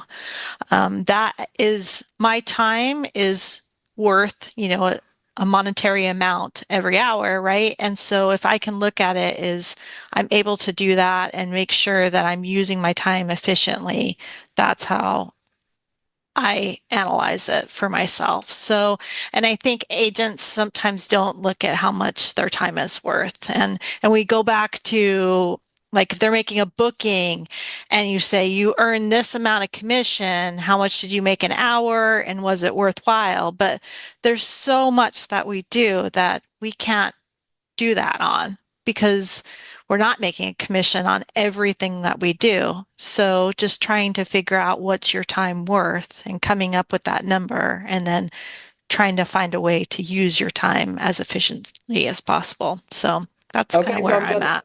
I'm going to push you deeper. Mm-hmm. Kind of like Veranda. You spoke about Asana. I use Asana as well. And you, of course, are saying hands down, ROI is there. But I want to know why Asana over Monday, Trello, all the other ones. Like, how did you evaluate Asana and the return on investment over the other, project management tools that you could have used? Because remember, they're overwhelmed. Yep. People are telling people to do ClickUp, Monday, Asana, Trello. So why Asana?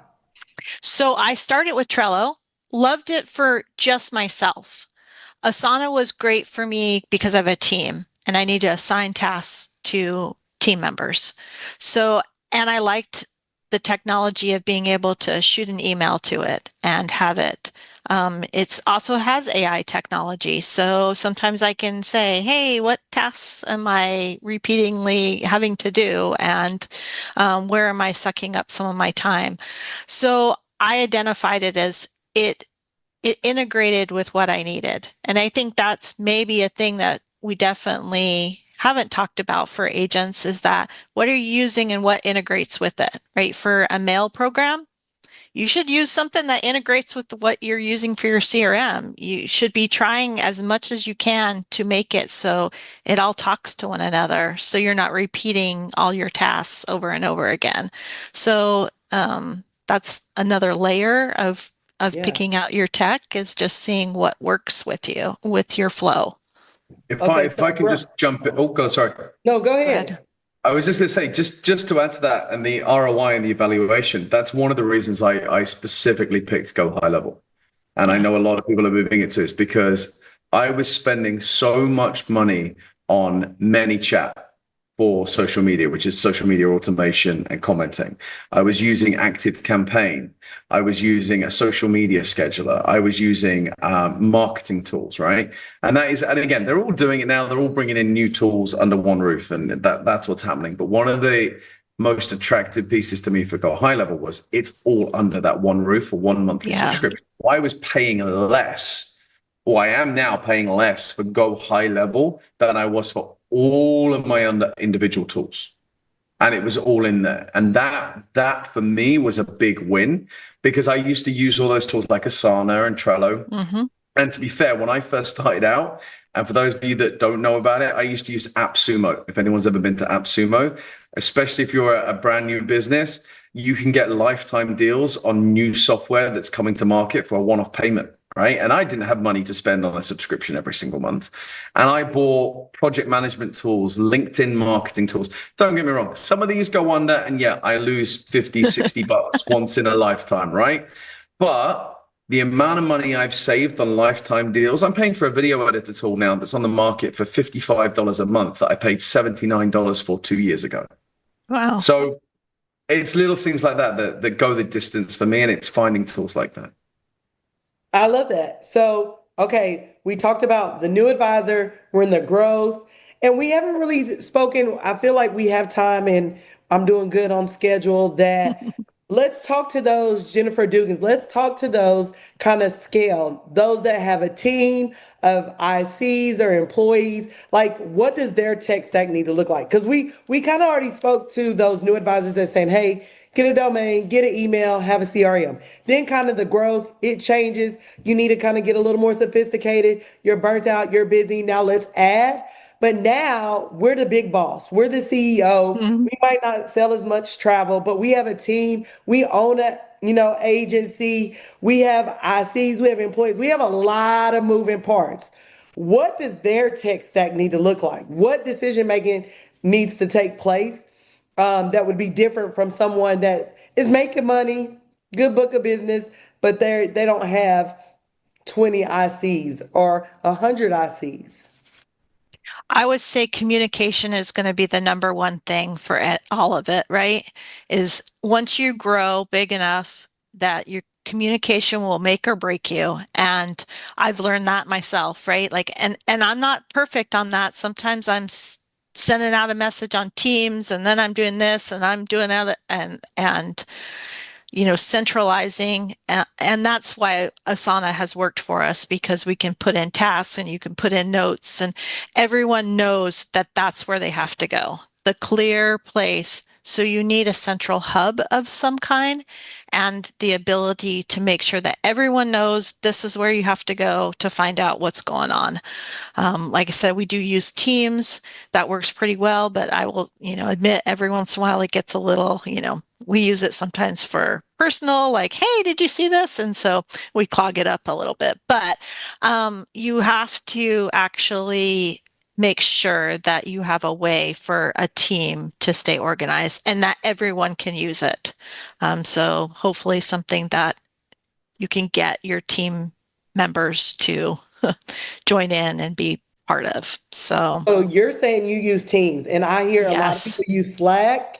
Yeah. I personally use Voxer. Like, are there any other kind of team communication, or is there, we don't just have to talk about communication. Obviously, Jennifer said that's her number one. Obviously, you have more people, so everybody needs to know what's going on. Sometimes people build internal kind of intranets, but is there a tech stack that you see, Veranda or Oliver, that works great for larger agencies, agency owners with teams, whether they're employee ICs that are not just booking individual travel? There's a couple of different things. I mean, one thing that's worked well for me and my team is I would not be doing what I'm doing now without Notion. Notion is insane. A friend of mine got me onto that a while ago, and it is just incredible, especially for centralization of information, message boards, chat forums, commenting, version control, documentation. Like, you've got everything all under one roof, documented by category, then subcategory, and everything else in between.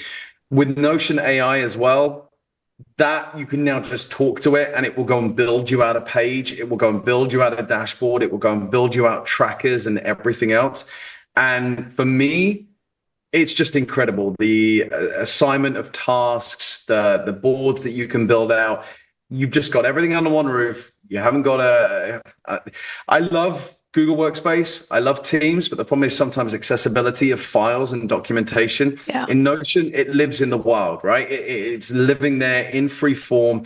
Certain people can access. You can put orders, put controls in place so nobody goes in there and screws around with your documentation. And you see it. How many of you have released an Excel file and somebody on your team or somebody has gone in there and changed the formula and screwed everything, right?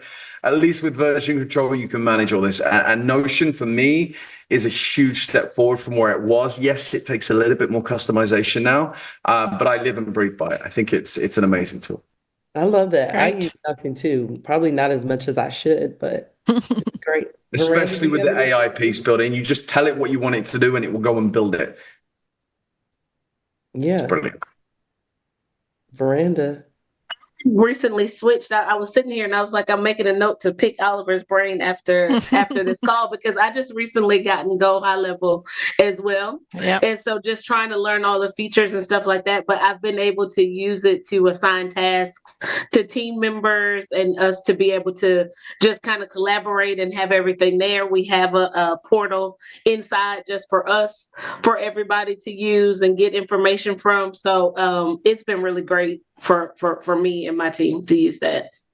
So what I'm hearing, advanced agency owners, Go High Level. Also, there's Funnel Gorgeous does similar, like Go High Level, but the sophistication. I don't want new advisors to get on this call and say, "Oh, Oliver's amazing. We're going to do Go High Level." I would not do that. No. I would not be a good moderator. Oliver, you got to tell them, no, it's not for newbies. It's not for No.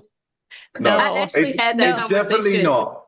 I had that conversation with somebody and I was like, yeah, unless you're ready to really do like all the things, you can stick with one of the basic CRMs for now. And same thing I would say for email marketing. I have Active Campaign. I think if you're just starting out, you don't need Active Campaign. And for the price, there's something else that you can do because you're not getting into targeting, segmenting, breaking things down. And so I just want to make sure that we're clear since we have a large audience and some are just starting, some are already in their business, building in the growth stage and doing well. And then we have scaling and kind of larger agencies that we're not giving kind of blanket advice or generalization without sharing or giving the context of like where we are, why we use it, or when we switched and that type of thing. Because also I know that Oliver mentioned Canva, which I used to use Canva, but because now I'm an AI snob and I use Claude, Claude has come out with their own Canva, which is Claude Design. And so you can build your whole design workspace inside and you no longer need Canva anymore because it does everything that Canva does. And it links to Canva. So if you wanted to create a Canva version, you could do that. But like, I know we're not supposed to be talking AI, so I'll get back on task. But like when you're talking about tech tools, it's hard to talk about tech tools and what right ones you need without talking about AI. Right. And listen, I can jump in on a tech tool for everybody that they can take away from today, right? If you want a free CRM that is going to do what you need straight out the box for free for a small agency, HubSpot. HubSpot is the way to go, right? And I used that before I wanted to part with any hard-earned money on any CRM tools. HubSpot was the way to go. It still has a great introductory package for what you do on the free level. For me, anyone looking for that, that's where I would go. Perfect. Yeah, and I think the goal for everyone should be you start small, you start with the basics, and you find out what you need better. Like you're saying, Canva, you start out there and then decided that you needed something more. Well, that's the goal, right? We all want to get to where we need something more, but you shouldn't start at the more. Like start at the basics, right? Yeah. And so that leads me to my next question. How do you stay informed? Because, we get inundated with a new tool every day. And so I want to ask you guys, like, between the new tools and without feeling like you've got to try everything, because like I've been on an AI binge like a crazy person. I got like Whisper Flow. I no longer even type. I just talk to it. That's probably why I can't talk right now. I'm like getting lazy where I don't even want to type on my computer. And so AI does that. And then there's like these, there's so much going on. So how do you stay informed? How do you stay connected? How do you find out which tools are out on the market and how to test and how to use? What are you guys, reading, listening to? Who are you following when it comes to new tools and technology in the travel space? I think Oliver needs to take this because I know I gave him a loaded question. I asked him like 3 questions in one. I'm like, how do you stay informed? Like, who are you following? But also like, how do you not try everything? So I'm kind of giving you several different angles to play with that, Oliver. Listen, if you ask me that question, I'm going off on a tangent. Shayna's going to buzz in and say, shut up, like just stop talking. Which I'm pretty sure is probably going to be happening anytime soon. Anytime. I'm waiting. So, listen, keep going. For now. The way that I stay on top of all this, right? So first of all, I was never a TikToker and somebody got me on TikTok. And for me, with new technology and tools, I don't know what's happened, but my algorithm on TikTok is technology and tools, right? So that's where that's coming from, right? The other thing for me is I'm a Chrome browser user. I know everybody has their preferences or whatever, but I love Chrome because of the extensions that you can have in. And the reason why I use Chrome is great because on my phone, I have the app on my phone and I have it keyworded and programmed to all of these tools, right? In our community, I've got to be on top of this stuff to talk to our advisors that are in there talking about new tools, new processes, new systems to keep. I don't want to go and rehash content that I've trained them on 6 months ago. It's always got to be something new. So for me, I'm following all this stuff 24/7. My wife hates it because I'm down the rabbit hole every single day, but That's what I love to do, because I love to then impart that wisdom. How we go and create a website or a landing page using AI. I'll watch a video will come up on my Google News saying, hey, there's a new way to go from Google AI Studio to build a landing page to get it on your WordPress website in 5 seconds. Okay, cool. I'm going to watch that video and I'm going to train everybody out. But it's all my Google News. It's all my tech stack. It's all my personal keywords that I'm tracking. That's how I stay on top of it. And then I used a good word there, annoy my entire family, because that's what I'm doing in my free time. If that helps. No, that does help. Besides, you still are kind of going down the rabbit hole. And so my question was like, how do you do this without feeling like going down the rabbit hole? But you're saying, like, if we're going to embrace it, we have to go down the rabbit hole. It's my passion, right? We got to learn. Yeah.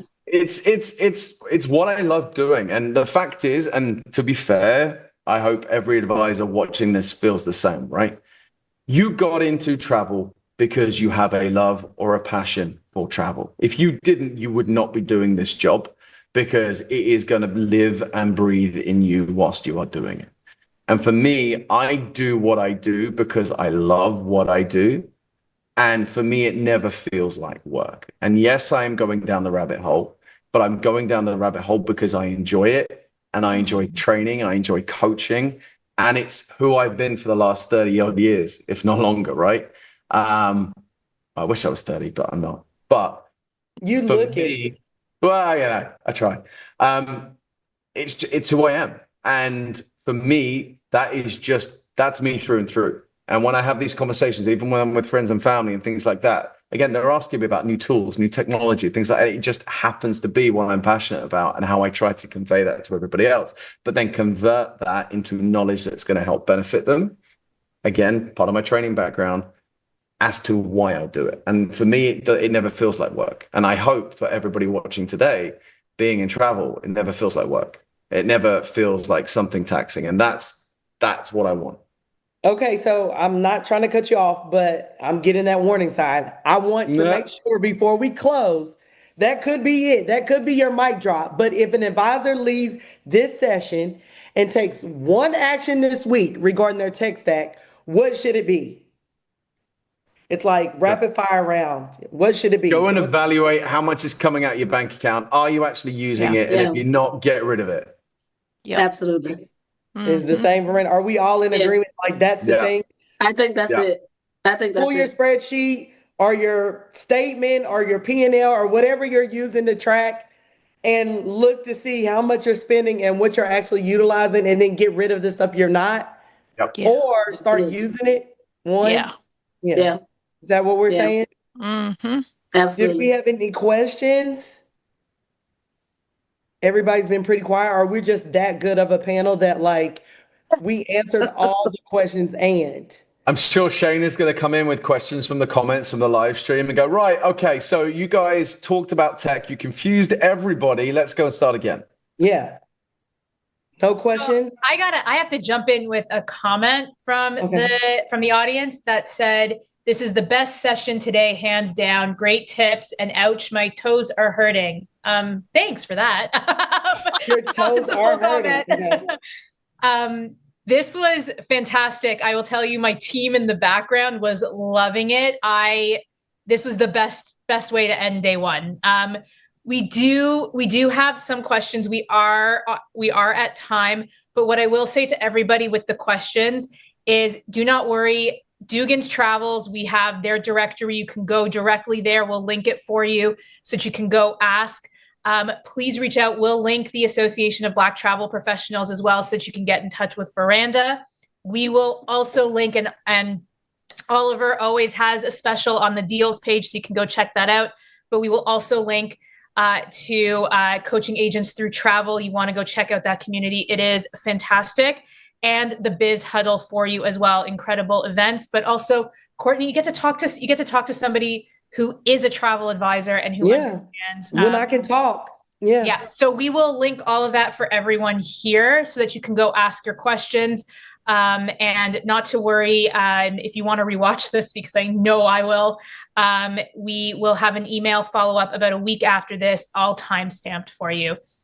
Thank you so much for closing out our day on such a high. This was fantastic, all four of you. I can't thank you enough for this incredible discussion, and agreed that AI just is kind of has to come into this conversation in some way, shape, or form, and we'll go down that rabbit hole more tomorrow. So it'll be great. Perfect. Thank you, everyone, so much. Thank you. Thank you. All right. That brings us to the end of day one. I'm sorry that the other four left the screen because I'm sure we wanted to hear more. Honestly, I could have listened to another hour of that, to be completely frank. But a huge thank you to all of our speakers, sponsors, panelists, and of course, for all of you spending such a big part of your day with us. We hope you walked away with some new ideas, practical takeaways, and maybe even a few technology solutions to explore further. Today was about understanding the technology landscape and building a foundation for success, whether that's creating better client experiences, exploring AI, or improving workflows, or just building a tech stack that makes sense for your business. But we're just getting started. So tomorrow, join us again as we shift our focus to scaling smarter through technology and automation. We'll be diving into systems, processes, automations, and strategies that can help you save time, create more efficiencies, and build a more scalable travel business without adding more hours to your day. We'll have the same great HAR Wired format that you've enjoyed today: an opening keynote, 4 feature sessions, APPetizers, Launchpad presentations, and another fantastic panel discussion to wrap things up. So take a look at the screen and you will be able to see what is coming up tomorrow. If you haven't already registered, please be sure to do so. Registration is absolutely complimentary, and attendees will receive reminders about tomorrow and Thursday's sessions. Thursday is demo day. And after HAR Wired concludes, you'll receive links and timestamps so that you can easily revisit any sessions that you may have missed. And don't forget to check out the exclusive attendee offers. Our host agencies, technology platforms, and speakers have those available to you. They are on the landing page, but we'll link directly to them as well. Please leave a review for your favorite technology providers for a chance to win one of our Starbucks gift card giveaways, and complete the HAR Travel Advisor survey if you haven't already. We already have 2,000 completions, which is incredible, and the survey is still open for another 3 weeks. Thank you again for joining us for day one. We can't wait to see you back here tomorrow for another incredible day of HAR Wired. A huge thank you to our weekly sponsors, KHM Travel Group, Travefy, and Lux Rally Travel, and wonderful daily sponsorship from Tern, Travefy, Uniglobe Travel Center, Planet Easy, and Davo Travel, and Outside Agents. Have a wonderful afternoon, everyone, and we'll see you back here tomorrow.